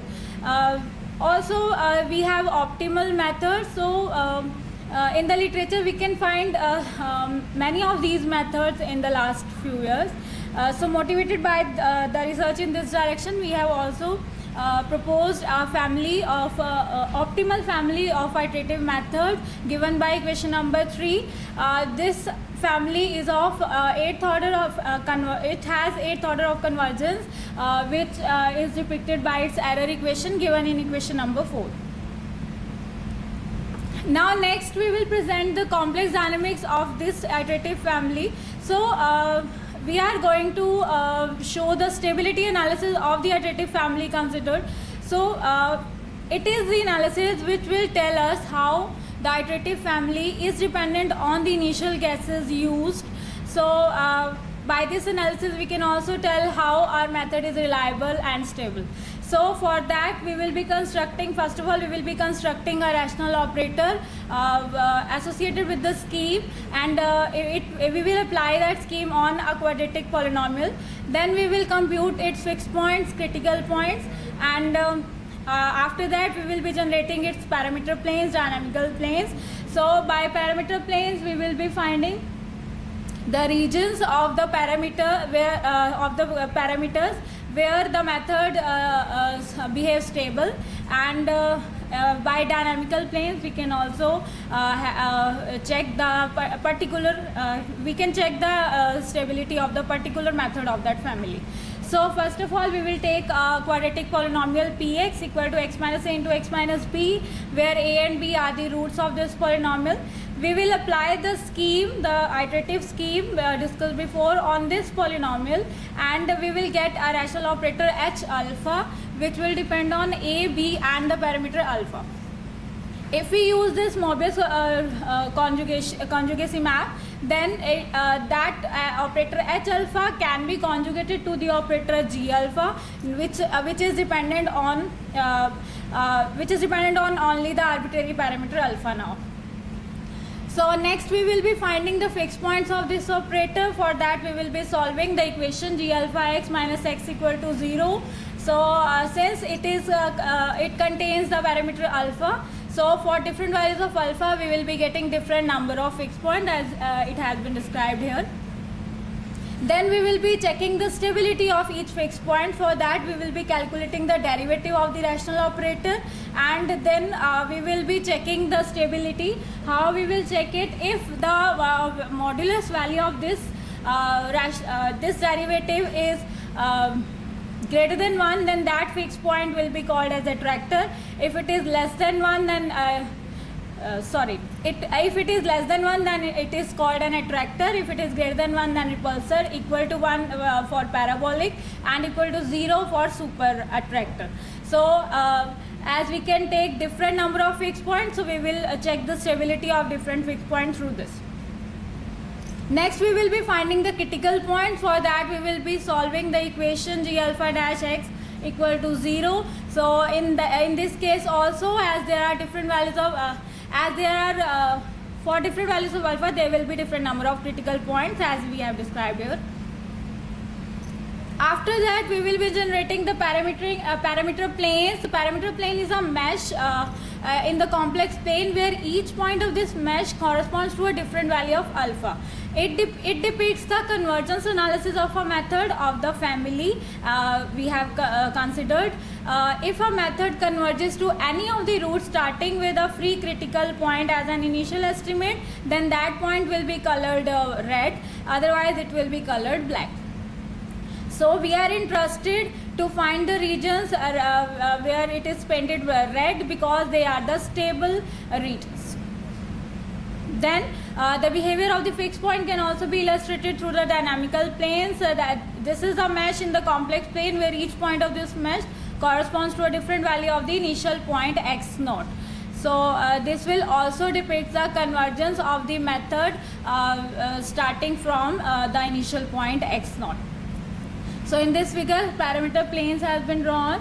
The red regions show that for those particular values of alpha the method will be considered less stable.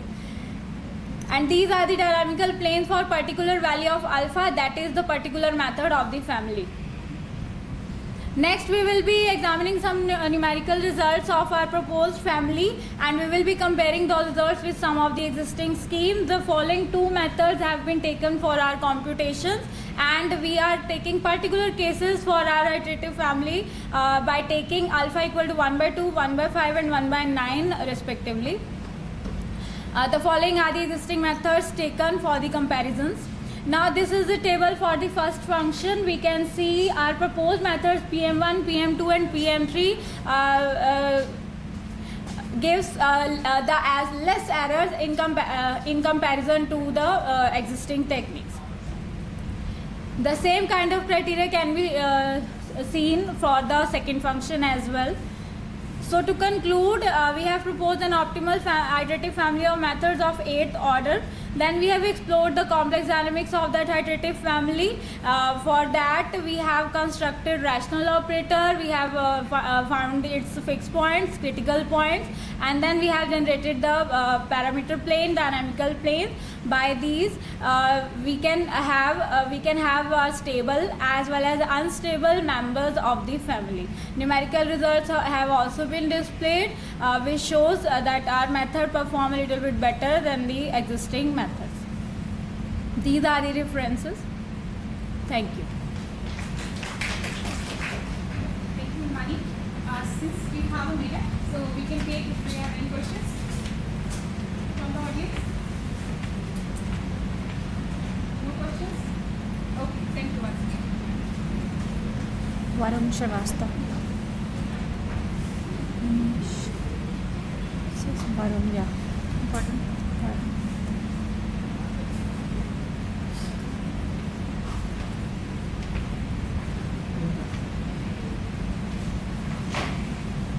So our next speaker is Varun Shrivastava from IIIT Gwalior, and he is going to speak on the study of numerical integration by aid of non-uniform hardware.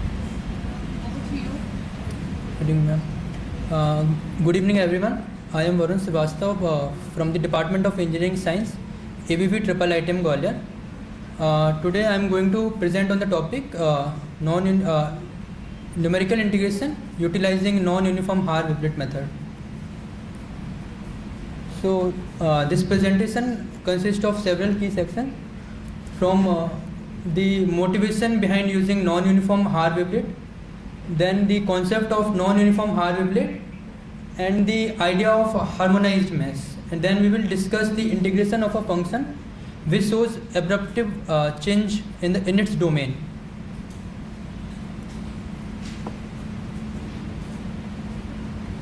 So numerical integration is a very crucial tool for solving integral equations, especially when the analytical solution is not present. While traditional methods are effective in many situations, they often struggle when the function involving shows multi-scale behavior. Wavelet methods particularly are well suited for these types of problem. They allow us to handle functions which shows multi-scale nature. However, standard Haar-Weblets, when we use standard Haar-Weblets to deal functions with abruptive changes, they fail. So that is where the idea of non-uniform Haar-Weblett comes into the picture. By using non-uniform Haar mesh, we can increase the density of collocation points in the region where there is abrupt change. So the problem which we are considering is very simple. It's the integration of a function f of x over the interval ab, where f of x is a function which shows abrupt change in the domain a to b. So first of all, we define non-uniform Haar-Weblett. So it is characterized by two parameters. One is the dilation parameter j and the translation parameter k. So dilation parameter j takes the value from 0 to capital J, where capital J is the highest level of resolution and k is the translation parameter. And we define the first two Haar functions h1x and h2x like this. H1x is takes the value 1 over the whole interval 0 to 1, while h2x takes the value 1 and minus 1 in half and half intervals. And from the third wavelet onwards, we define the wavelets in such a way it takes the value 1 in the interval v1 mu1i to mu2i and minus pi in the interval mu2i to mu3i. These intervals are of unequal length and we find the value pi in such a way that the integration of the function hix over the domain a1 ab is 0. And then we define harmonized grid points. So we define the harmonized grid points like we take the length of this subinterval xl plus 1 in such a way that it is q times the length of its previous subinterval. Then using this information we find the grid points which is given by the relation fifth. The lth grid point is given using the relation L times q raised to the power L minus 1 upon q raised to the power 2n minus 1. Now we approximate the function y of x. If y of x is any integrable function, then we can write it as the expansion of Haar function and its coefficients. And if it's a piecewise constant function, then we can write that expansion in finite number of terms. And over the discretized domain, we can write the expansion in the form of equation 8. Now there are two statements. Lemma first of all, there is lemma 1, which is that the integration of the function a to b is equal to a1 times b minus a, where a1 is the first non-uniform Haar coefficients, and in theorem 1 we have derived this expression of a1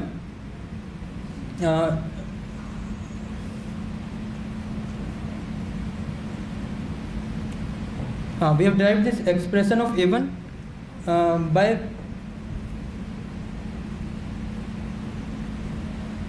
by putting the values of the Haar functions and the grid points in the expression 8. Now we will consider the solution of the mass spring damped system. The solution of such a system describes an oscillatory motion with exponentially decaying amplitude. Now if we take a function of this type f of t and we integrate this function using both the method, Haar-Wavelet method and non-uniform Haar-Wavelet method, then we get these two different results. Like if we integrate that function using Haar-Wavelet method and non-uniform Haar-Wavelet method for different number of collocation points, where j is the number, the highest level of resolution. So for the even for the low number of collocation point, we can observe that the error of the non-uniform Haar as compared to Haar is lesser for low number of collocation points.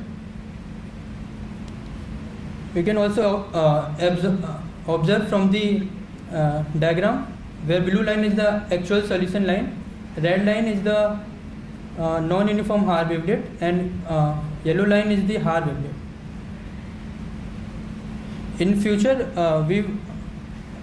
in this we have deduced that the whenever there the function shows abrupt change in the first half of the interval, then the non-uniform Haar wavelet performs better than the Haar wavelet, and in future we want to develop a new technique for the integration which can solve complex integrals, and we will also want to extend this for the complex problems such as non-linear Fredholm integral equation or integral Fredholm equations.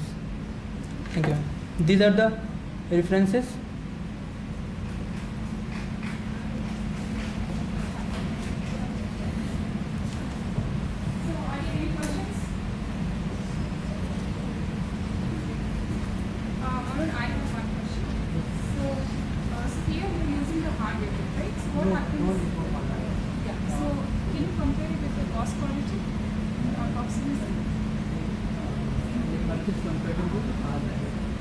what did you think of that? Is it even better than the usual cost card which you are doing to be better with result and see the comparison?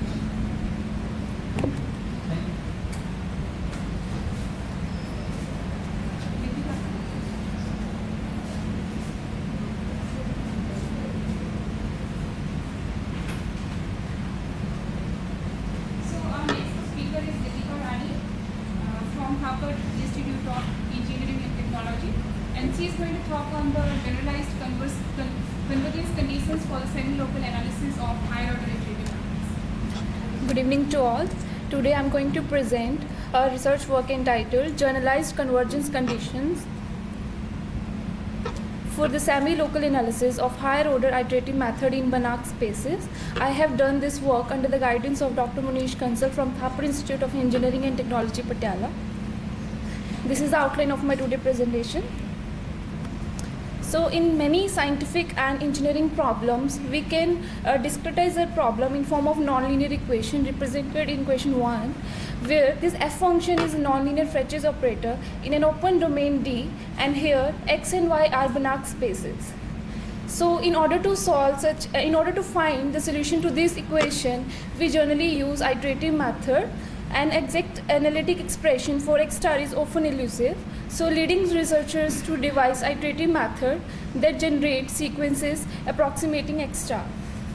Basically, iterative method generate sequences that converge to optimal solution for the given problem, and this addresses the convergence of this sequence and verification of their limit point as solutions.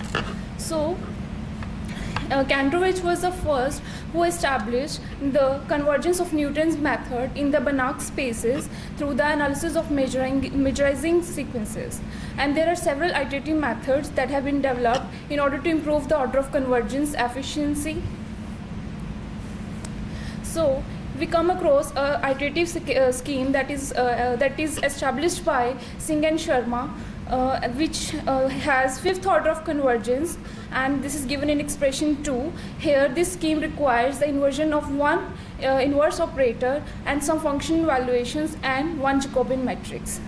So in their publication, they have used the local convergence and used the Taylor series expansion.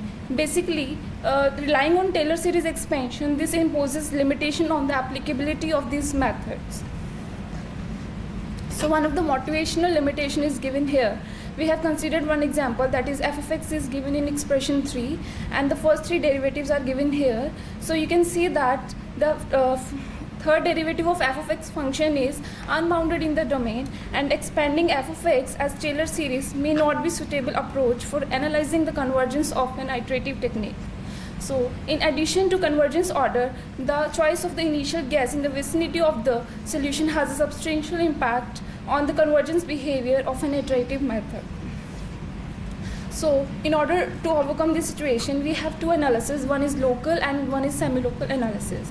So unlike the Taylor series approach, recent studies have explored locally convergent techniques by placing assumptions solely on first order derivatives in Banach spaces. In local analysis, where we have assumption that there exists some actual solution exists, and it asserts that there is a neighborhood U of x star such that all initial vectors in the neighborhood U generates an iterative sequence which are well defined and converges to x star.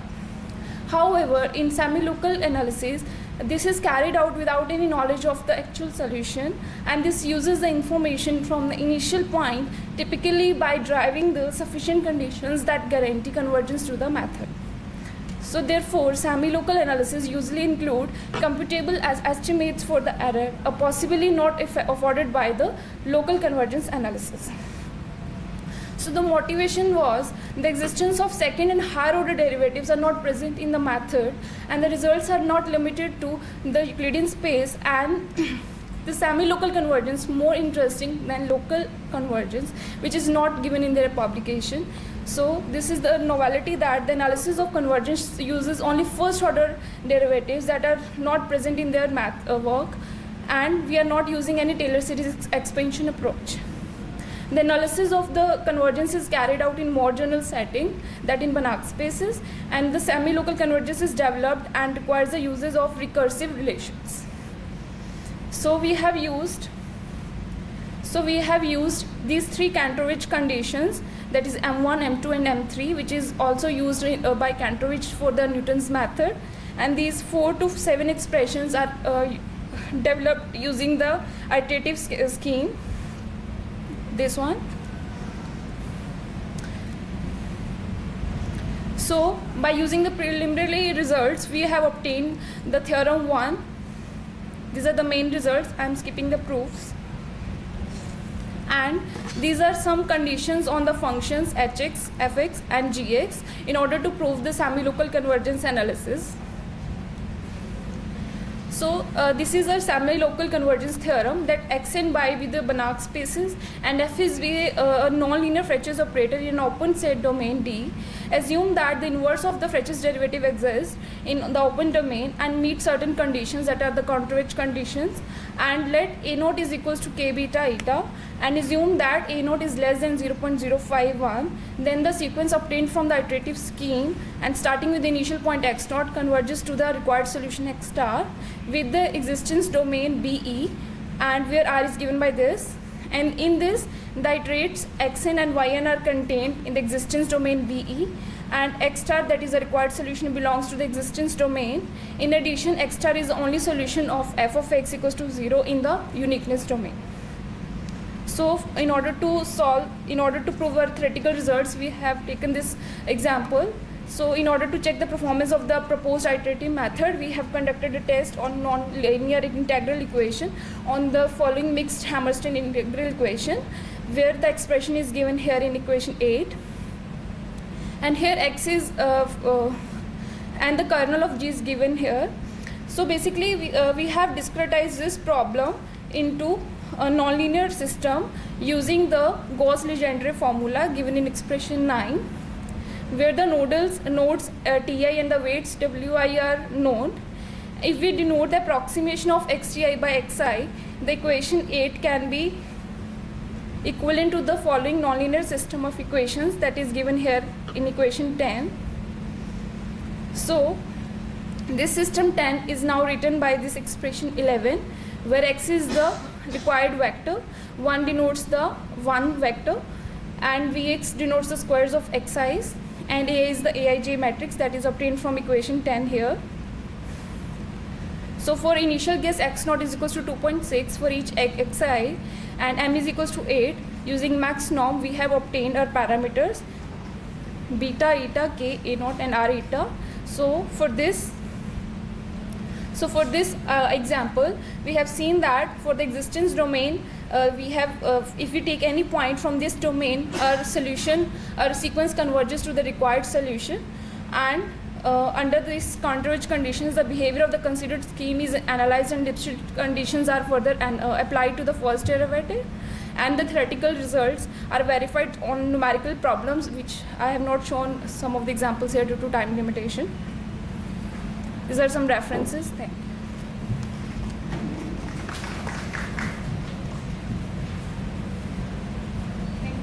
Are there any questions? So,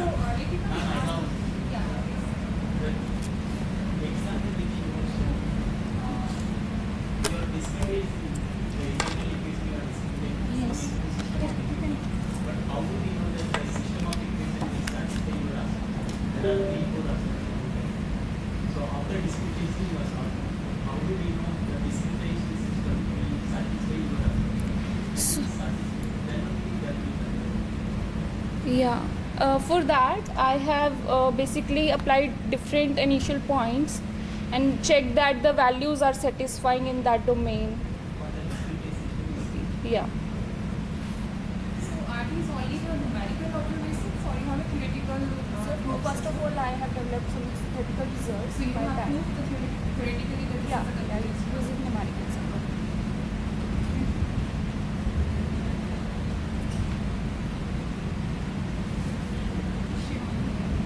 Shivani, Arina.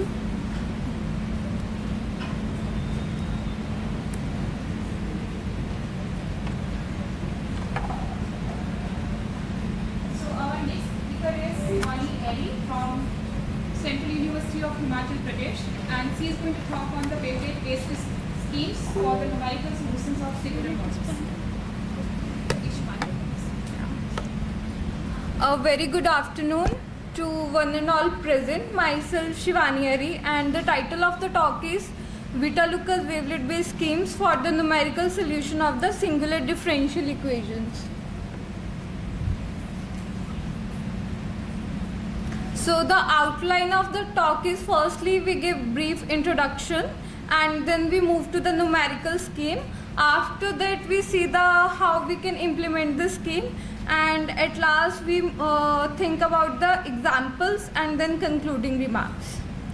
So the first being an introduction. So our main motive is what is singular differential equations, right? So we know being a means in the singular differential equation, because of the singularity involved, it is challenging to solve the singular differential equation, and highly because of its nonlinear nature, and it has wide applications in various branches of science and engineering. So the popular singular differential equations are Lane-Emden equation, Hampton-Fowler equation, Thomas Fermi equation. So for example, in the Lane-Emden equations, it has wide application in the field of astrophysics. So we want to know the basic property of the astrophysical phenomena, so we can understand by solving the Lane-Emden equations. So next is why the solution of singular differential equations are important. So as we said first, because of the applicability part, as the phenomena, many physical phenomena are described by the singular differential equation. Moreover, it has wide application in the field of fluid dynamics, also quantum mechanics and astrophysics, as I said. And because of we have on the singular points, we get sudden change, which leads to the formation of shock waves and other singularity. For example, in biological systems also, one can see the rapid changes in the population dynamics model, which caused due to the sudden environmental changes. So solution of the singular differential equations is difficult to solve around the singular points, and because of that it is crucial to solve. Many well-known methods such as Runge-Gutta method, Euler's method, Adams method find it challenging to solve the singular differential models. So because of that, it motivates us to solve the singular differential equation by constructing new numerical methods. So various numerical methods exist in literature, which we have proposed for solving these equations. These are Adamian decomposition method, homotopy analysis method, spectral methods, and other polynomial based methods. These are some of them, and a lot of work has been done in this direction, but the need to do more work has been required because of the challenging problem. And in this work we have incorporated the wavelet based schemes for solving the singular differential equation. So the next question is why wavelets matter. Why there is a need to construct a numerical scheme based on the wavelets. So what are wavelets? Wavelets are basically localized in nature. Because of that, it is easy to solve the problem in the specified domain. And moreover, it is smooth, and its oscillatory aspects get the solution in a better way. So a lot of wavelet had been used in literature for solving the singular differential equations, such as Legendre wavelet method, Haar wavelet method, Chebyshev wavelet method, Vita-Lucas wavelet neural network approach for solving various kind of singular differential equation. What we have done in the present study, we have incorporated the Vita-Lucas wavelet based schemes for the solving a class of singular differential equation, and in which we have using the operation matrix of derivative approach for solving the problem. But further, we have incorporated three numerical, or we can say weighted residual methods, that are collocation method, Tau method, and Glerkin method. So more of a comparison has been shown. in this. So these are the Vita-Lucas wavelet, and one parameter is translation and dilation parameter, and this is defining on the interval 0 to 2, and this is the function approximation. A function y which is defined on the L2 space can be approximated by this Vita-Lucas wavelets, and this is the constants, and this is the epsilon is the Vita-Lucas wavelets, and this is the operational matrix of derivative. So for solving the derivative, we have incorporated the operational matrix approach. So with the help of operational matrix approach, the problem is converted to some of the matrix, and it's easy to find the solution with the help of this matrix. For example, for k equals to 2, m equals to 3, we get d1 this, and for the mth order derivative, we can take the power of this d1 and get the higher order derivatives. So this is implementation of the method. For the simplicity, we have considered the Lane-Emden differential equation, which is a second order singular ODE, and it is of a general form this, with the initial condition given as follows. So firstly, we write the residual equation by incorporating the operational matrix of derivative, and then we apply the weighted residual method. Based on the different weight functions, we get colligation method, tau method, and Galerkin method. And for the colligation method, we have this r of xi I equals to 0, where xi I are the roots of the Vita-Lucas polynomials, and this is the tau method, and this is the Galerkin method, where this xi I is the trial solution, which already incorporated the boundary conditions in it. And for the colligation and tau method, we have additional boundary condition, which give us the 2k minus 1 m time equations, and which leads to the desired solution. And for the example, we have incorporated one nonlinear Lane-Emden equation of this form. And after solving the method with the proposed scheme, for the k equals to 1, m equals to 3, we get this solution, and the tau and Galerkin method yield the exact solution, and colligation method give this result. And these are the plots where red line denotes the exact value, and remaining approximate solutions are also given with the zoom profile also. So the results are good, and the comparative analysis also given with the HFC error, and the colligation error is of very low order, and which show the method is highly accurate. So we can conclude it by saying that the proposed scheme, that is the wavelet-based schemes, or we can say 3 wavelet-based schemes, that is colligation, tau, and Galerkin method, effectively handle the singular differential equations. And at the singular point, we incorporated the given boundary conditions, which helps to deal with it. And further operational matrix approach helps to reduce the computational challenges, and the obtained results are accurate, and which show the applicability and accuracy of the method. These are some references. Thank you so much. Are there any questions? So, Shivani, have you computed the order of convergence as well? What is the order of convergence? Only the absolute error has been. But you should check the order of convergence as well. That what it is. Okay, thank you, ma'am.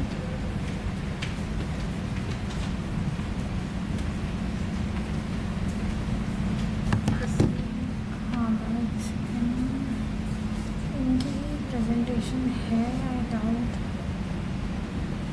किस नाम से दी थी इसने.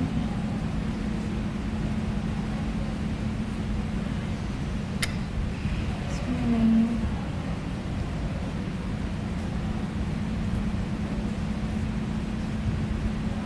एक second, दूसरी pen.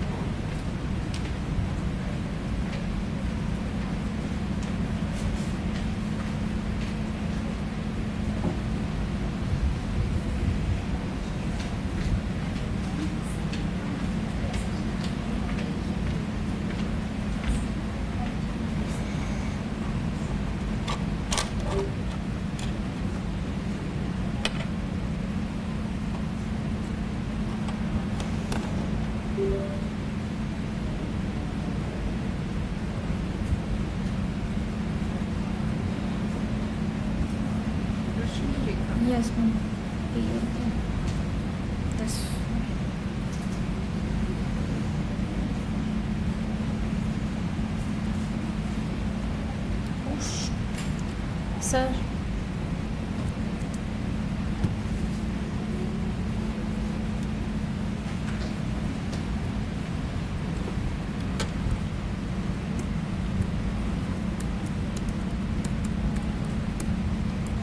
जय इसमें N capital है मेरा ही है ना। मुझे सीरियसली इसका चार्जिंग खत्म हो गई क्या इसकी? चार्जिंग प्लग ऑन नहीं था क्या? हमें वो सर्च कर रहा है ना। सर्च नहीं कर रहा है। क्या हुआ? कनेक्शन कुछ लूज हुआ है। चार्जिंग में हाँ मेरा छोड़ दो। जय लैंग्वेज में कैपिटल डाल देना और एडिट कर देना। सर आप खड़े रहें।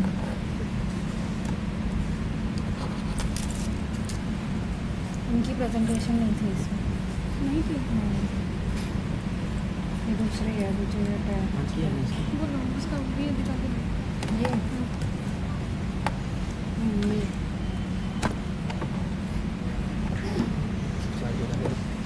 लगा दो।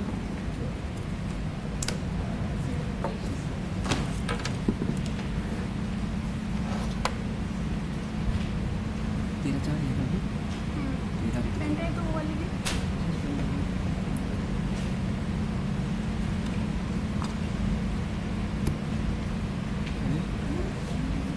इसका नेम क्या है? नेम क्या है? इसका नहीं नेक्स्ट हाँ।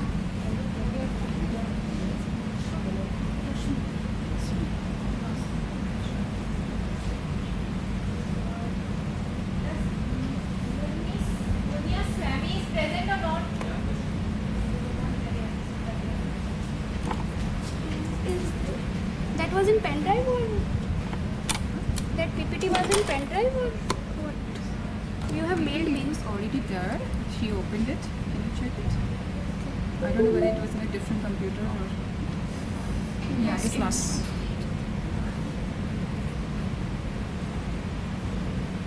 Okay, but it's not taken. No, you see the connection? Check the connection.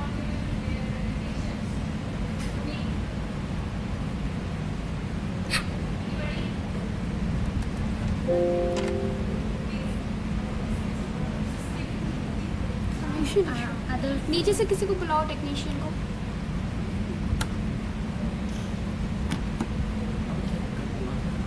Connection वो हाफ फुल नीचे से किसी को बुलाओ ना।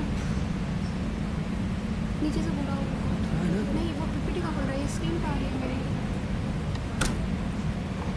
मैं अपनी भी लगा लेता हूँ क्या दिक्कत है मेरे वाले से? वो भी तो नहीं चल रहा। नहीं वो बंद हो गया था डिस्चार्ज हो गया था। It's the HDMI connection. So I think there's a problem with the loose connection. Can you check?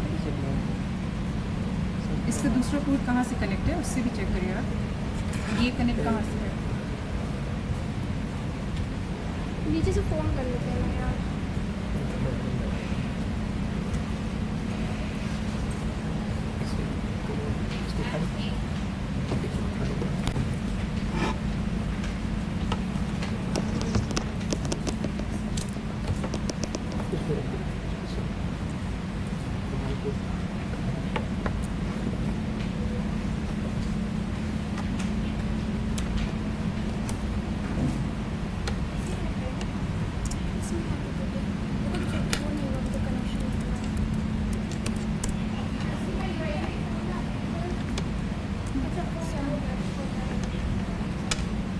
तो बिजली लगा रखा था इसमें इसको भी लगा। अरे यार ये क्या हो रहा है? She's going to speak on a frequency domain and binary coordination approach. So, Rashmi, you have 10 minutes. Yes.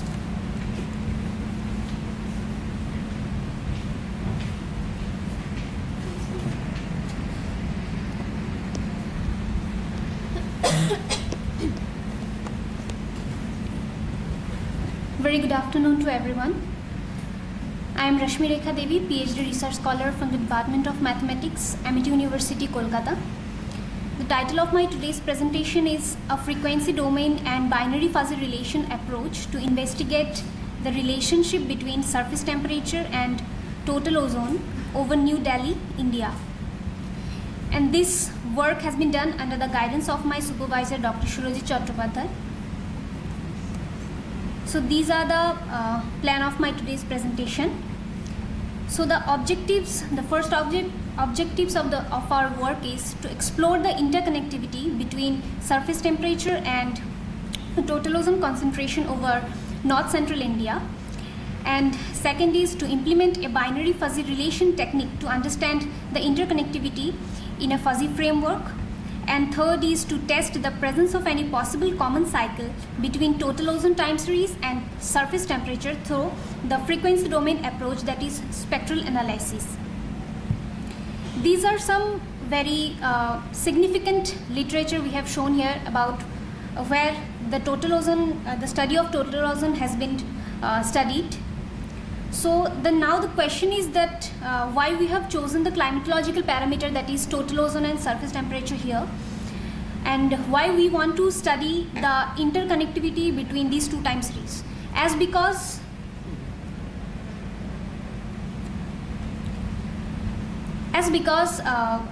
surface temperature is influenced by total ozone. Also, total ozone combines the stratospheric and tropospheric ozone. Also, mostly in climate modeling or prediction, other climatological parameters like rainfall, surface temperature, humidity, these other parameters are used, where the total ozone is very much less explored. That is why we want to study the interconnection between these two climatological parameters, that is surface temperature and total ozone. Also, we can see from the slide that the temperature of the lower atmosphere increases with the increase in the tropospheric ozone, and on the other hand the decrease in stratospheric ozone, which results in a decrease in the temperature. Also, the total ozone has the capacity to absorb the radiation which is emitted by the surface of Earth. So combining all these, we have chosen these two climatological parameters. So the next is our study region, which is New Delhi, which comes under the meteorological subdivision North Central India. So the reason behind to choose this particular area is because during the transition period from post-monsoon to winter, this particular region involves very much significant changes like smog, pollution, cold waves.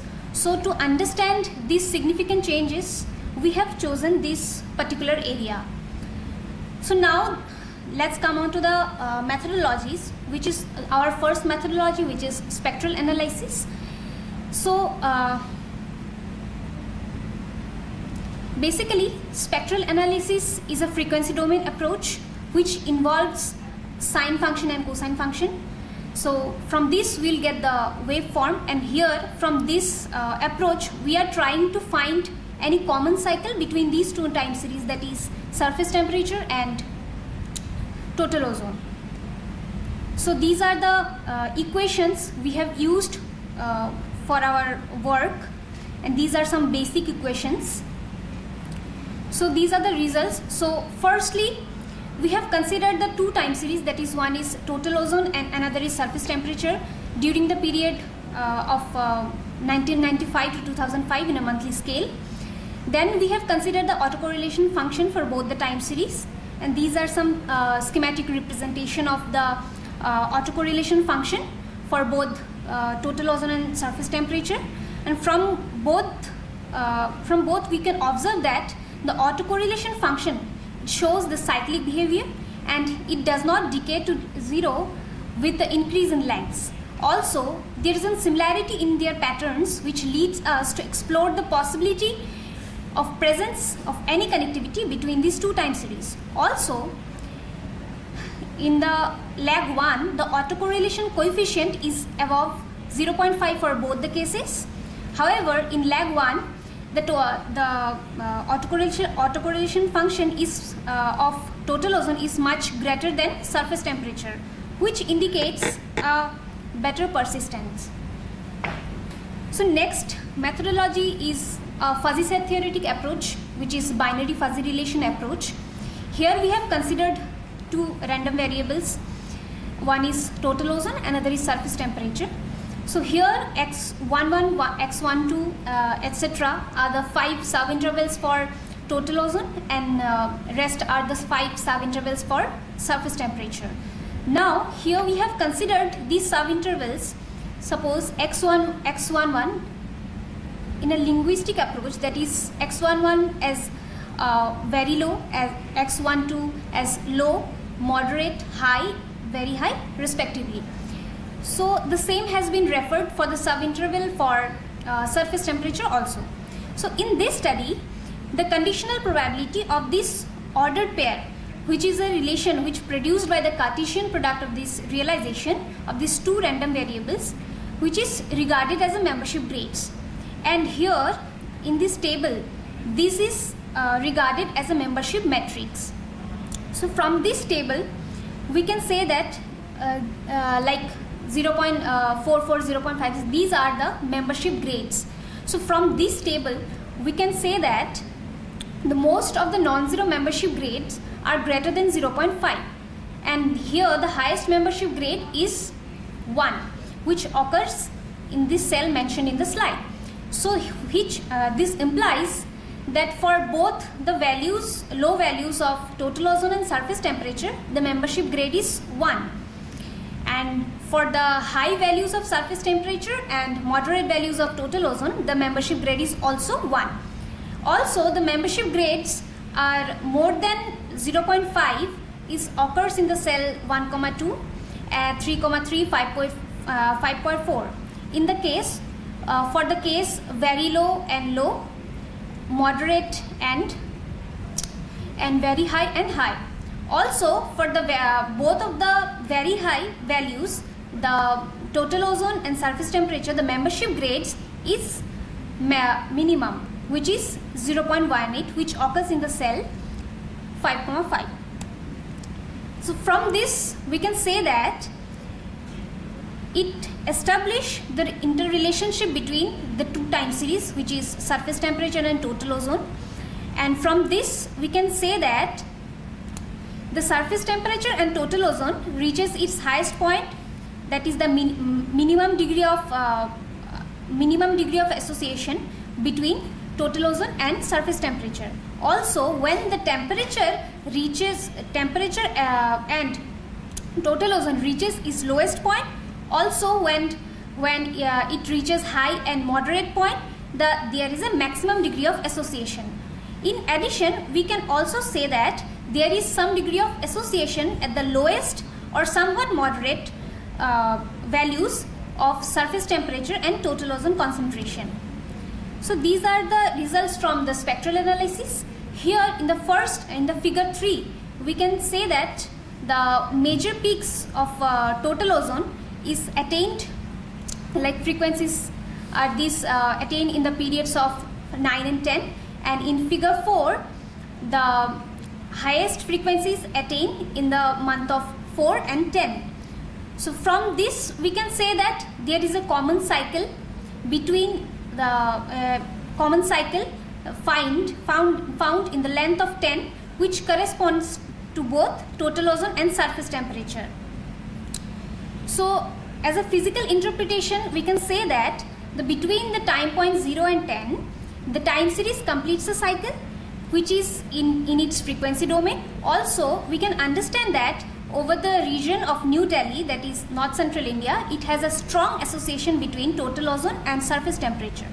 However, the surface temperature, which has the more variability than total ozone concentration, and this might be influenced by the various other factors, meteorological and environmental factors. Furthermore, the fluctuation which occurs at 10, which is close to an annual cycle, also the decay is happening in approximately in yearly scale. Here the 10th month, that is October, which belongs to post-monsoon. So the transition from post-monsoon to winter, when the post-monsoon is about to end, the temperature is expected to fall. Therefore, it also shows that there is a gradual decrease in total ozone depletion also.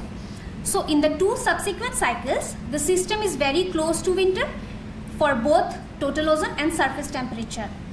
So as a conclusion, we can say that the time series which shows the notable spectral density, which shows a common cycle at the period of 10, the physical relationship between the fluctuation of total ozone and surface temperature, which established by the common cycle of period of time for both the time series. Additionally, the strongest degree of belongingness between total ozone and surface temperature is found when both the temperature and total ozone are at their lowest, and also when the total ozone is in moderate point and surface temperature is in highest point. So these are some important references we have used in our work, and this work has been published in Scopus Index Journal Remote Sensing Letters. And I would like to thank my supervisor and Department of Mathematical Science, IIT BHU, for giving me this opportunity to share my work in front of you all. Thank you. Thank you. So, where did you get the data for? Yeah, for surface temperature data, I have collected from IITM website, IITM Pune. That is Indian Institute of Tropical Meteorology, and the ozone data is from World.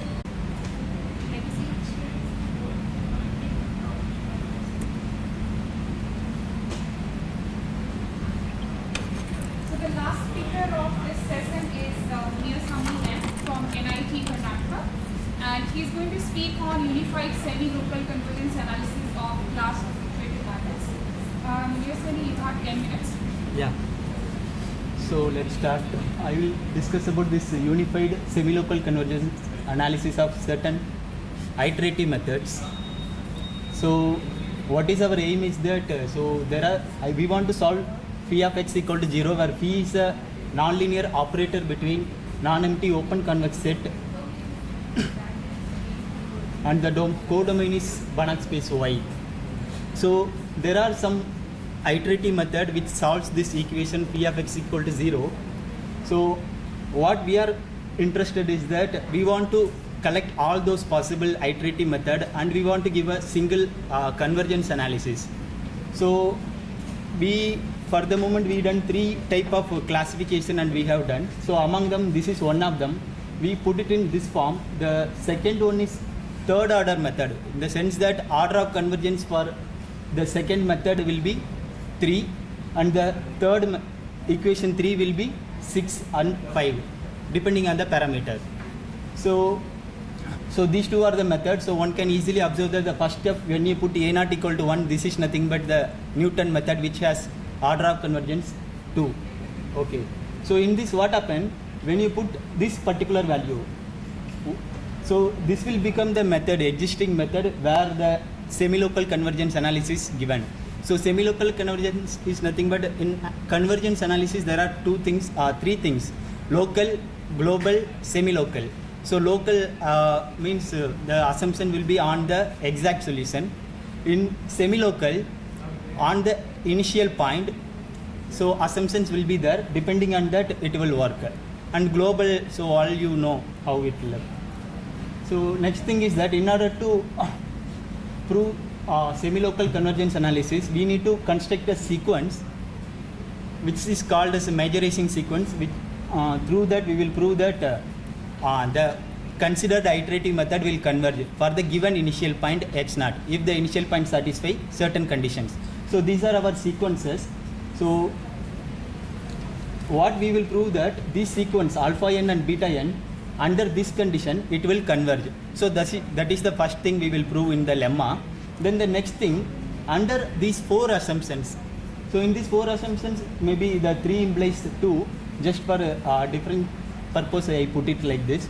So under these assumptions we will prove that this yn xn comes from the iterative method. So this will be nothing but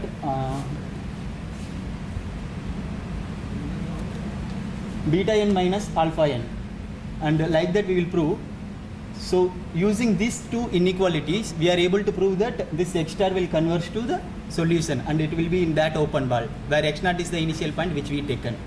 So likewise, so the previous theorem is for order 3 method. So we have considered 2 methods, one is order 3 and another is order 5. So for order 3 method we will prove this result, and for order 5 method we will consider this sequence. Again we will prove the same lemma under this condition. Then we have the theorem similar to the previous one. So using this theorem, we will conclude that, so if you start with that initial point, then it will converge to the solution X star. Next, this is one example. If you consider this integral example, you can easily evaluate I minus phi dash of x naught is this one. Then by Banach lemma, you will get the second line. Then you can easily verify, once you have this inverse, then you can easily verify the 5 assumptions whichever I have discussed before. So since it is satisfying our assumption, then if you start with that point x naught equal to 1 and keep on iterating, you will reach to your solution. Next one, Bayesian of attraction. So now what we have done, so for the given method, if you start with the initial point, it will converge. So that is what we discussed. Now in the Bayesian of attraction, so there are some interesting questions. We have multiple solutions. Then what are all the points will converge to first solution? What are all the points will converge to second solution? So there are two type of interesting questions. So in order to answer this one, we can use this Bayesian of attraction.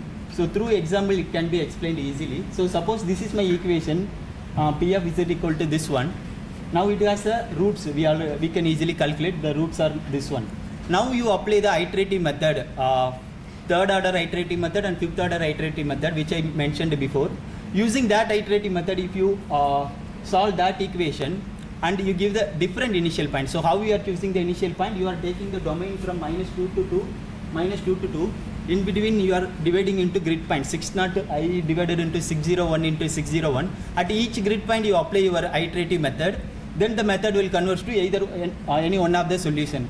So if the solution is converged to 0, I may put yellow color. That means that in yellow color region, you take any initial point, then it will converge to the actual solution, which is 0. Likewise, for the remaining roots, we are assigning some color. And in the picture, you can observe that there are some black colors. I don't know whether it is visible to you or not. So the black color means that those initial point, if you take under that iterative method, it may not converge to the solution. So that means we are assigning that as black color. Yeah. So as a conclusion, so the method which we are considering, so that covers already existing method, I think 3-4 methods. And the example what we discussed, that validate our assumptions. And the Bayesian of attraction also we have discussed. And also it is envisaged to apply similar analysis on other class of iterative method also. Thank you. So any question you can ask. Any questions from the audience? Alright, so if, for some of the speakers, we could not take some of the questions, so you can discuss them with the keyboard. So please connect the answer. So we will conclude this session here and now with the keyboard. Okay, now I would like to thank ma'am for conducting this session. Now we would like to move forward to the next session. Whoever wants to take the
force balance equation.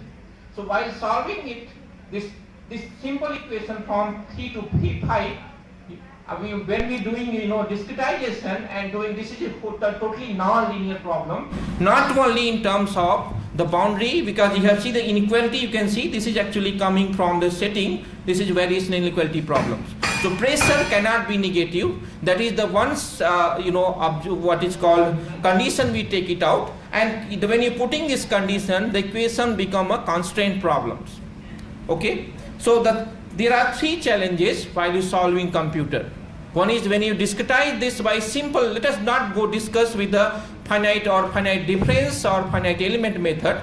Any method you're going to do here. So first thing is that inequality, how to make inequality, equality into the inequality into the equality. There is one challenge to figure it out. This penalty, I have only 2 minutes. So this equation we solve, and for solving it, when you discretize that the domain of interest, you will see that there is a spike appears while solving this pressure distribution term, and capturing this spike become more challenging. So for that, what you will do, you need to discretize the system, and you will get huge number of bit size, and then your efficiency, when you're doing in the computer or laptop, your problem become very challenging. You cannot capture those spike, and for those reason we needed a good solvable, parallel solvable, and that is the motivation we are doing here, discussing in talk about the. And when you go 2D, it will be more challenging, and then you have to do some sort of, let us not go for more other methods, let us go simple finite difference method. Even solving and capturing those spike or the boundary layers become more challenging, and that is the idea, and that is the main motivation to go with this parallel solver. That is the whole idea. So these are the model problem I just kept here, and so let us go very simple thing. So rather than solving this system Ax equal to B in a single processor, what we can do, we have discretized this matrix. You can discretize in the terms of block matrices, and then there is a saving. You can see that B1 block matrix is going to appear. So idea is that we are trying to when you're doing this problem in a single to parallel processor, then problem become challenging in terms of reduce your communication between each processor, and that is efficiently you have to do. Otherwise, the challenging is that rather than whatever time complexity you're taking from a serial processor, it will be more challenging, and it will go more beyond that. Might be, I think, okay. So that is the idea in this. Maybe I won't go more detail and discuss of this. So I have discretized this matrix in more number of processors, and by setting sub problem of problems, main problem, the constraint problem is solved in each single processors, and then that constraint solved, and then we gather the solution, actual solution, combining all processors, and then solve the problem. That is the idea. And the idea is that even the LU decomposition, if you apply whatever you are applying for a serial processors, when you go for parallel computer, that will become more challenging. So that's the idea, to go for that spike algorithm. So that is I think I won't go more detail. I think the time is limited, so I will stop my. So that is the whole point of. I think I will stop it here. Any question from the audience? No question. Let me begin. Now our next speaker is Sri Lakshmi. Numerical approximation for incommensurable fractional order system. Let us simply remove this. I request you just remove this. Simply remove. Okay, Jack. Actually, I have Ubuntu, and then I think I could not cover entire what is I want to discuss. But Thank you.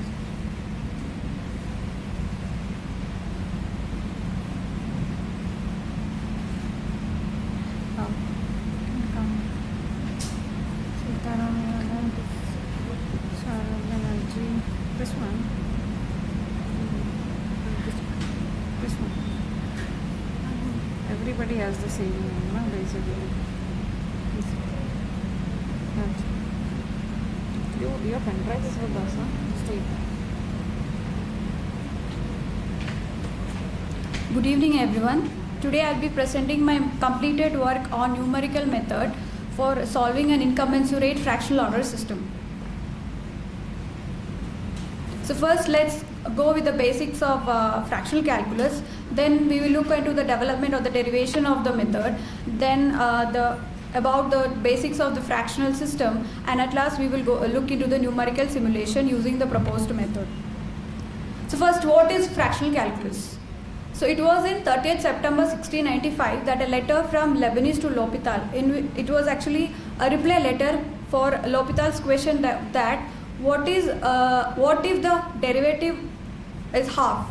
So he replied that this will lead to a paradox from which very useful consequences will be drawn in the future, and that led to the development or the origin of fractional calculus. After that, a lot of researchers worked in this area. Euler, he discovered the gamma function, and then Riemann-Leibniz fractional integral was born. Then Abel, Mittag-Leffler, a lot of researchers led to the development of this field, and now it is a very busy research area.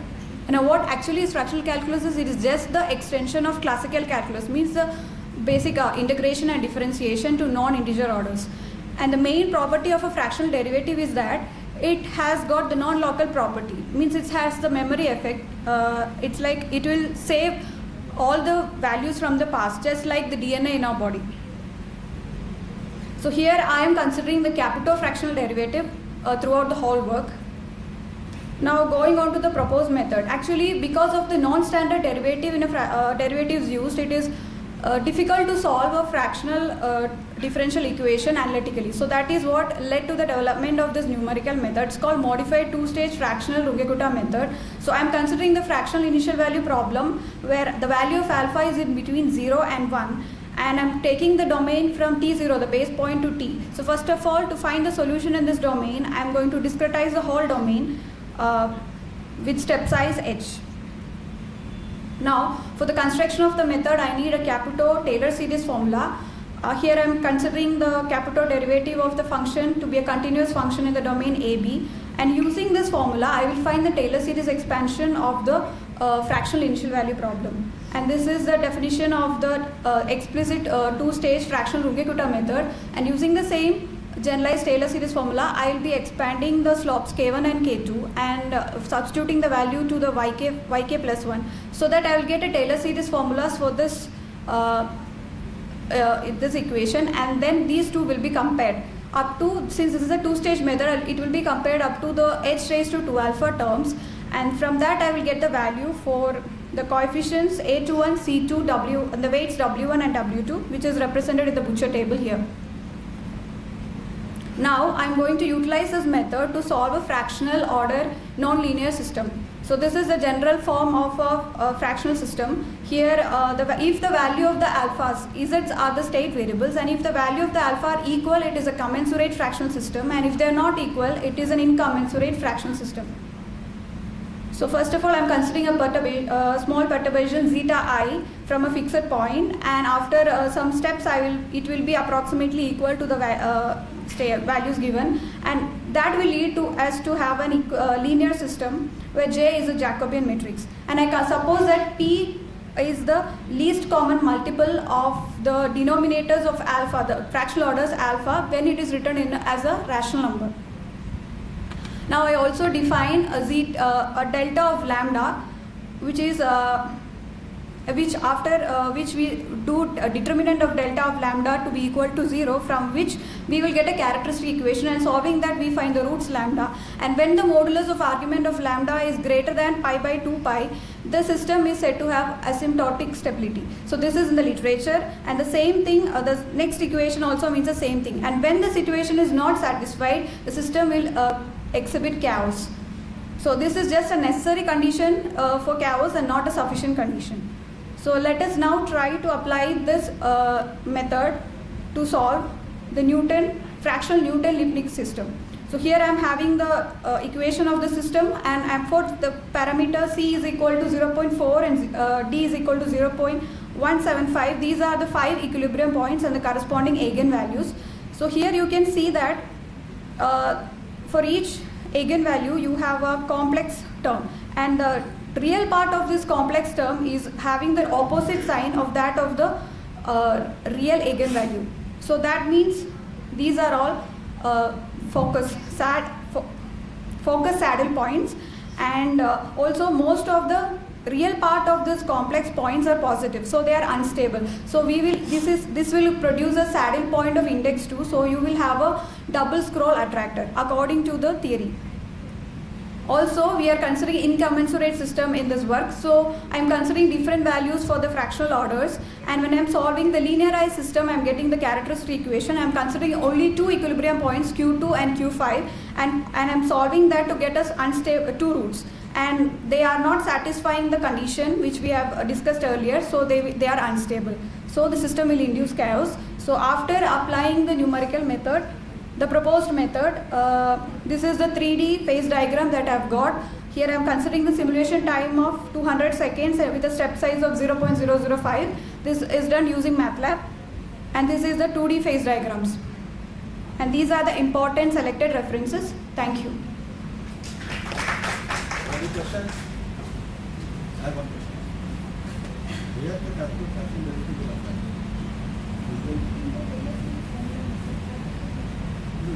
You obtain the Taylor series expression from using the capital fraction. My question is, where it comes from real? Having calculated capital fraction derivative of the function is a y from the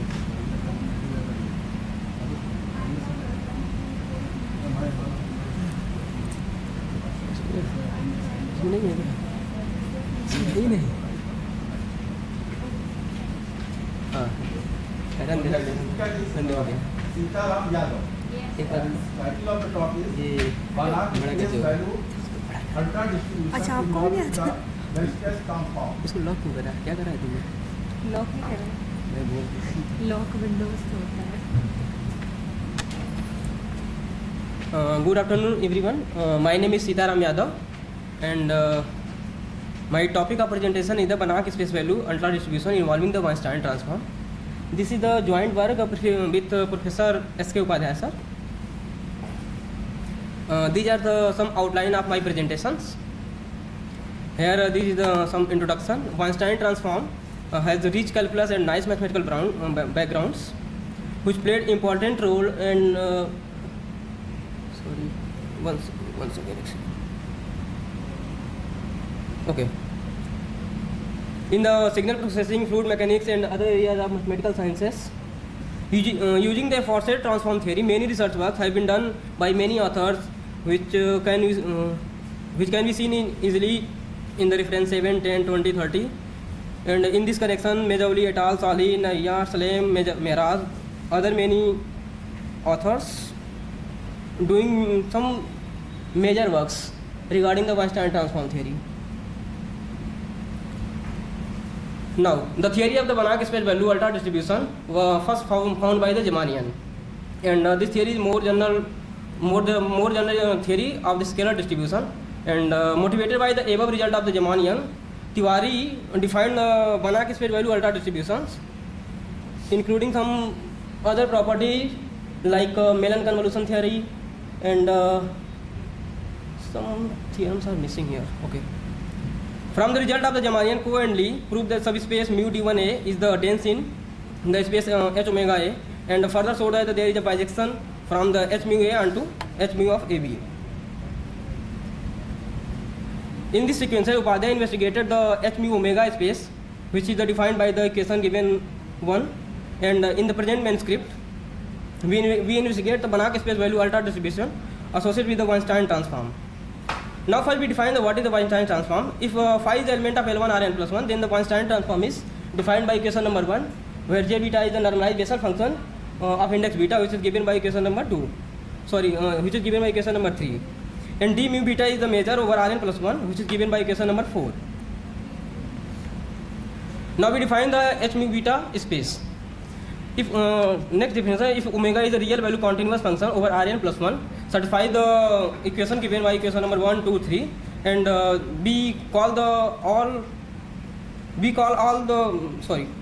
space of all such omega is denoted by capital M, and we use this function in the next our some further research work. Now we define the space HA. The space HA is defined by the space HA is defined by set of all those smooth value function from one second.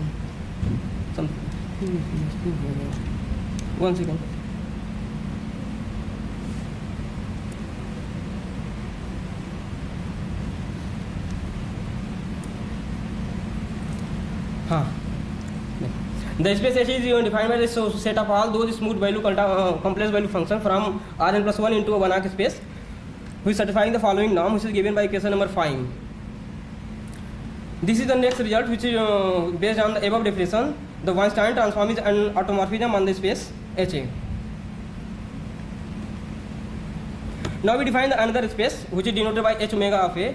The H omega space is defined a set of all complex value infinitely differentiable function from Rn plus 1 into the Banach space A, which is satisfying the norm given by equation number 6. And in next result we prove that for any multi-index alpha and phi is any complex value infinitely differentiable function, we have the following relation, which is given by equation number 7. This is the lemma which is given by the if phi is any element of H omega of A, then for any non-negative real number lambda and any multi-index, there exists a positive constant such that the relation given by equation number 8 holds. This is the main definition of this manuscript, the space H beta omega of A, which is defined by the set of all functions from H omega of A such that the norm is given by equation number 9 holds. And in next theorem we prove that the space H beta of omega A is the subspace of HA for every omega is the element of capital N. This is the next definition. For now we define the DRN of A, which is defined where if phi is the element of DRN, if and only if phi is defined over Rn plus 1 and takes its value smooth, and there exists element V which is element of Rn plus 1 such that phi x is equal to 0 for every mod of phi is greater than or equal to B. Let denote the omega of Drn plus 1 of A, which is given by equation number 10. In next result we prove that the omega Drn plus 1 of A is the dense in the space H omega of A. This is the next theorem. If phi is any element of H beta of A and omega is the element of capital of M, then the Weinstein transform is automorphism on the space H beta of A.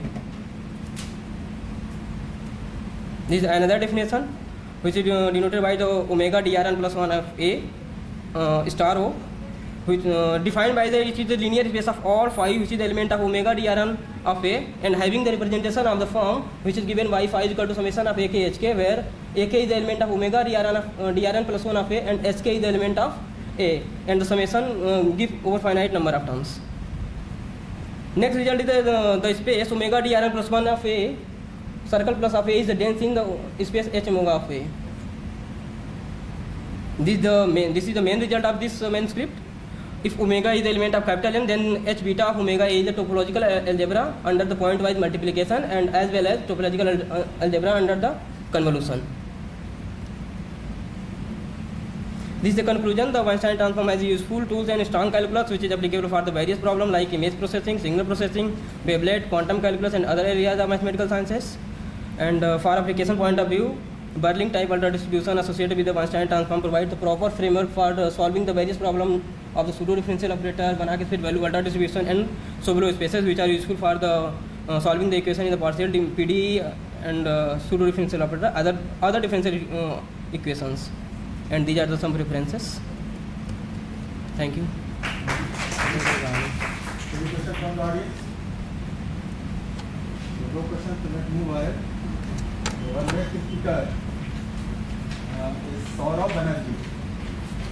The title of the talk is Lead is Kindly Processed Using Body Poly Transcriptivity Model with Temperature.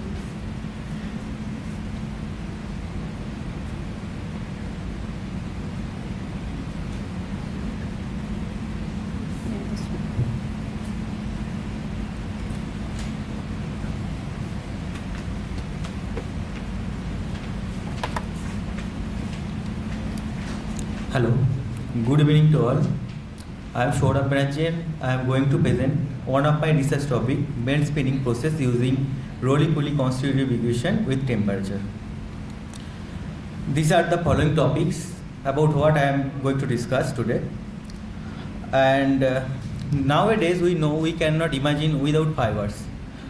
Even in textile, geotextile, mechanical engineering, chemical engineering, in every branch of science they are using fiber, even in medical science also.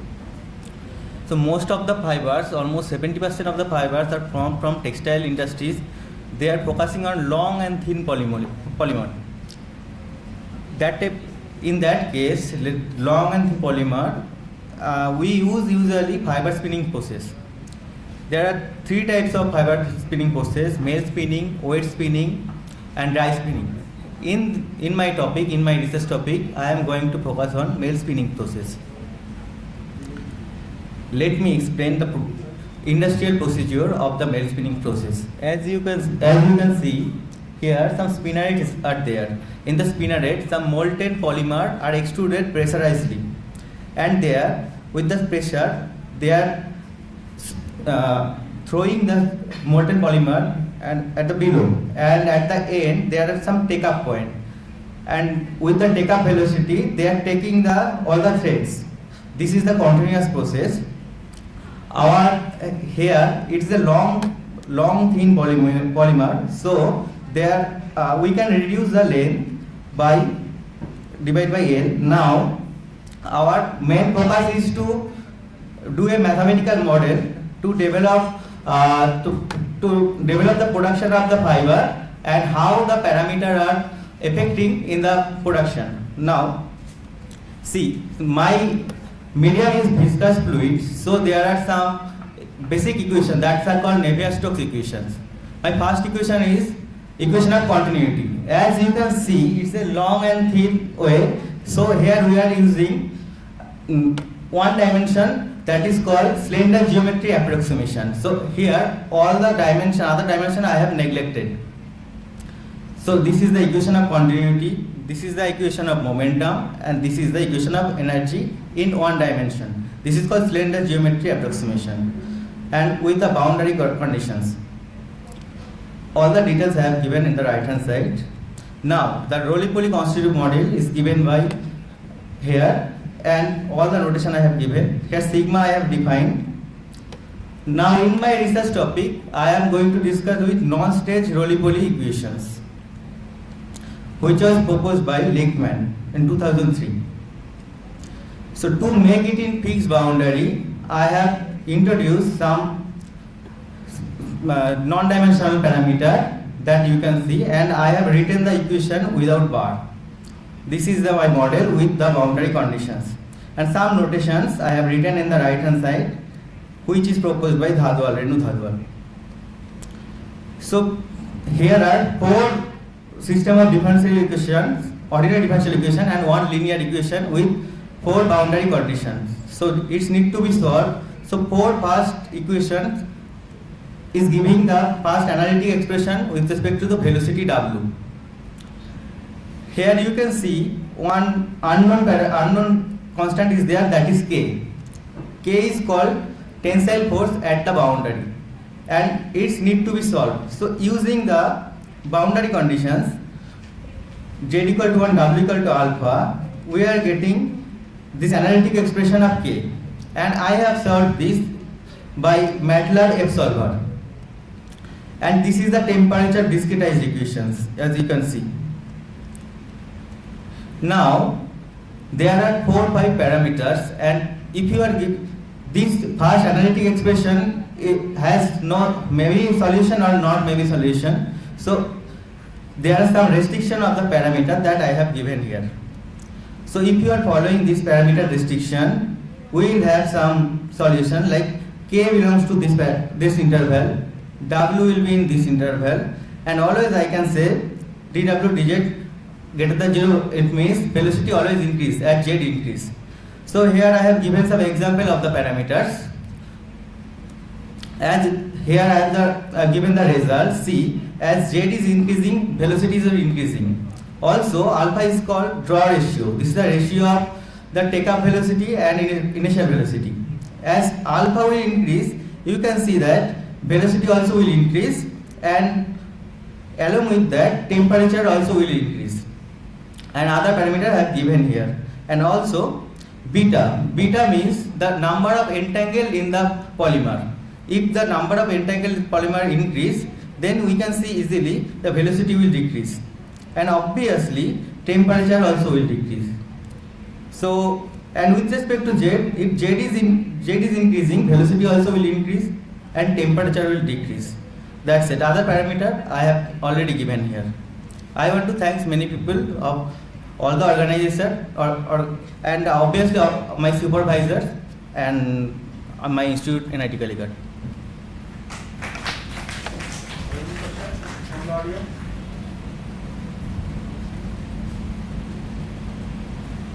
So next speaker is Krishna Murari Mala. The title of the talk is Period Analysis for System of Second Time Linear Freedom Integral Equation with mixed singular parallels.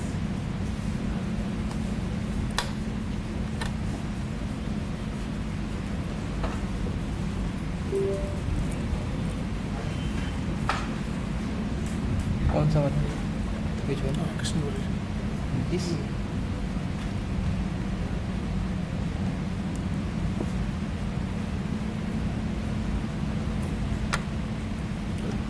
Good afternoon to all.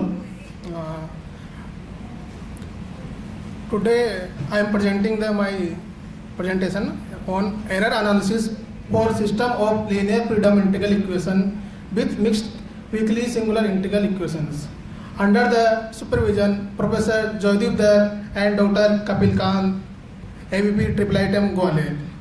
In this presentation, I am showing that this type of the system of equation we cannot find through analytically. So in that case, we are going to some approximation scheme. So there are so many approximation scheme. Here we are using Gallagher and iterated Gallagher approximation scheme. And first of all, we are develop some theoretical result, and then after we verify this theoretical result by using some numerical example. Now I start here. Here are some outline of my presentations. First of all is the abstract of the paper.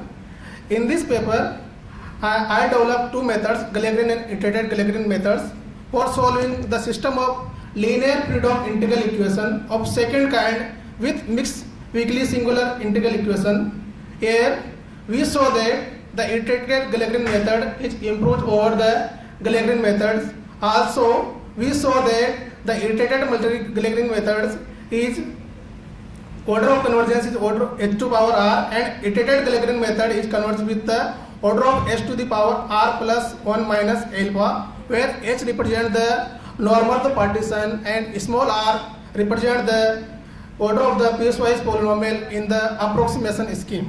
These are the abstract of the paper. Now the introduction of the paper. Equation number 1 represents the system of the freedom integral equation with mixed singular kind integral equation on the Banach space capital X with infinity norm. Here capital Gij is represent the mixed kernel, which is denoted by equation number 2, and this is contain two type of the singularity here. First one is logarithmic singularity and second one is the algebraic type singularity.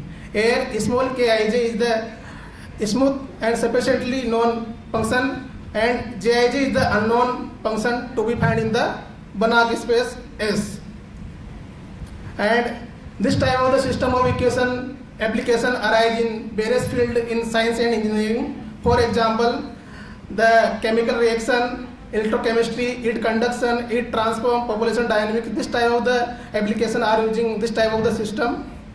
In generally, we cannot find the explicit solution of this type of the system. So we are going to the approximation scheme.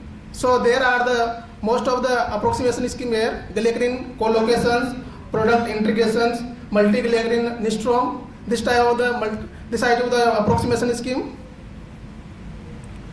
I am using here the Gallagher and multi-Gallagher and iterated Gallagher method to solve this type of the system by using the piecewise polynomial as a basis function and obtain the super convergence result.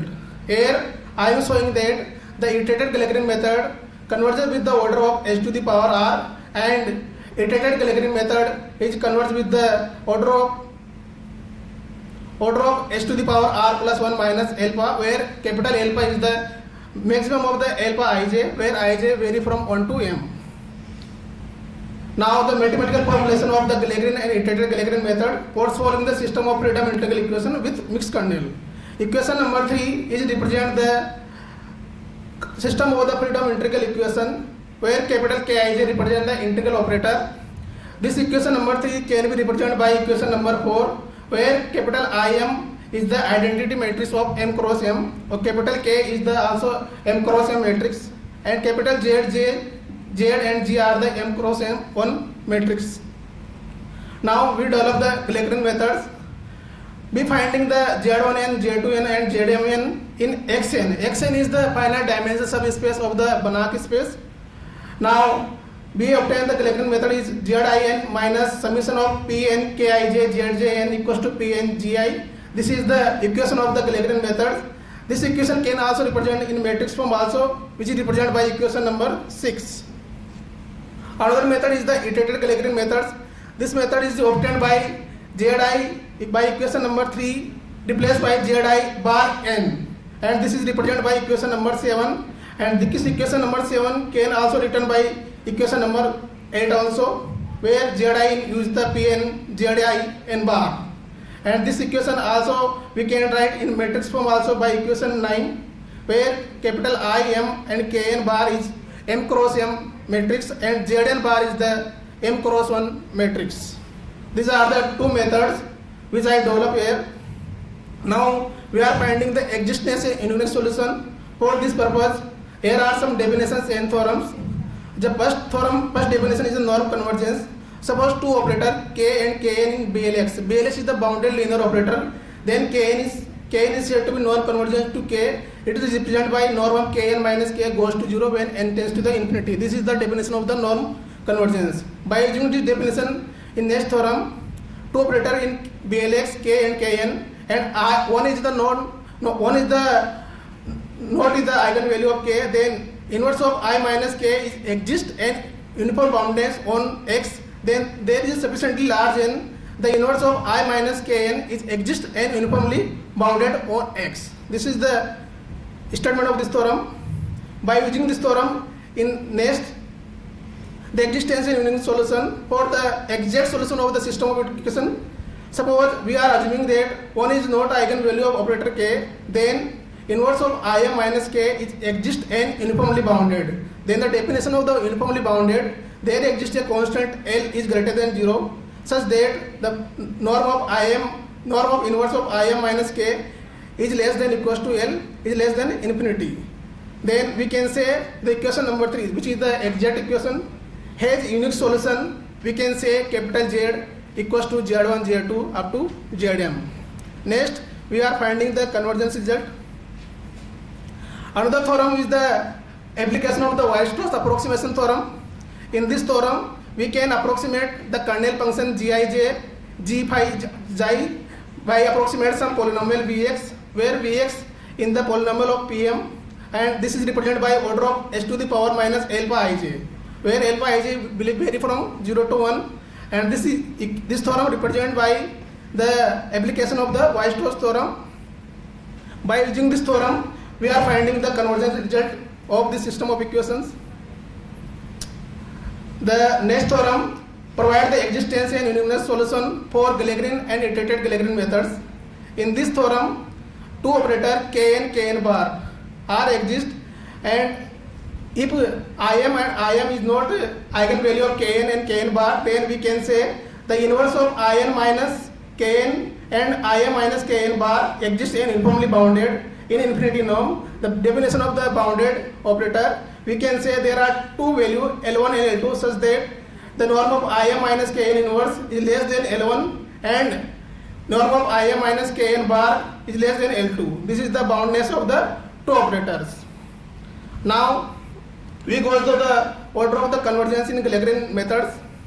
Suppose capital Z is the exact solution of the system of freedom integral equation, and Zn is the approximate solution of Gallagher approximation of Z. Then we can say the norm of Zn minus Z is equals to order of h to the power r. This is the order of convergence in Lagrange approximation. I am not going to the proof of this theorem.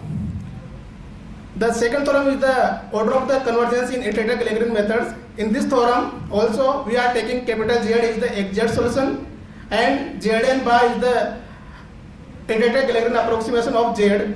Then we can say that the norm of Zn bar minus Z is equal to the order of h to the power r plus 1 minus L bar. This is the order of convergence in iterative Lagrange methods. This is the theoretical result. Now we prove the theoretical result by using some numerical result.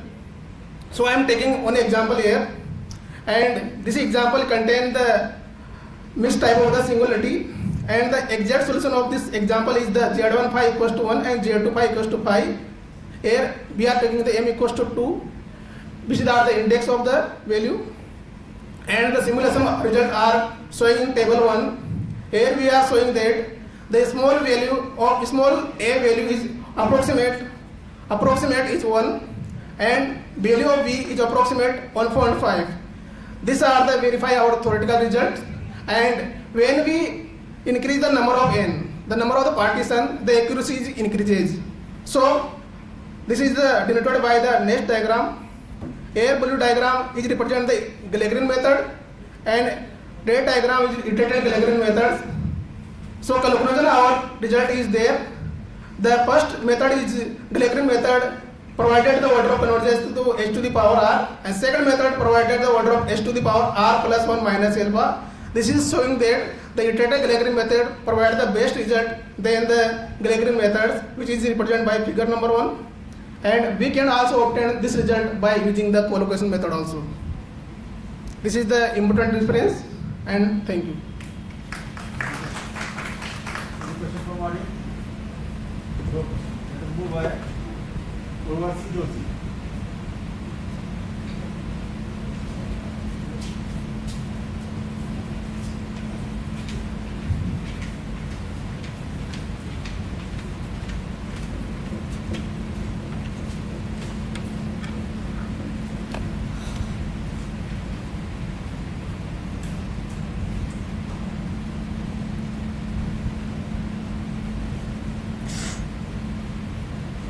तो नहीं कर देगा ना किसी को क्या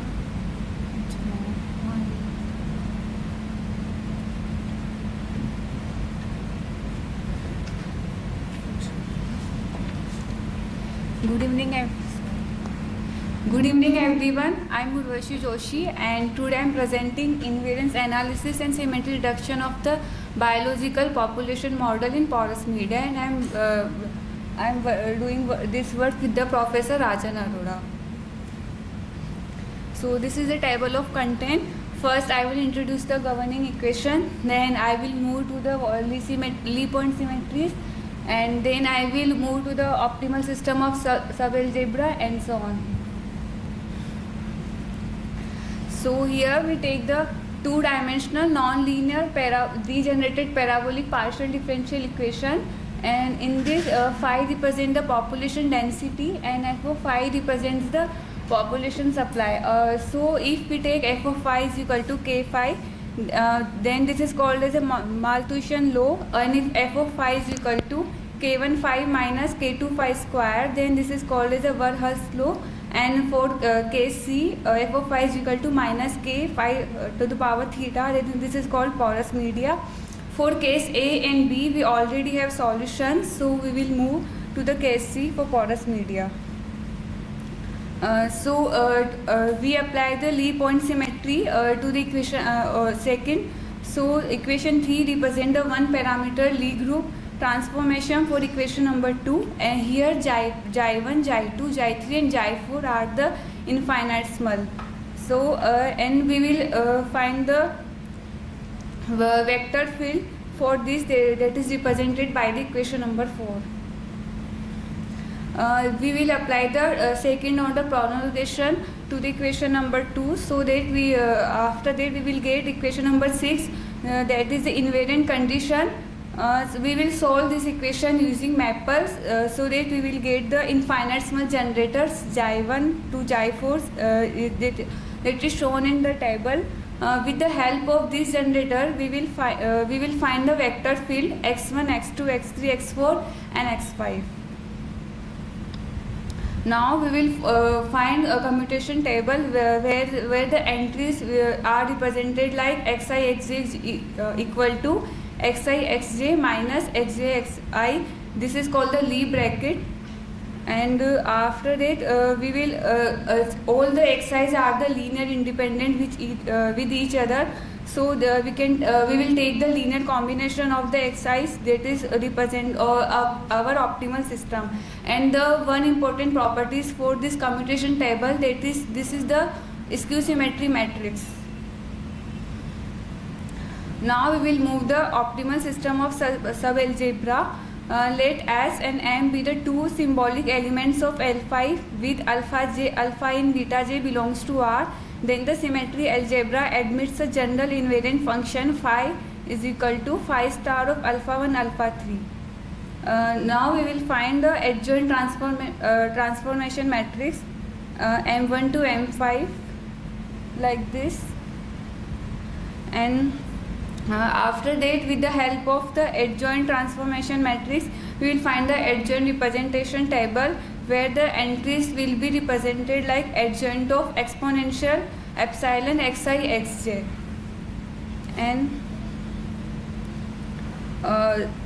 now we will construct an optimal system. For this, we will take the two elements S and M. That is the Lie algebra of L5, and for this we have adjoint transformation equation that is represented by equation number 8.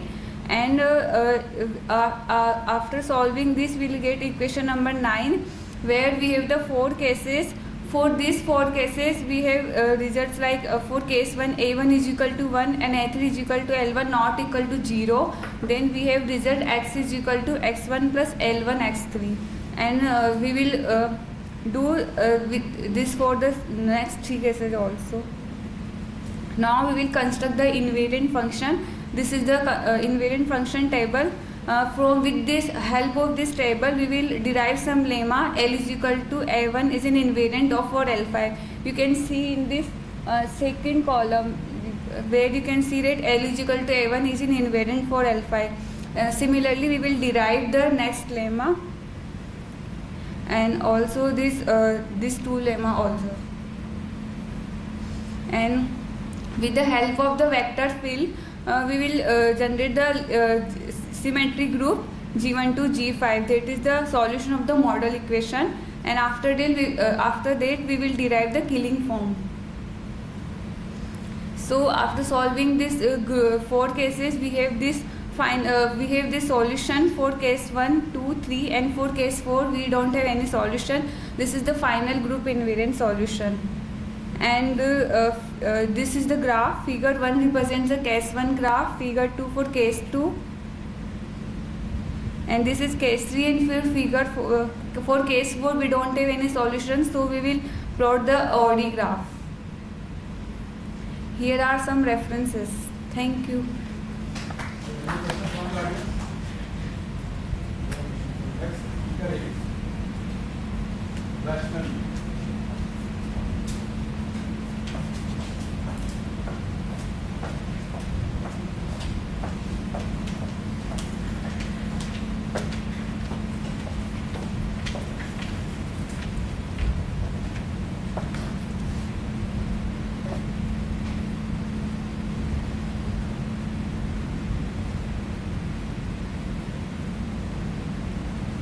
ये है ना.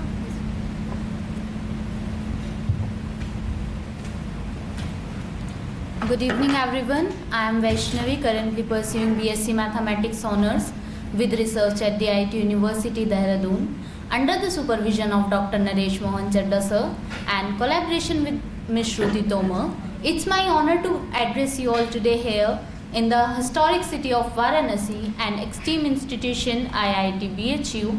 I am delighted to present here on my title, Comparative Study of Two Sinusoidal Forcing Terms in a GeoKDV Model Using Bifurcation Analysis. These are the outlines. Let me begin with the motivation slide first. One of the governing equation of the tsunami waves is geocadaver equation, which is given by this. Many researchers have studied this model, but they restrict their study to the constant value of the coral losses parameter. But it is important to mention that this coral losses parameter may vary beneath the water surfaces across different locations. The novelty of our study is that this coral losses parameter is analyzed for its stability for a range of the coral losses parameter and its impacts on the propagation of the tsunami waves. The existence of the chaos within a specified range for this coral losses parameter is also analyzed. Then we extend our study by introducing a forcing terms into our model problem. Few external forces like earthquakes, volcanic eruptions, meteoroid impacts, lunar motion, etc. can affect the formation of the tsunami and wave motion. Considering all these possibilities, we took our two forcing terms F0 sin omega t and F0 sin omega u. Our investigation highlights how these two similar looking forcing terms behaves when they introduce as a perturbation or a forcing term into our model problem. Our geocadaver model is given by this, where u is the free surface elevation, rho is the coefficient of the coral losses effect, ut is the first order derivative with respect to the time variable t, and ux is the nonlinear term, and the third order derivative of u is the dispersion term. Let me explain first when we are talking about the coral losses effect. What is that coral losses effect? Basically, the coral losses effect is a force exerted due to the rotation of the earth which influences the wave motion. Then we convert our geocadaver model into dynamical system using this transformation where z is equals to x minus ct and c is considered as the transformation parameter. Our converted model will appear like this. Then we find the equilibrium point for this dynamical system by equating u dash and v dash is equals to 0 respectively. We find these two equilibrium points. Then we find the nature of the equilibrium points as depicted in this table here. Firstly, we find the Jacobian matrix and the determinant of the Jacobian matrix. If the determinant of the Jacobian matrix is greater than 0, the point is said to be stable, but when it is less than or equal to 0, the point is said to be unstable. The behavior is shown in the table here. Then we draw some phase portraits for a dynamical system corresponding to geocadaver equation, which are shown in figure A, B and C. When referring to figure A, when rho is greater than C, it is found that the system is unstable as both these points showed different behaviors. Moving to figure B, when rho is equals to C, it is clearly seen that it is form a cusp, which is again an unstable point. Referring to figure C, at rho is equals less than C, it is found that it will form a stable point which confirms the formation of the spirals around the point. Next, we draw some more phase portraits in the neighborhood of our second equilibrium point as shown in these figures. When we took the range of rho between this, we found that this stable point is shifting, which means the stability of our system is different for the different values of the coral losses parameter rho. Then we draw a series plot and the Lipno plot in the neighborhood of our second equilibrium point. We took delta as our neighborhood, where we consider delta is equals to 1e minus 5. We saw in the figure A, for a small change in delta, the behavior of the trajectories is different, which means our system may have chaos. To justify this chaos, then we draw Lipno exponents as shown in figure B. The positive Lipno exponent explains that our system has chaos. As the time passes, the Lipno exponent tends towards 0, which implies that our system has chaos but weak in nature. Then we plot bifurcation maps as shown in figure A, B and C for more clarification where our system has chaos.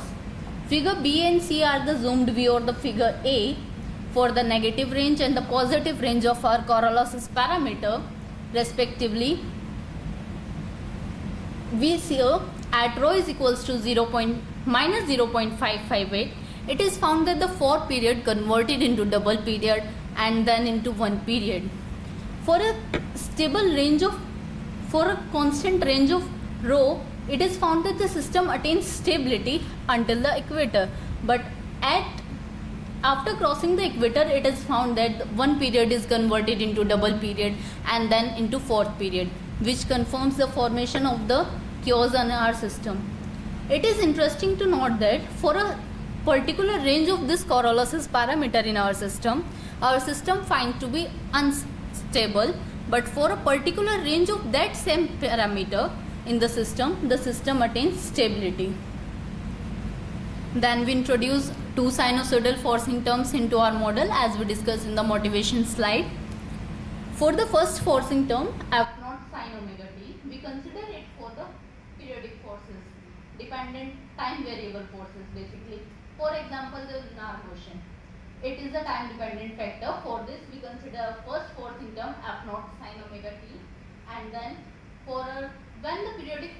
these periodic terms and force generated by earthquakes and the waves of the tsunami interact, they will form more non-linear complex behavior, for which we consider our second forcing term F0 sin omega u. Then which in our later on slides we will check how these two similar docking forcing terms behaves differently when they are introduced as a perturbation into our model. Firstly, we introduce our first forcing term F0 sin omega t. Our model will appear like this, and we convert it into dynamical system as follows. Then in these figures we will saw when we restrict omega as 0.5 and generate a range for F0, our system will appear like this, and when we restrict F0 as 0.02, our system will appear like this. Then we introduce our second forcing term F0 sin omega u and convert it into dynamical system. Here it is a point to be noted that for our first forcing term, our dynamical system is 2-dimensional, but when we introduce our second forcing term, it is found that we get a 3-dimensional system. Then we draw space portrait for the frequency parameter and the forcing parameter like this. Then a comparative study has been made, which is shown in the table here. For our first forcing term F0 sin omega t, it is found that our second equilibrium point is stable and has chaotic nature. And for our second forcing term F0 sin omega u, our equilibrium point 0,0,0 is found to be unstable and has weak chaotic nature. Then we draw wave plots and the Lipnov plots.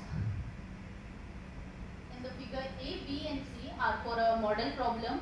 B for when we introduce our first forcing term F0 sin omega t, and C for our second forcing term F0 sin omega u. Figure A shows aperiodic behavior, figure B shows quasi-periodic, and figure C shows higher order nonlinearity behavior and chaotic behavior. To justify the chaos, we draw Lipnov exponents corresponding to figure A, B and C in D, E and F respectively. Figure D shows hyperchaotic behavior, whereas figure E and F shows weak chaotic behavior. Thus, to conclude, in this article, we studied a model governed by geochemical equation. By using bifurcation tools, we investigate the stability of the corresponding dynamical system with respect to the coriolis parameter.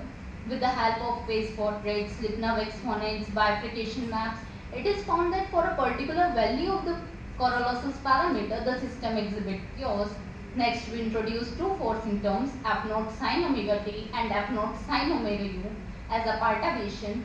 It is found that the system behaves aperiodic, quasi-periodic and chaotic behavior for different values of the F0 and omega, which shows a sudden amplification in the wave height. A comparative study demonstrates that two forcing terms which look very similar to each other may behave distinctly when they are introduced as a perturbation in GeoKTP model. Thus, the integration of the theoretical results obtained from the study with the empirical observations will contribute to more comprehensive and accurate understanding of more complex phenomena related to external forcing terms in various geophysical processes. These are the references. Thank you so much.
Good evening everybody, my name is Sakshi Gautam and today I am going to present my work which is titled as On the Implementation of Implicit Explicit General Linear Methods Based on Continuous Interpolance. This work was done under the supervision of Dr. R.K. Pandey in the Department of Mathematics and Statistics, Dr. Hari Singh Gaur Vishwavidyalaya, Sagar. On to the very first slide, I have the table of contents. So first of all, I have the literature review, then motivation and objective. Thirdly, I have discussed the results and discussion part, and the conclusions are made in the section of conclusions, and the most important notable works are cited in the reference section. So let's start with the literature review. Multiphysics problems are the problems of my concern in this article. Multiphysics problems are usually very large differential systems that contain highly nonlinear terms and have a very high degree of stiffness. These problems, when dealt in the realm of ODEs, can often be partitioned on the basis of stiffness. So as you can see, the equation 1, y prime is equals to f1 plus f2. So here f1 is the non-stiff component and f2 is the stiff component. So when we say that multiphysics problems are basically coupled approach. So the coupled approach is depending on the phenomena. So here the phenomena is stiffness. We transform the additive partition system into a component-wise partition system by using the transformation 2. And as you can see, y prime is equals to x prime plus z prime is being obtained by using the transformation 2. So we have two problems here, x prime is equals to f1 and z prime equals to f2. Now we have considered the very highly demanded class of implicit explicit general linear methods as introduced by Zhang et al. In the reference 19. As you can see, the method here is given by 3. The internal stages, as you can see, are represented by capital Y and the external stages are represented by small y. So the internal stages are said to be an approximation of order Q or the stage approximation of order Q given by 4, and the external stages are said to be an approximation of order P if it satisfies the equation 5. Here we can write the equation number 5 in terms of vector notation by 6. To determine the method, we use some order conditions. So the order conditions are governed by this theorem, and this theorem is basically to determine the whole method. So as you can see, the superscript 1 determines the method, which is the explicit method, and the superscript 2 determines the implicit method.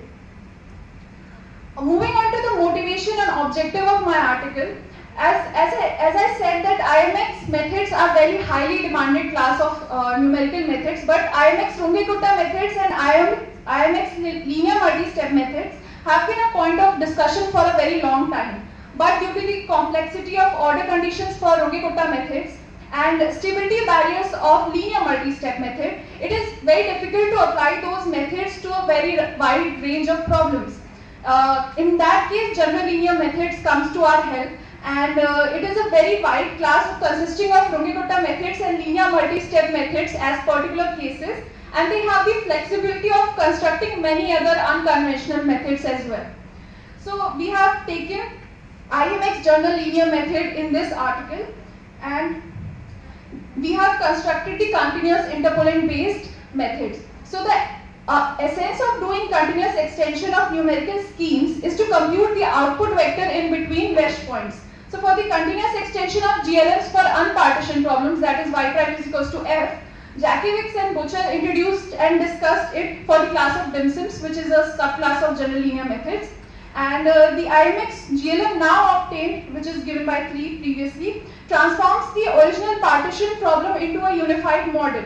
So it is efficiently optimizing the cost of applying numerical schemes to different parts of the system, as they solve the non-stiff part by using an explicit method and the stiff part by using an implicit method.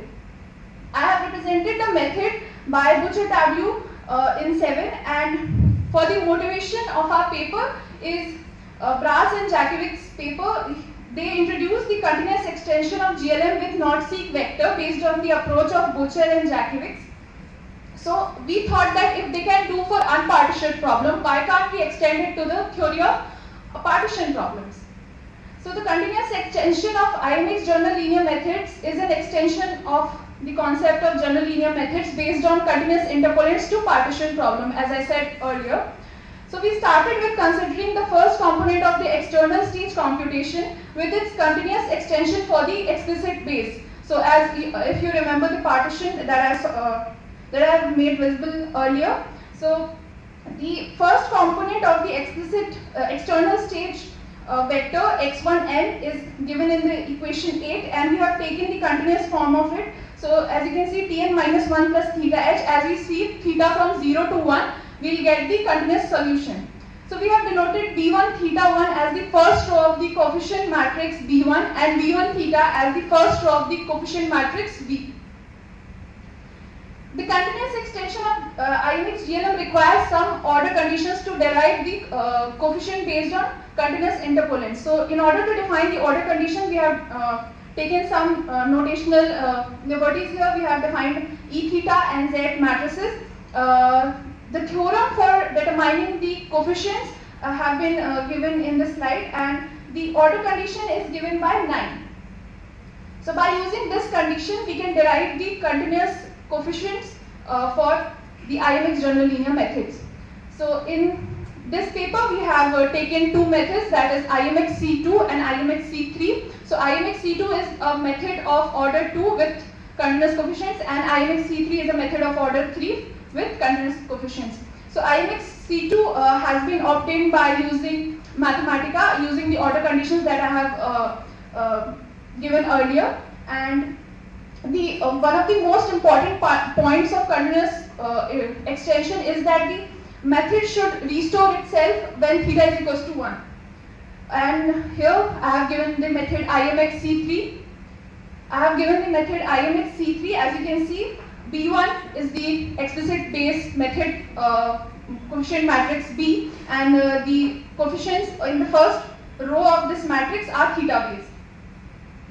For the numerical illustration parts, we tried to validate our construction, and for validating our construction was to take a very benchmark problem, which is a stiff problem, Wonderpole oscillator problem. The Wonderpole oscillator problem is a very stiff problem depending on the stiffness parameter. So the stiffness parameter we have taken in the illustrations two values, that is 10 to the power minus 3 and 10 to the power minus 6.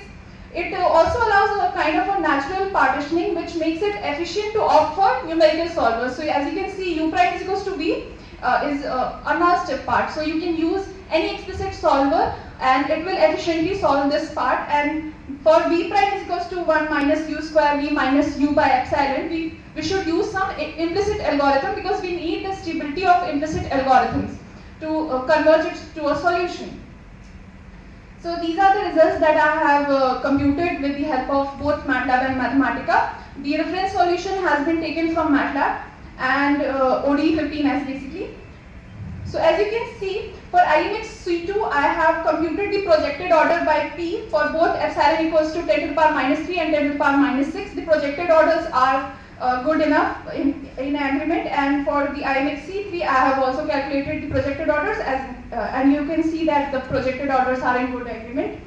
The conclusions are here made.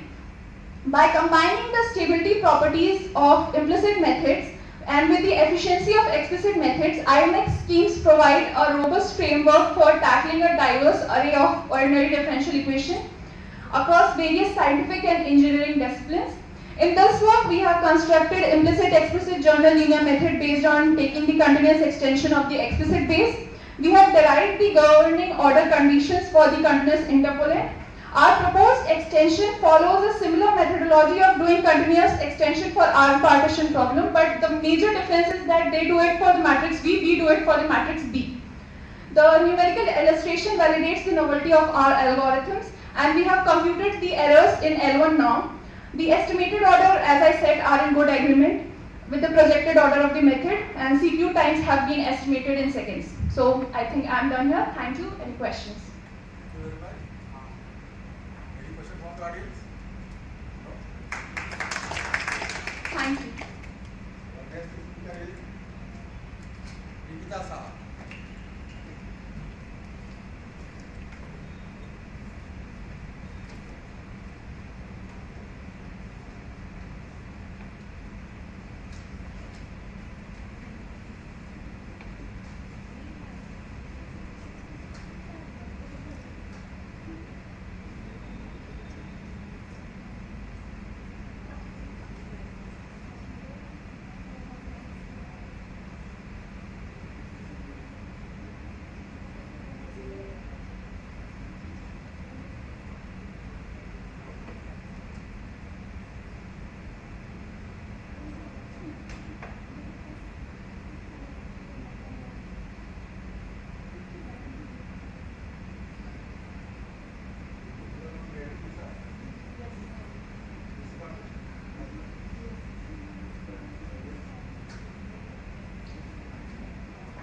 Good evening, everyone. Myself Nikita Saha, and I am here to give a presentation on the topic a new approach for numerical simulation of tuple delay and then Fowler type equations under the supervision of Dr. Ranveer Singh from Birla Institute of Technology, Mesra. This is the outline. So here I am to discuss my work on two models. I have developed two numerical algorithms, for both the models. Here I have used a ladder polynomial based approach.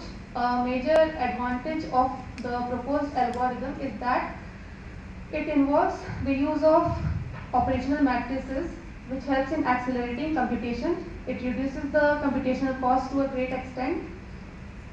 I have considered two models. Both are coupled in the coupled form, singular functional differential equations. I begin with the introduction.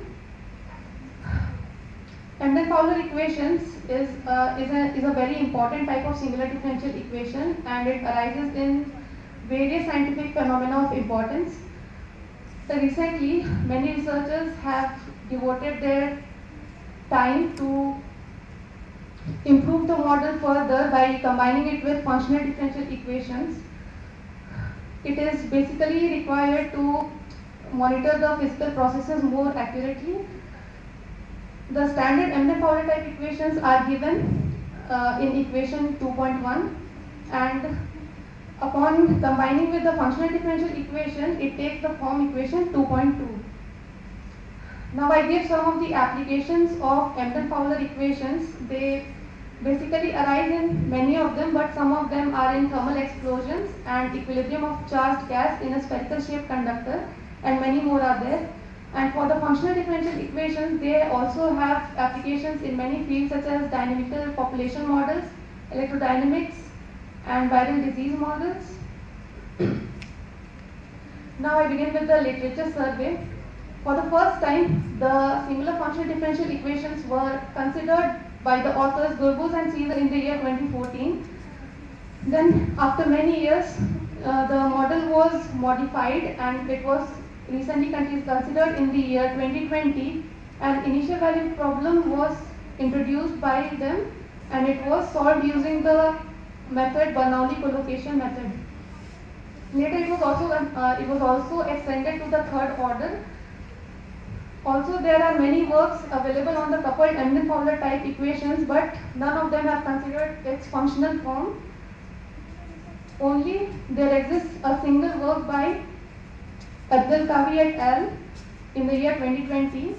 It is well known that the singular functional differential equations are challenging to solve, and the difficulty gets enhanced when we consider their coupled form.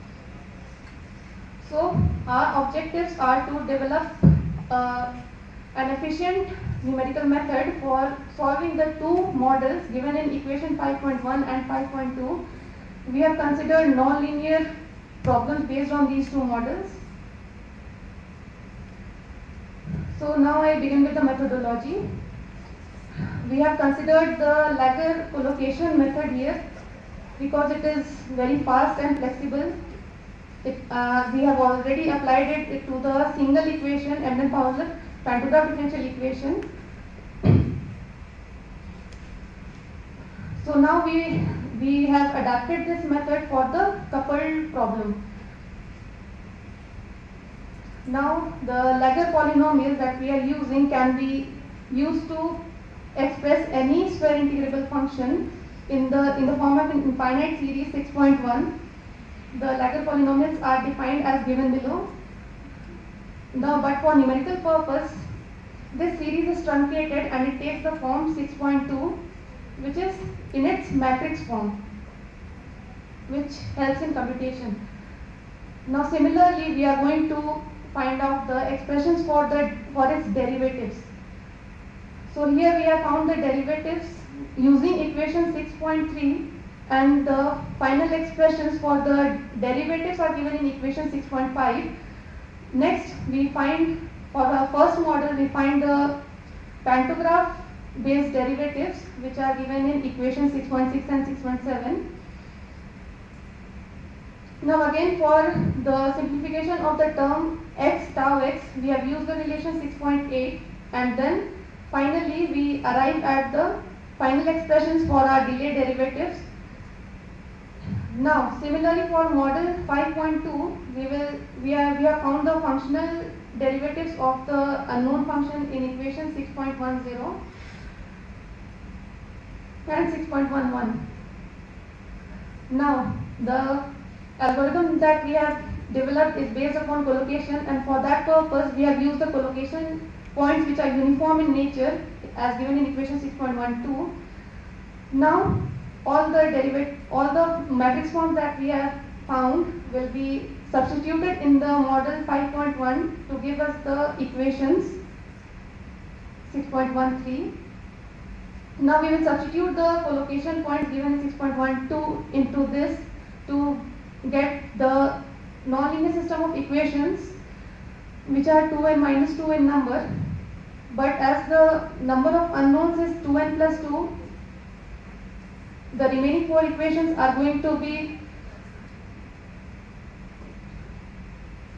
taken up from the initial conditions, and the initial conditions, upon incorporating the initial conditions in their matrix form, we will get the final set of equations 2n plus 2 nonlinear system of equations given in equation 6.15.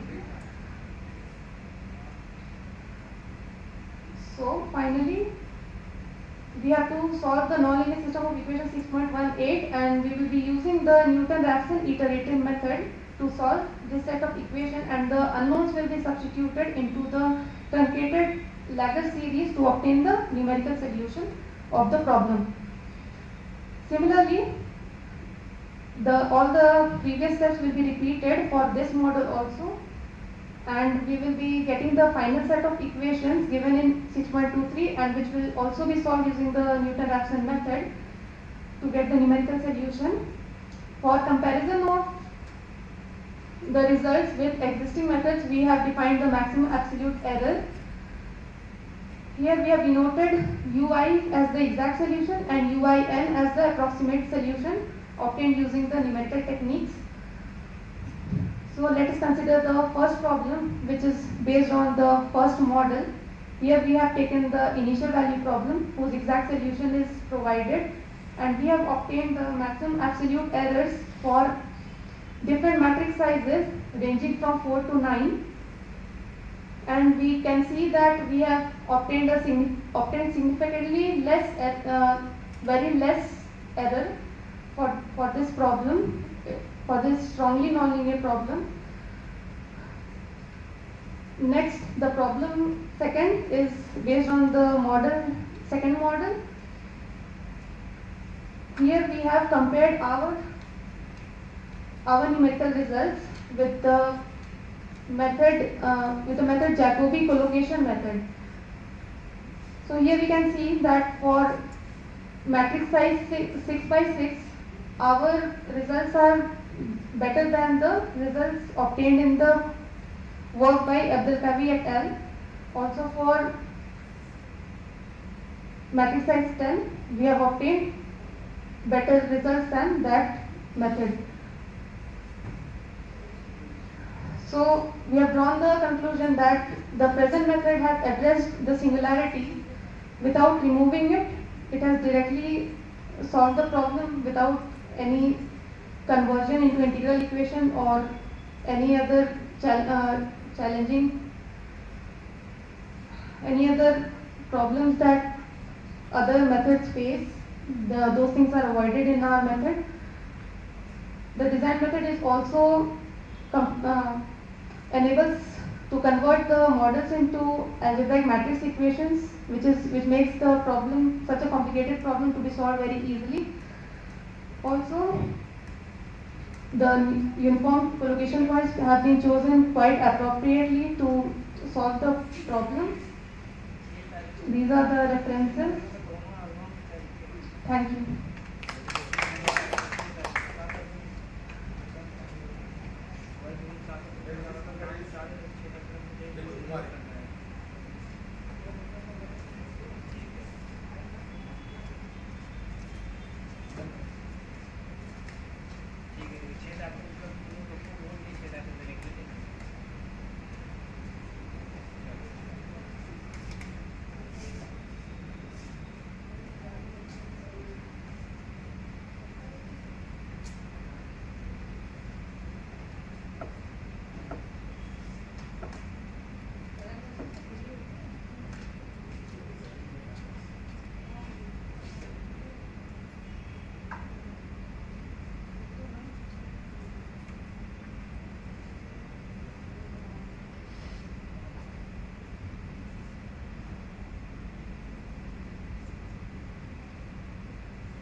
Good evening everyone.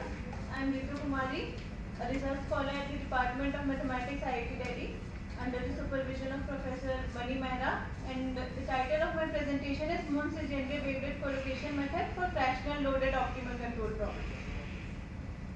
So this is the brief outline of my presentation. So in the introduction we will see some applications of fractional calculus and loaded differential equations. So fractional calculus is an extension of classical calculus to non-integer order, and its application has been seen in control theory and viscoelasticity. Also, loaded differential equations are basically differential equations which also consist the state of the process at some load points, and these type of differential equations, model equation, which this type of differential equations model such processes in which the state of the process at some point can influence the whole process, and its usefulness has been seen in long-term forecasting and soil moisture. So first we define the system of fractional loaded ordinary differential equations. So it is given by this equation 1.1, and we have taken the condition to be initial conditions, that is xt0 equals to x0. Here we have taken a fractional differential equation, that is we have included the left capital derivative here. Now what is an optimal control problem? So an optimal control problem is a minimization problem where a given function is minimized over an admissible set of control functions with respect to some dynamic constants, and these constants are taken to be differential equations. If these differential equations or if these constants are taken to be fractional loaded ordinary differential equations, then we call it as FLOCP, or fractional loaded optimal control problem. So we have used Munce-Gendre wavelets for the solution of our problem. So first we define the most legendary polynomials. So it is given by this equation 1.4 and the coefficient CIM in 1.4 are given by these expressions. So using these most legendary polynomials, we define the most legendary scaling functions, which we can see in equation 1.5, and we can see there are 2 to the power j minus 1 into m number of scaling functions. Now for our problem, some literature survey we have seen. So for solving these type of FLOCPs, there are two types of methods. One is direct method and the other is indirect method. In the direct method, the state and control variable are directly approximated by some orthogonal basis, and the problem gets converted to an optimization problem. Whereas in the indirect method, we derive the necessary optimality conditions and the problem is converted to a 2-point boundary value problem, and then it is solved by using some method. In our case, we use the most legendary wavelet collocation method. So not much work has been done in case of optimal control problems in which loaded differential equations are taken as constants. There are two works, up to our knowledge, there are only two works which have been done by Abdullayev and Eraze, and they have used the direct method to solve this. So we here consider a control process which is given by a system of pointwise fractional loaded differential equations which are linear with respect to the state variable, and it may be non-linear with respect to the control function. So it is given by this equation 2.6, and we have taken the initial condition as x t naught equals to x naught. So our problem will be to find an admissible control ut, which together with the solution of this differential equation 2.6 with condition 2.7 minimizes this functional j. And this functional j is integration from t naught to tf, which is a function of xt ut t dt, and capital F x ts cap. Here ts cap are also some time points between t naught to tf. And f and capital F both are continuously differentiable with respect to their arguments. So since we are using indirect method for solving the problem, so we find the necessary optimality conditions, and for that we first find the augmented functional, which is given by JA, and this consists this term PT, and this PT is the Lagrange multiplier. So we have proved the theorem which gives the necessary optimality conditions for this problem. So if XU is the optimal solution of this FLOCP, then these conditions will be satisfied. That is, this equation 2.10 with respect to these boundary conditions which is given in 2.11, this gives the necessary conditions for any tuple XU to be the optimal solution of the given FLOCP. So in our case, we take f to be quadratic, since if f is taken to be quadratic, then cost functional will become convex, and the necessary optimality conditions will also become the sufficient condition for being the optimal solution of the FLOCP. Now we derive the numerical scheme. So for the numerical scheme of solving this type of problem, we first approximate the derivative of the state variable and Lagrange multiplier and the control variable ut by using the most legendary scaling functions. This is given by equation 2.12, and then by using the integration operational matrices, we find the state variable xt and pt. This is given by equation 2.13. We can see that this xt naught and this part, right Riemann Liouville derivative of pt at tf, this we get from the boundary conditions in the necessary optimality conditions. So for showing the effectiveness of our method, we take a FLOCP. It is given by this example, and here we take fractional derivative of order 0.5. The exact solution of this above problem is known, and the exact optimal cost is 0 for this example.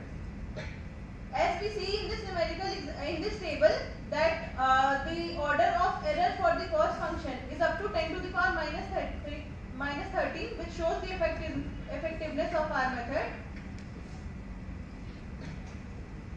Next, this is a graph.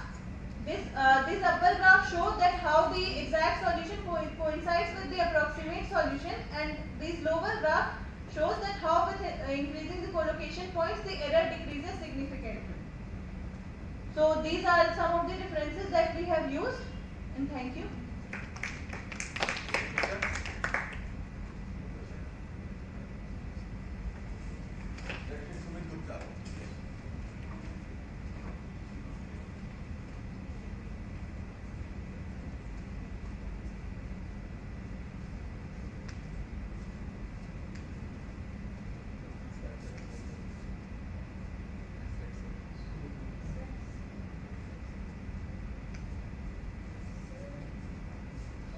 Good morning everyone, myself Sumit Gupta from MNIT Allahabad.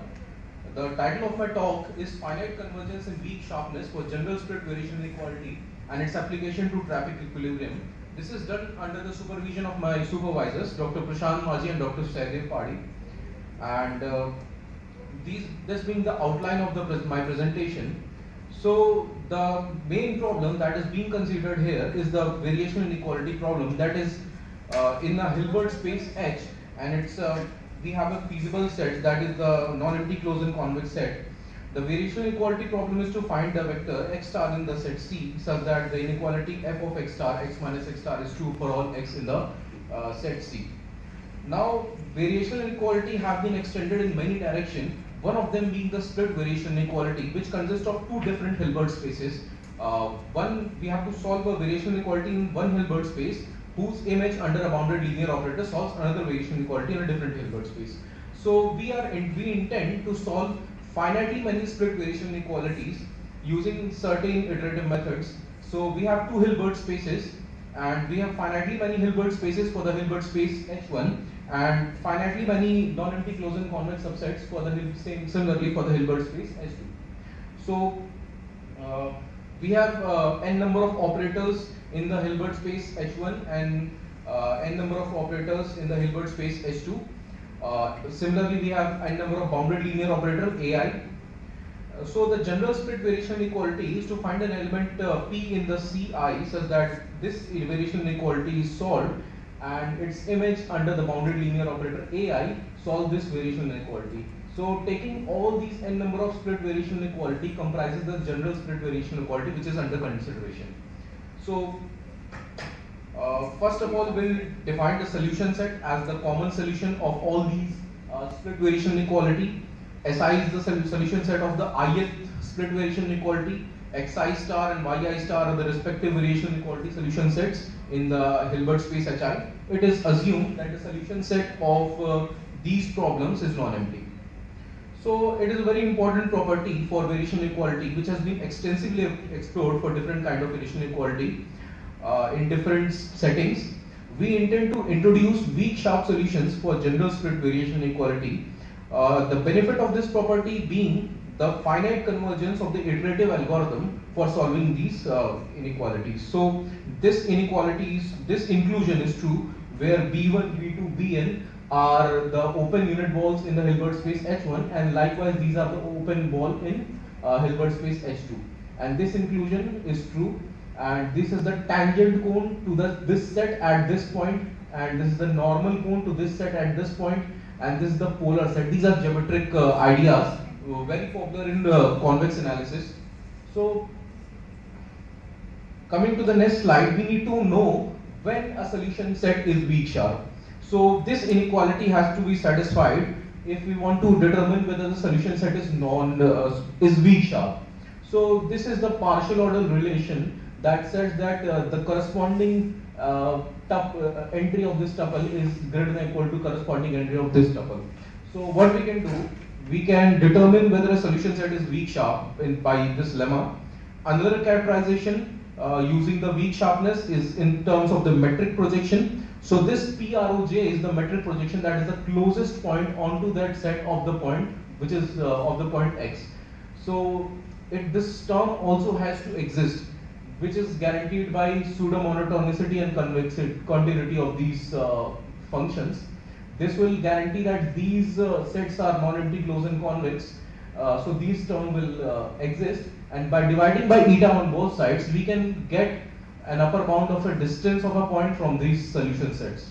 So this is another characterization of weak sharpness. So it is very common to solve variation inequality and related problems using iterative method. So we are interested in finite convergence of any iterative method. That is, after a finite number of iterations, the iterative method sequence belongs to the solution set. So these four limits will be very useful for solving the general split variation inequality. We have proved the lemma for n is equal to 2. This can be done similarly for finitely many variation inequalities. So coming to the iterative method, we have an x0, that is the initial iterate. This iterative method is based on the iterative method of Sensor et al., where we have taken the functional composition of finitely many functions. So if we take n is equal to 1, this will reduce to an iterative method introduced by Sensor et al. And recently studied by a student of a respected chairperson. So we'll study the finite convergence of this iterative method. So we need some extra assumptions. That is, ui is projection onto ci of I minus lambda fi. This is a very popular function in nonlinear analysis. This is non-expansive under some assumption on the functions. Likewise, these gamma I is defined, and some assumptions of this theorem will establish finite convergence. So these are the assumptions on the respective functions, and this is the parameter alpha. This is how the iterative method is defined for n is equal to 2, and these are some additional assumptions, although restrictive but necessary. So xk belongs to the solution set for large enough k if it is a weak sharp. So the four limits that we defined earlier were used in the proof of this theorem. So we have solved general split variation inequality using the iterative method. Coming to a numerical example, we have defined the sets as the boxes in real Hilbert space, and these are the functions which can be checked for Lipschitz continuity and inverse strong monotonicity. These are the bounded linear operators and the respective solution sets, and this is the solution set of the general split variation inequality or system of two split variation inequalities. So we can see that this converges to the solution in 27 iterations. This is the graphical representation, and these are the effect of the iteration, final iteration on different parameters, how we change different parameters. So the result, how result changes.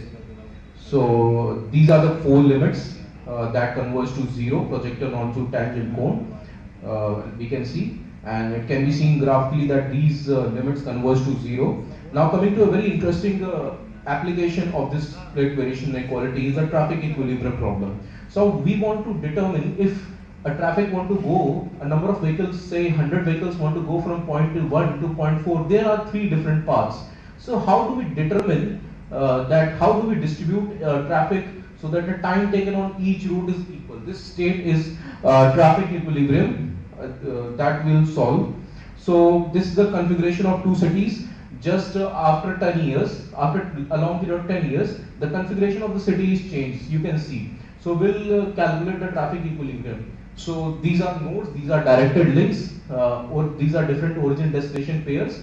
So we'll use different notation. I'll skip it because of time constraints. So these are just notations. So any flow is said to be equilibrium flow. It satisfies this system of split variation inequality and also this split variation inequality. So coming to a numerical example, so the entries here represent the time taken. If there are 20 vehicles, so it will take 5 into 20 plus 4 minutes to go from here to here. So we'll take 80 number of vehicles are required to go from N1 to N4. We want to determine how should we divide them among P1 and P2 and Q1 and Q2. P1, P2 are paths in the year 1 and Q1, Q2 are paths in the year 2. It can be calculated algebraically that the equilibrium flow is 3941. 80 vehicles should be divided in this way. So these are the cost functions that can be calculated by adding the individual routes cost. And equilibrium time for the city 1 and 10 is calculated by 209 minutes. So these are the feasible flow, the lower limit being the minimum flow that is required to keep the route running, and this is the upper limit of that route. So as we can see, this is same for the city, different city V, and we can check that this equilibrium flow satisfies the split variation, the system of two split variation inequalities. These are the relevant references, and I appreciate your presence. Any questions and feedbacks will be welcome. Thank you.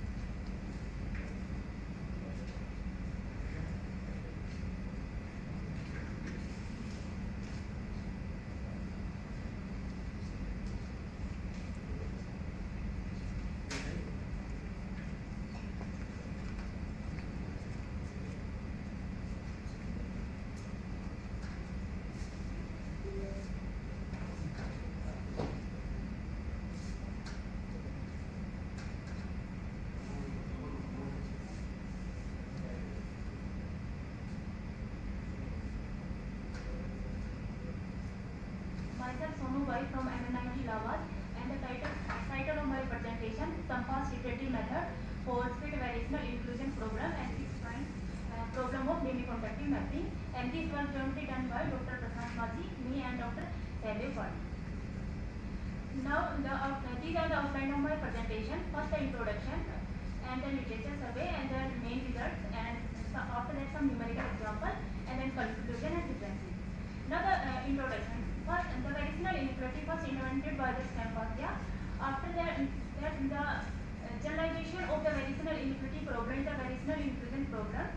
Then the variational inclusion program was invented by the Martinet, and the application of the variational inclusion program. Variational inclusion program used in the many fields, including optimal control, statistical learning, quantum mechanics, machine learning, and fixation theory. And the split feasibility program is also the special case of the split variational inclusion program. Now the some definitions and the results. The variational inequality program. Let's see a non-empty closed convex set of a real Hilbert space H and be a bounded linear operator from C to C. Then the find x star belongs to C such that this inequality is greater than equal to 0. Now the variational inclusion program. If a closed convex set is replaced by the whole Hilbert space, then the variational inequality is reduced to the 0 of the operator T. Then the variational inclusion problem is defined by x star belongs to H such that 0 belongs to P of x star, and T is the maximal monotone mapping. Now the split variational inclusion program. We solve two variational inclusion problem by linear bounded operators. And the split feasibility problem. In the split feasibility problem, we solve two feasibility problem under a bounded linear operator T, such that take T a bounded linear operator from one Hilbert space to another Hilbert space, and C and Q are the closed convex set of a Hilbert space H and H1. So find x star belongs to H such that x star belongs to closed convex set C, and T of x star belongs to another closed convex set. Now the definition of the fixed point program. T a mapping from S to S, then the fixed point problem is such that find a point S belongs to S such that T of x is equal to X. Now the relationship between the fixed point program and the variational inclusion program. If x star is a fixed point of the mapping, this resultant j beta b1 j e star I minus beta 1 b2 a. Next, the literature survey. First, in 2017, Chuang introduced the iterative method for solving the split variational inclusion problem, and in this method they prove the only the convergence result under strict conditions on the sequence plus summation n to infinity ln norm xn minus 1 is convergent. So this is the very strict condition. So in 2018, Maji and Nark remove this condition and prove the weak convergence results. Also find the fixed point of a single non-expansive mapping by this algorithm. Next, under some conditions of the control parameter, motivated by the Chuang and Maji and Nark algorithm, we introduced the inertial iterative method for solving the split variational inclusion problem and the fixed point problem of a finite number of demi-conductive mapping. So this is my problem. Split variational inclusion problem and finite collection of the demi-conductive mapping. Now the iterative method. So our algorithm for deconvergence start from the two initial points x0 and x1 and create inertial term w1 for speed up the convergence rate, and with the help of w1 we create a sequence yn for solving the split variational inclusion problem, and after that using these sequences we create a sequence xn plus 1, and in this method we prove that sequence generated by this algorithm converts to a solution of the split variational inclusion program at fixed point of the finite collection of demi-conductive mapping under some conditions on the control parameter. After we also provide the strong convergence result. In this method we use the viscosity approximation method by using the sequences intercept and w1, yn and zn. And in this method we prove that the sequence generated by this algorithm converts strongly to a solution of the split variational inclusion program and the finite collection of demi-conductive mapping.